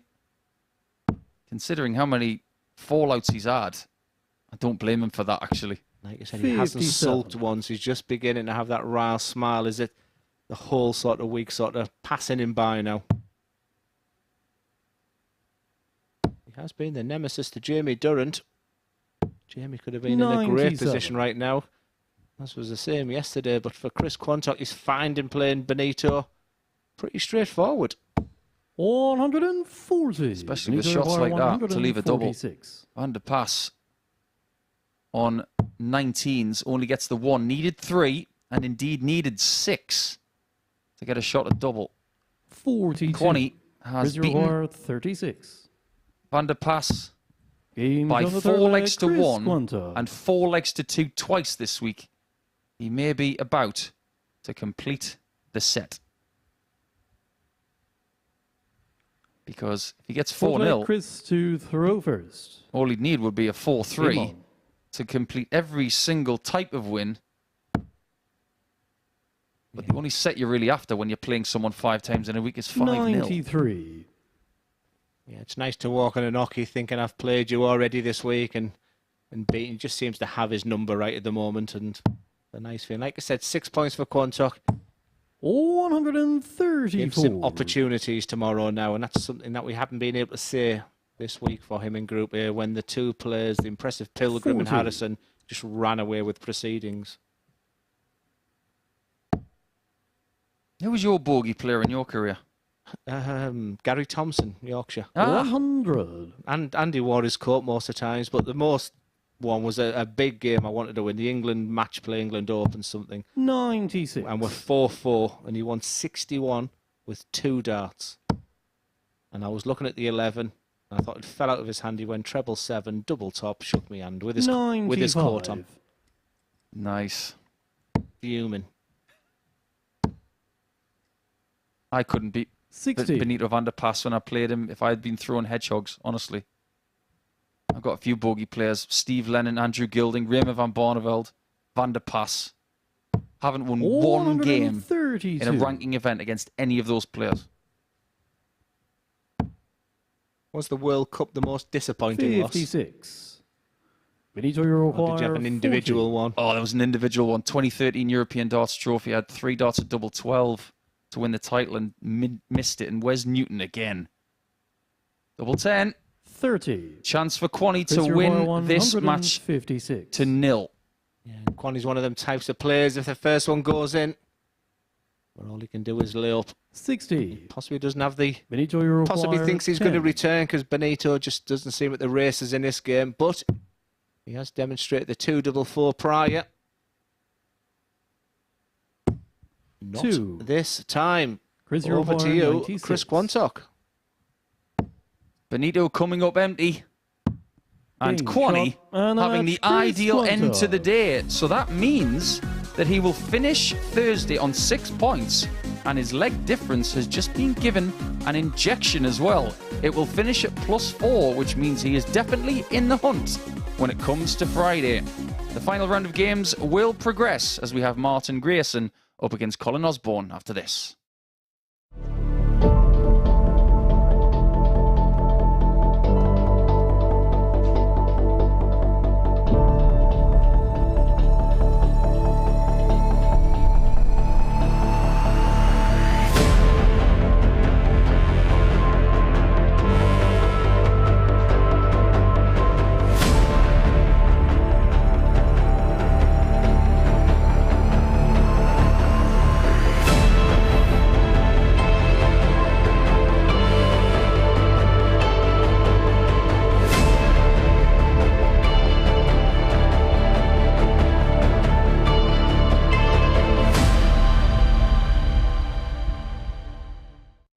Welcome back to the MODUS Super Series, where Chris Quantock has beaten Benito van der Pas by 4 legs to 0. Let's have a look at the stats from that particular encounter. Quantock with an 86 average just underneath, and 4 out of 5 when it came to the doubles, including a high checkout there of 113. So Quantock then winning 4-0. So he ends his day 6 points from his 5 matches. This is the table now. So 5 games played, 6 points for him in terms of the league table. So Osborne and Smith there also with him on 6 points. Osborne's in action next. He's the man setting the pace at the top of that particular table. He takes on Martin Grierson, the player who finds himself on 2 points following his first 4 matches. A win in this one would put him on to 4 points in terms of the league table. So let's go into comms then and join Glenn and Paul. Thank you, Henry. Yeah, it's been a funny old day, this Group C. Hasn't been any real monster averages, and I think all 6 will be thinking what might have been. Well, for Colin Osborne right now, he'll be disappointed with his defeat to Chris Quantock, but he can put that to bed with a win over Martin Grierson and finished it on 8 points. And as he walked in this morning chatting with Paul, I'm sure he would have taken that. He's wise enough to realise that 8 points is a great start, and it's similar tomorrow, and you're suddenly into Saturday night. So it can still be a good job. For Martin, he can play the role of a spoiler, which would really crunch up the group if he can get across the line against Colin. So still all to play for. Very much so. Everybody's got their own motives. First leg, Martin to throw first. The wizard will be against the darts, and our little pattern of what we had since we joined Sporty Stuff TV at 3 o'clock, that's been smashed. Because 81. Since Jamie Durrant took out Chris Quantock in Game 7, everybody had won with the darts. And all of a sudden, Quanny quashes Van der Pas against the throw. That's what Osborne needs to do right now if he wants to walk away with those 8 points. Yeah, the wizard needs a spell of magic over the next 4 legs. And just get away and do what he does best and come back refreshed tomorrow. Because come Saturday night, he's one of them players who will feed off the crowd. He's been there and done. He is desperate to get the Champions Week. He's desperate to win the week this week because he feels confident. He's here for the 10 days, he said. With the determination, the motive, it's all there. But you have to deliver. And this guy is just, Martin is just beginning to find the treble 20 bed. And you can just see his reaction there. Suddenly, he's feeling better about himself. Do you know what Colin Osborne's favourite trick is? I'm about to make these 4 legs disappear. That's his favourite trick. It's quite funny, that. It's not true, the reputation about you, is it? 58. I don't know. 170. Well, 170. This will be a pretty good trick. It's not going to be. But the good thing for Grierson is that this does not require a double 16. As long as he doesn't go for the 48 after a 60s hit. Well, look how flat that dart gives him. But you can see that wide open, that tops. What a finish that is. And look at the reaction there from Colin Osborne. I think he understands also that Martin has just grown into this competition. He's just getting better. There's a possibility that his first game he's going to come out and he's going to really enjoy the moment. But actually, it just sort of took him a bye. It just took him a few games to kick in. And that finish was his moment of the day so far. 140. Let's face it, if we were Martin's teachers and he was in our class today, his report card would read as such. Scoring got better as the day went 81. On. Double 16, leave it alone. Double top, fantastic. Really, really good. My teachers must have been a bit stricter than you, because it would have said double 16 in red pen. See me. Yeah, nobody wanted those 2 words on the report card. Speaking of magicians, Colin's from a place called South Bank. Which famous magician was born there? Not the guy that was married to Victoria Wood. No. 100. And that's tragic. Okay, that was comment of the day. That was really good. Yes, Paul Daniels? Mr. Paul Daniels. South Bank. 134. Colin Require 170. In fact, the most famous person from South Bank and Grangetown is either Paul Daniels or Chubby Brown. What a place to live. Osborne is determined to get a 41. 170 in this match, isn't he? Yeah, I'd like to see either a trip to the 18s or the 19s there. I'm liking what I'm seeing with Martin. The composure I was asking for is beginning to come to the forefront now. 100. And this will be a tough defeat for Colin to have 3 out of 3 and then only go away with 6 points. So he's up against it a little bit now. He can still do this. He can still do it. He said he needed a bit of magic. And he pulled the rabbit from the hat. 104. Martin, you require 90. I don't remember many bull finishes today. I'm sure Jamie had a 90 on the bull.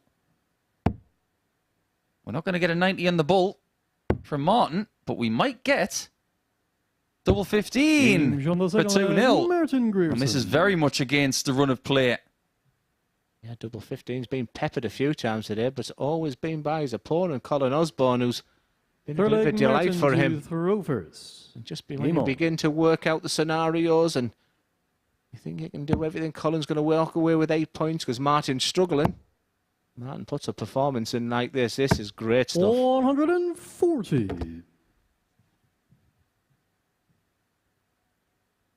Really is a good game. Could well be the best game of the day. Osborne, winner of 7 PDC titles in his career. The last one being in 2011. But I think he's the only dart player who has won at an international stadium for a PDC title. And that was at Gateshead. Was it Champions League? Gateshead International Stadium back on the 13th of January 2008. He won a Pro Tour event against Dennis Ovens in the final and beat Wes Newton in the semis. And a certain other left-hander in the quarters in John Ferrell. Good player. 59. I think he lived in Tunbridge Wells. Name I remember, and a name Colin Osborne's not going to forget when he goes to bed tonight is Martin Grierson, because he is playing 60. Absolutely insane. In the words of Stuart Pike, where has this come from? Because he's been nowhere near this all day. In fact, nobody has. I don't mind that bullseye. I know a lot of 42. people don't like it on 1-2-2. I like it when the opponent is not on a finish. I think it's a more sensible approach if you don't get the out. Just as you begin to write off Osborne, 140. that 140 makes this 80 interesting. You must stay straight on dart 1. The treble is the bonus. Big dart for Grayson. 70. You heard the frustration Colin before the Require dart went in the 78. board. Is it a lifeline for Colin Osborne?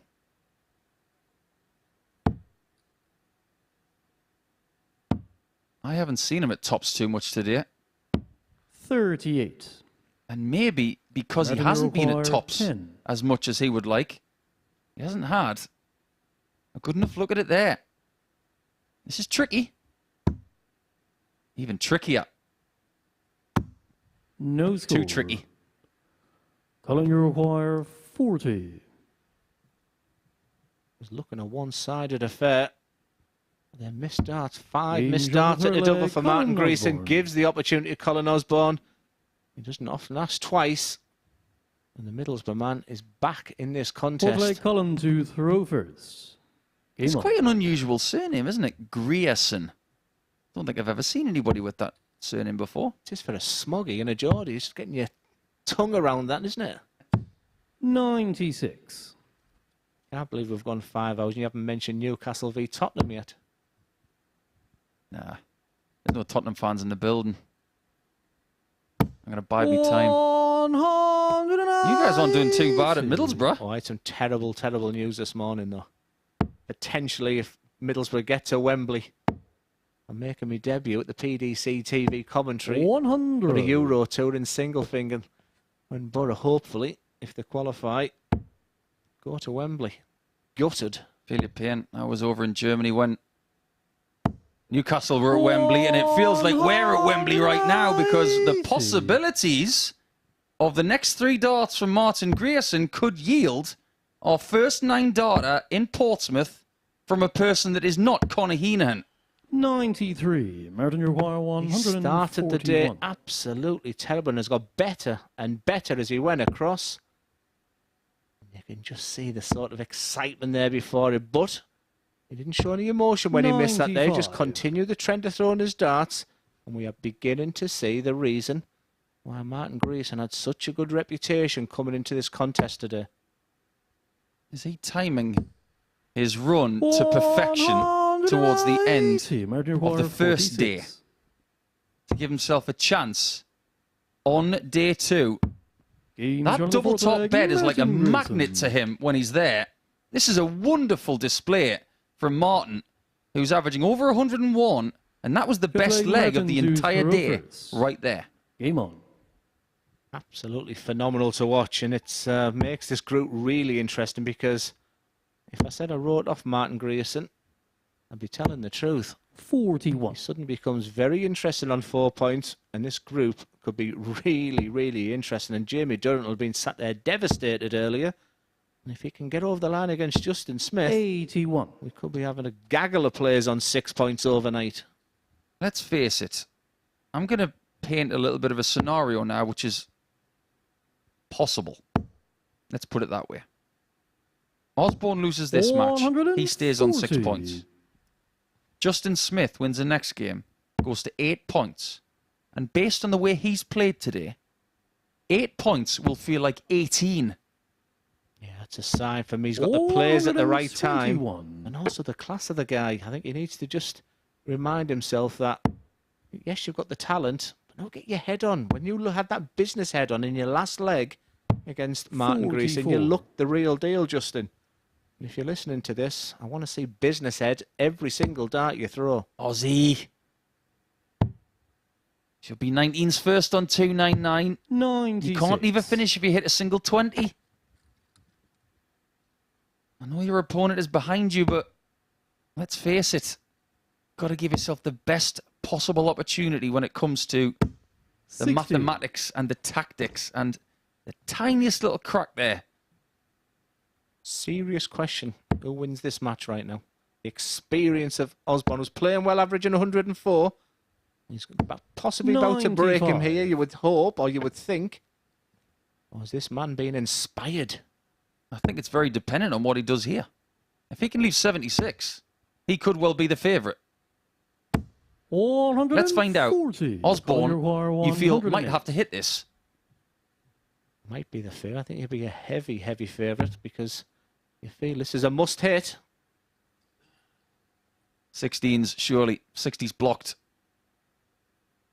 Not the left portion. But that was the danger. That flight collects that dart. And all of a sudden, Grierson... 76. I think it's better if he gets the single 20.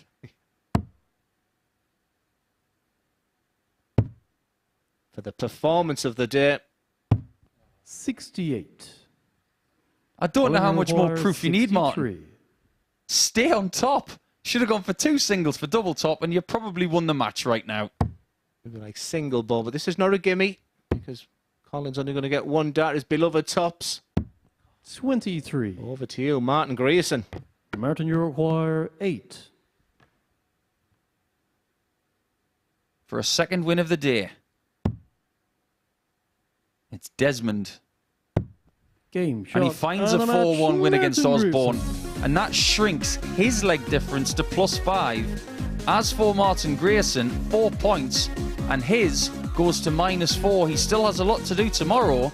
But I assure you, he walks away from Thursday very, very pleased. 1 match to go. It's Justin Smith against Jamie Durrant.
Well, how about that for a result? Martin Grierson getting his second win of the day by getting the better of Colin Osborne by 4 legs to 1 in our penultimate match of the session. These are the stats then from that particular match. And what a game it was. Have a look at those averages, 94.75, 97.48. For the most part of that game, that was well inside the hundreds, 103, 104 both players are averaging for huge swathes of that particular encounter.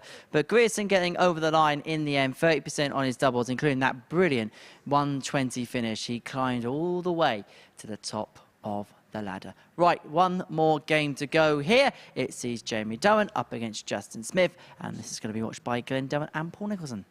Yeah, thank you very much, Henry. What a flabbergasted with that last performance. Martin Grierson was saved his best till last, and Colin Osborne looked shell-shocked at the end. But what has it done for the group? Well, the guy in your picture there, Justin Smith, who's been far, far from his best, has a real potential, a big favourite in this game, and he can go 2 points clear on 8 points without being anywhere near his brilliant best. For Jamie, I think the disappointment of losing to his last game to Benito again. He's been his nemesis this week as Benito, but he has an opportunity. He'll really enjoy the pace playing Justin Smith. He'll be a big underdog, but these are the opportunities. You're throwing first. And what we need now is to see the best from Jamie Durrant. 121. And how compact, Paul, with this Group B. If it's a Durrant victory. You're not kidding. That's for sure. 190. And the person to spoil that potentially would be the man from Cardigan. If he wins, he goes to 8 points and is the solo leader at the top. But if Jamie wins, we'll worry about leg difference tomorrow. Let's put it that way. 60. But if Jamie does win, it will have 4 players on 6 points the table. 4 players. 59. And that would also re-invite Van der Pas and Grierson back into the reckoning, because bottom to top would be 4 points. Yeah, I think the only supporter for Justin Smith right now is him and his family. I think all the players are begging for 60. a Durrant victory. And Justin, for the neutral tomorrow, it will be a case of all to play for. And I just have a feeling Jamie has got Justin at the wrong time. I think 60. Justin realises the scenario, and Jamie hasn't come out the traps in this first leg. He has had a long shift today because 60. he played the first match at 1 o'clock. 110. And it's now 25 past 5. And you might say to yourself, it's only 4.5 hours. 54. But Jamie require 160. few players have had as long a shift today as he has had. Yeah, and it's the mental side of things. He'd be hurting over that Benito game as well. You have to 60. shrug that game off. You require 56. I was hoping for a better start from him. He loves double 18 Smith. And that transition to double 9 and the delay makes this very difficult. 38. Jamie has hit Jamie this 100 require finish. 100. All about the first dart. I'd rather hit a 5 than a 1. Unfortunately, when you do that, you really want to get a treble 19 after. 18. Smith will split this. Double 8. 2. Oh my word, look at those Jamie darts. requires Magnetised to the 71. outside wire on the wrong side. 2 darts, a double 10 from absolutely nowhere, and he only needs the one. Durrant. He was second best in that leg. And that classic case of doubles for dough. And it's Jamie Durrant and Justin Smith will be thinking, how on earth did I lose that leg? Here's another scenario. Let's say Jamie wins all the legs in this match. 100. That he needs to, without response. He wins 4-0. He goes joint top with Osborne, and that really would be party time for the Teessiders. Yeah, it'd be big, big news. I know there's a lot watching. I can just tell by my messages. 41. I'm definitely more nervous watching him commentating on him than playing. It's easy when it's in your own hands. God knows how my family watch me in them Lakeside finals. 41. I feel like saying, get big, Jamie. Enjoy the experience. I'm not really sure who I've been nervous watching in the past. This is hard, Paul. I can imagine. I can really imagine. I've tried to stay professional, but you've seen a couple of fist pumps when his 59. winning double's gone in. I don't think Freddie Flintoff was too impartial when he commentated on a 9-darter for Michael Van Kuren in the match play 11 years ago. This is really disappointing from Jamie. He's 1-0 up. Justin, you require 120. His performance, it's not ideal, whereas Martin Greason's 120. Yeah, exactly, just because, and that could have easily busted. Even that wasn't a million miles away.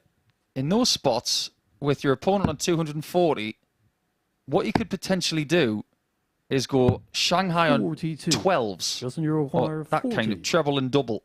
Take the bust shot completely out of the equation. It means nothing. He still gets a 16-darter and a second leg win. But when that kind of thing happens, just understand Jamie to what's possible. Game on. I remember, like it was yesterday, Diogo Portela of Brazil was sitting on 180. 57. Treble 20, treble 20, and his darts were in very upright. And he didn't want to go anywhere near the 20. 81. So what did he hit next? A double 14 to leave 32.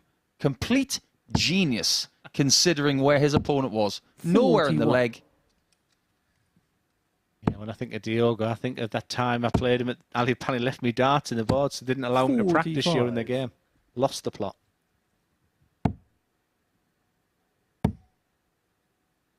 This one's tied 60. after 2. It's an ugly game. Yeah, you can see that upright angle. It really does dive at the end, doesn't it? 45. A little bit of a sign, much like Van der Pas, that Justin Smith is holding the barrel towards the end, towards the stem joint. 60. When it comes out of the hand, the point climbs to the sky and then it corrects itself when it gets back to the board and it nosedives at the end. Sometimes it works really well, just like that. 190. Jamie's going very low on the 20s. That's much better there. 100. And I think when he feeds off them darts, he's better. And when he's going low, as this guy has just hit his mojo all of a sudden. 130. I really did think he'd got 330 in 6 there. We needed Danny McNamara just for the confirmation. 100. Once again, Jamie, the first dart just above the treble is where you want to be, but it's 2 darts at double 8. He couldn't get any closer last time. This time he couldn't get any closer to double 16. But Justin Smith is just beginning to take control of this match. He's doing nothing special. He's just doing a very professional job. And for Jamie, you can just feel the anxiety and the tension in him. He needs to shackle all that off, enjoy the moment, and throw your best darts. I'm almost disappointed that we're not going to get 46. an interview with Justin Smith at the end of the day, because I would be fascinated to get his thoughts on how he's played today. 139. He is a very honest young man and tells us the truth when we do interview him. But I think his honest assessment, 59. from my point of view, would be, I haven't played that well at all today. I think that's the class of the man. I mean, with Colin, 59. class act of the group, Colin's going to wear, despite having 6 points and top of the table at this moment, he's probably going to wear pretty gutted. 58. How's Jamie going to feel with 4 points if that's to be his Thursday? Absolutely furious. And all again, Benito van der Pas. 125. No, he's a beaten man right now. Just his whole demeanour is just giving off negativity. That's not him either. 60. Justin Smith Justin went for a 60 with his last start. He could have left, was it 23? 58. He's playing very organic darts right now. He's just feeling a quicker pace. And he's playing like he's got a bust to catch. 50. Justin, you require 20. Tough to watch for Jamie. For Justin, he's just doing nothing special. 10. Stick around. Make it awkward. He's just lost his feel. 85. Justin, you require 10. Going to split it again. Double 4 this time. It's an ugly leg. 6. And it might still be won. Jamie require the man from 143. How many times have we seen this before? That's his best dart he's thrown in this one. That's his second best. 100. And that's where he's Justin, good. you require Repetition 4. is key.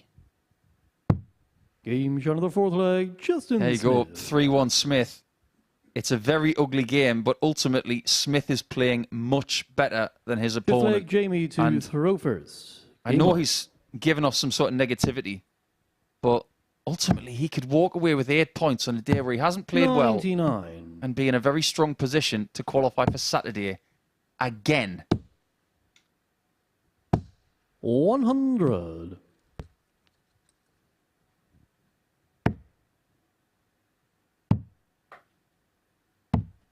$42. Yeah, Justin will be thinking that Jamie. 100. You can see the struggle for Jamie. He'll be absolutely gutted because this is what he can do. This is what he wants to do. And he'll be thinking, where on earth has that come from? Well, it's come from you, Jamie. It's come from belief. Justin just a little bit snatchy on that. 81. That last dart cover is perfect for Jamie. 140 needed. Set yourself the bar high. 140. That's what you can do. And all of a sudden, the belief is beginning to come back. Is it a little? Too late. 140. Once Jimmy again, they're Require feeding 40. off each other. One good dart follows another. There's his marker. Game shot on the fifth leg, And that's him Jamie back in Durham. this match, but unfortunately he hits the double and shakes his head. I know you're frustrated. Sixth I leg, can feel Justin it, I can to sense throw it, but your first. opponent's not Game playing on. great. And for Justin Smith, when he wants to, when he's businesslike, that is what he does. 190. What an amazing player. He just needs to find it more. 140. And this game has woken up. 100. Beautiful to watch.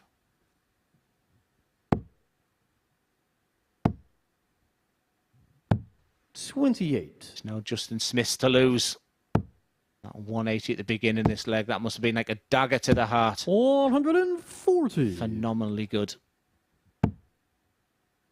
After 9 darts, he wants 81, and Jamie 26. struggle, Justin, you're toil and 81. struggle. We're looking at treble 17. And the fat 18 sets this match up 41. in the favour of Justin Smith. And for Jamie, it's 10 minutes he'll want to forget. He'll have 90. to regroup Justin, you require and come back 40. tomorrow because there's nothing in this group. But the man who could be sitting top overnight is heading for tops. 20. In this situation, all you can do is set it up. 43. There's the raise of the eyebrows. Justin, you require 20. You have to think that that is the beginning of the end.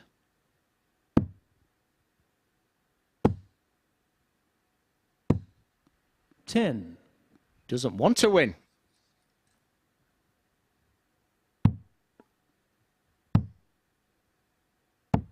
$58. Justin, you require 10. He may go for his 2 double 4 route, which he prefers. Just resets himself. First part of the job done. Game shot. And that's And a the match, clinical finish Justin to Smith. a strange game for Justin. And he finishes on 8 points without playing anywhere near his best. For Jamie Durrant, he can't wait to get off that stage. Everything was going so well until he came up against that Benito game, and that had the after effects on there. But it's Justin Smith who'll be heading the pack with Colin Osborne right behind him. But big shout out for Chris Quantock as well, who sat in there 6 points. All to play for tomorrow. Join us back for Group C in the morning. Sorry, at 1 o'clock tomorrow afternoon. Thank you very much. And yes, it will be in the afternoon at 1 p.m. I've made that mistake this week. Don't worry about that at all. Well, Paul Nicholson's with me up here on the balcony to reflect on what we've seen. Let's begin with Justin Smith because he's a table topper overnight. He won 4 out of his 5 matches, but he will still feel there's a lot to give still. There's a lot to give, but when he settles down in maybe 2 or 3 hours and he looks at that table, he's going to think, yeah, that went pretty well considering the level of play I was showing all day. And there's so much in the way of gears to find for Justin. It's just a question of whether he needs them. Well, let's have a look at the table then, following the first day's players. You see Justin Smith at the top Colin Osborne in second place on 6 points, and to be honest, he'll kind of feel the same as Justin to a certain extent. Yeah, I think so. He started quite well. He looked really calm, composed and energised. But that game in the middle with Justin, I think it took something out of him. He really shouldn't have lost that game. I don't think either player should have lost that game considering the levels that they both showed. But it was a very strange second half of play. In the first half, it was quite predictable as far as what could possibly happen. But I think things have been flipped around for the benefit of everybody because now the table, it's pretty much whoever plays their best on Friday could well make their way through in the top 2. What do you make of Chris Quantott today? Not bad. There were some good signs, and I think he'll be quite pleased with his position considering that most of the week he's not really been in the running to be a qualifier. But now he's got one day to do it. I'd watch out for him tomorrow. And down the bottom, that could get quite tasty. Just like the Premier League. No matter where you look, whether it's at the top, qualification places, or to the bottom, it's always pretty tasty.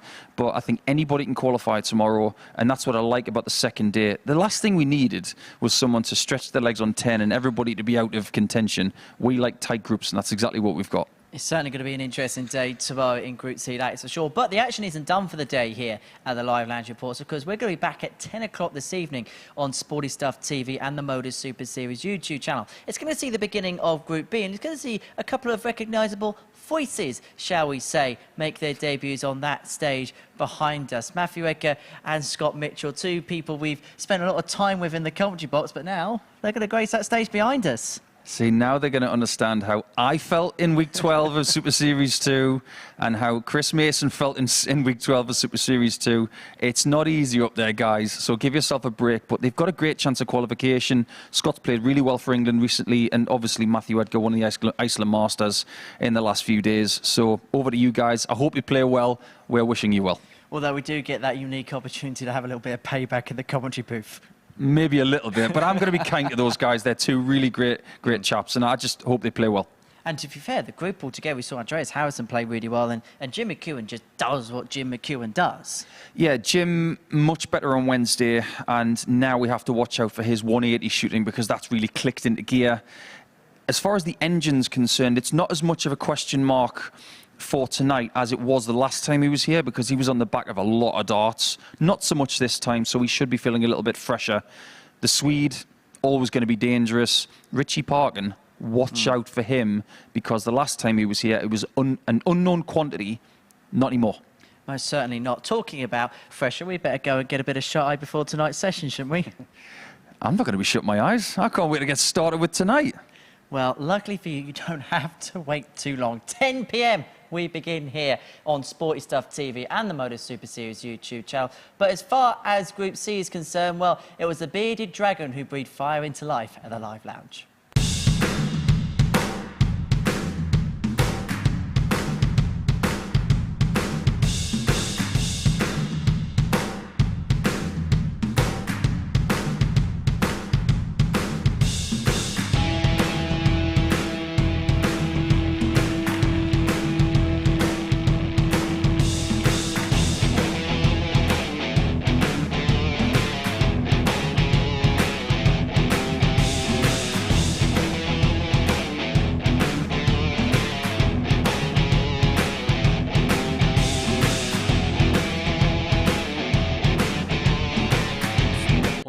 Mention about Alex Small is he's not missing doubles. He was 4 from 5 in Game 6 when he took on Richard Veenstra. He was 4 from 5 in his 4-3 victory in the semi-final against Chris Landman. And he's 1 from 1 here. Alex Small is not a man who is wilting under the pressure.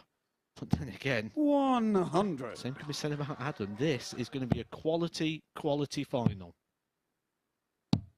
84.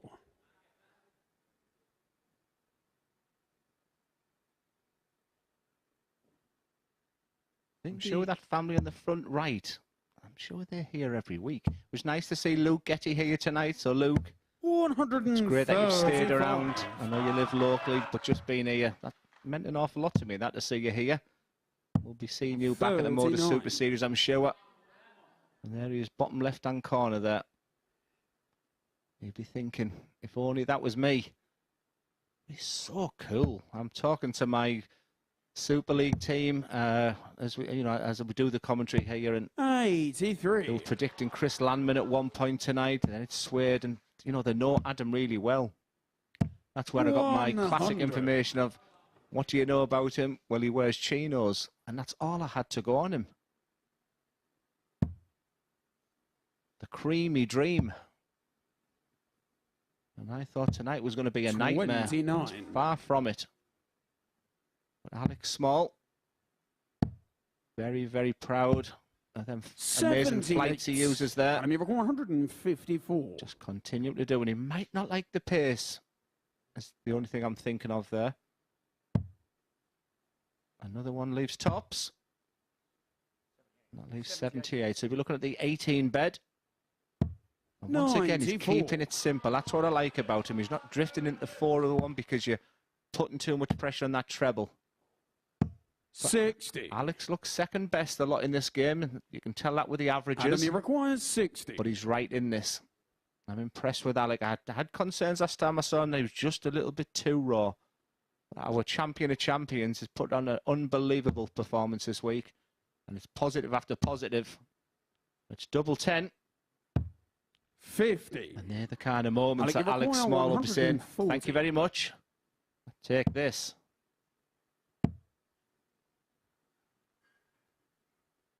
$60. Never the easiest double is double 5. 10. And I think that face there was thinking 2-4. But at this stage, I think he'd be thinking straight for it. What a feeling. And his responses, my information I had, is quiet, softly spoken. And I was getting messages. No, not on your Nelly, is he? To throw first. Get him to do the Warner shuffle. He'll shout, he'll scream. I'm just, my mind's picturing him at a varsity match now with other university guys. I've been there, I've done exhibitions at the Nottingham one, and the crowd go crazy, and he's feeding off that. But the most impressive thing about him right now is that it's not affecting him when he gets on that hockey. He is consistent, he's steady. 95. It's impressive. Alex Small, now it's your turn, young man. Yeah, both these players have had success away from the Super Series. Glenn just mentioned there about Alec winning that Champion of Champions, and we bring that up a lot because I think that's a big title. I think it's one of the biggest ones outside of PDC circuit. Adam Warner winning a Riley's UK Open qualifier. He won that one in Liverpool, which got him through to the UK Open, which is a TV major on the PDC side. That experience might come in quite handy here for this one when it's one of those one-off matches. Certainly the final of that, when you played all day, like he's been here all week. That Riley's qualifier will go for about 14 hours. And when you get to that one match where if you win, you're through. If you don't, it's like it never existed. He's something for you, Matt. Them 2 days he had off, he's coming here really fresh, really strong. I'm saying that Richard Veenstra looked really tired tonight. And we had that conversation. Is it good to continue playing for the week? And it'd be interesting what Adam did for a couple of days. Did he just relax? I mean, he's fit, healthy, young lad. He could play darts for a month and it wouldn't affect him. But for Alec, that last half for Alec there just keeps him in this leg. 122. He's beginning to run away with it there, Adam. And how many times have we said that this week? So treble 18. He'll stay there. And once again, he'll stay there. 54. I think you're 124. It's not a gimme 68. So this 1-2-4 doesn't have all the pressure in the world, but he'll stay there. 56. They're just not getting them trebles now. Now it's about this type of finish. And if you've been with us all 68. week, you'll know the importance of what we're talking about. These are the kind of finishes that professional players practice. They're on 64, 68, 72. Them type of finishes will happen 4 to 5 times in a match. Game 4 to 5 times. Adam Warner continues to impress. The guy is superb. The guy is impressive. You're brilliant, Warner, someone shouts. We've like it's Adam to throw a crowd can give you. Advantage, Warner. Game on. He's a leg away. A leg away from the title. A leg away from Champions Week. A leg away from £5,000 in prize money. I said these are the legs. This is the leg when the heart starts to pound. And you can see the finishing line. Not affecting the performance, but this is where we're seeing Alec really kick in times when his back was against the wall. He's produced some amazing darts. But when you have a look at the averages, there's a 15-point gap between the two at the moment.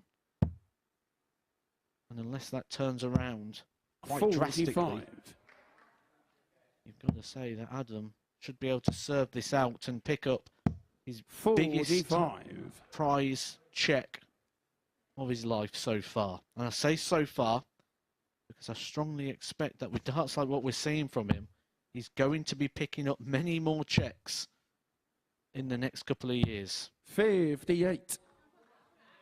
No treble in 6 there, though. Was the damage done in the early stage? 134.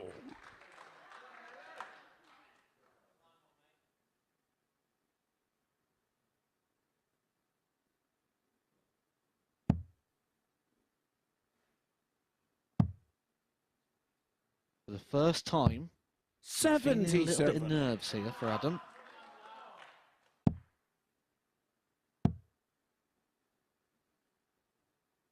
There's nerves on both parties, I think. 28. It's all getting a bit edgy now.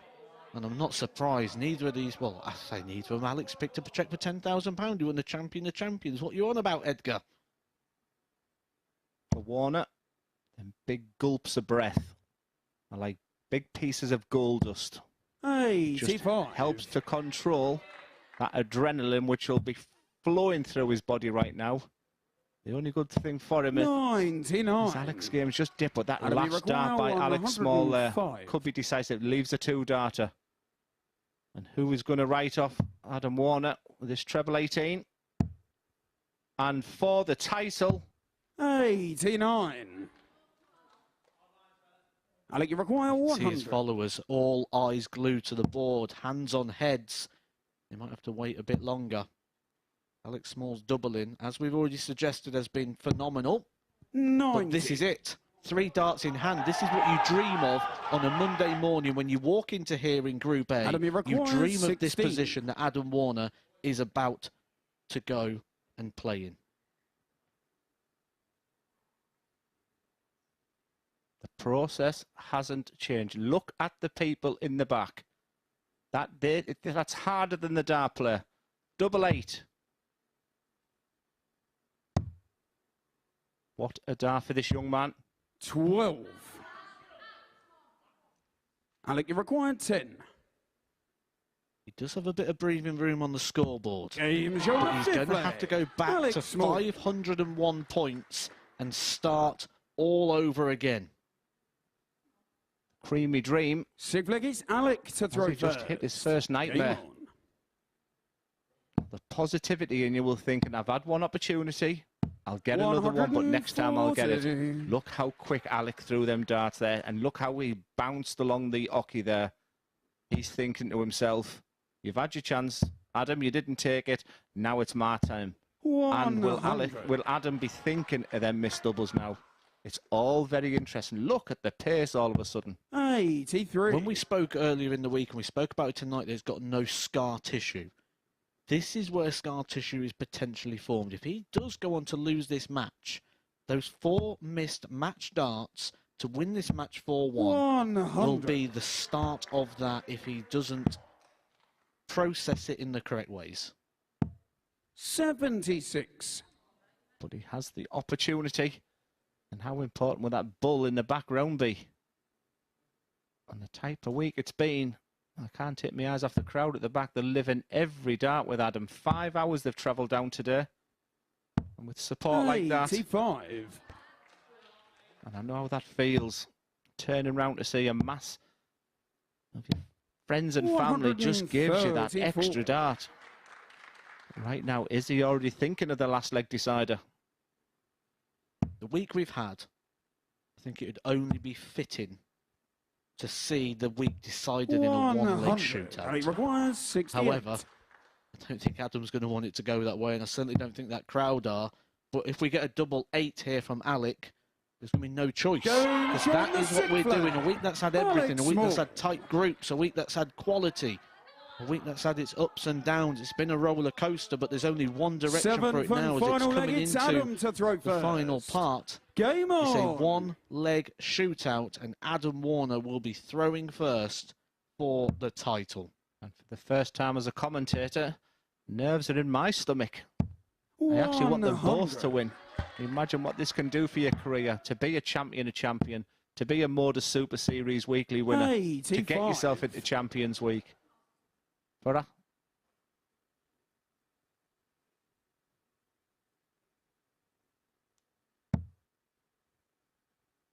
Adam is finding, when the chips are down, the maximum visit, 174.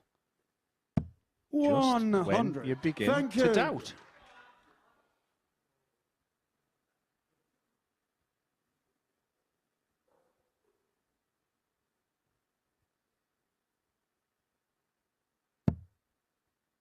Composes himself. The crowd are trying to compose themselves. 100. This is big, and look at them. I can't take my eyes off them. But respectful, and must be respectful for when Alec is throwing. 100. And it's the Paul And we Hinks. require 127. And game. Will he stay there? He's got old head on young shoulders, this boy. But what a last dart that is. 12 darts thrown. 90. One double left. Another opportunity. He's had 4 match darts already. But the process hasn't changed. This time, it's tops. This time, his opponent's on 126. Double 10. It's getting nervy. It's 30. getting very nervy here in Portsmouth. Alec, you require 126. And all on the 19s. He needs 4 19s for the bull. That's 1. That's 2. That's not enough. So 54. Adam Warner will return. Double 5. He's had 7 match darts already. They hold their heads. They hold their breaths. Adam holds the dart in the throwing hand.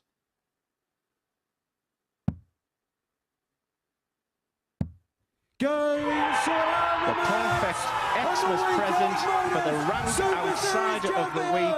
What a story, what a week for Adam Warner. And the noisy, vociferous crowd gather round. So impressive for Adam Warner. I knew nothing about him until this week, and that is absolutely amazing.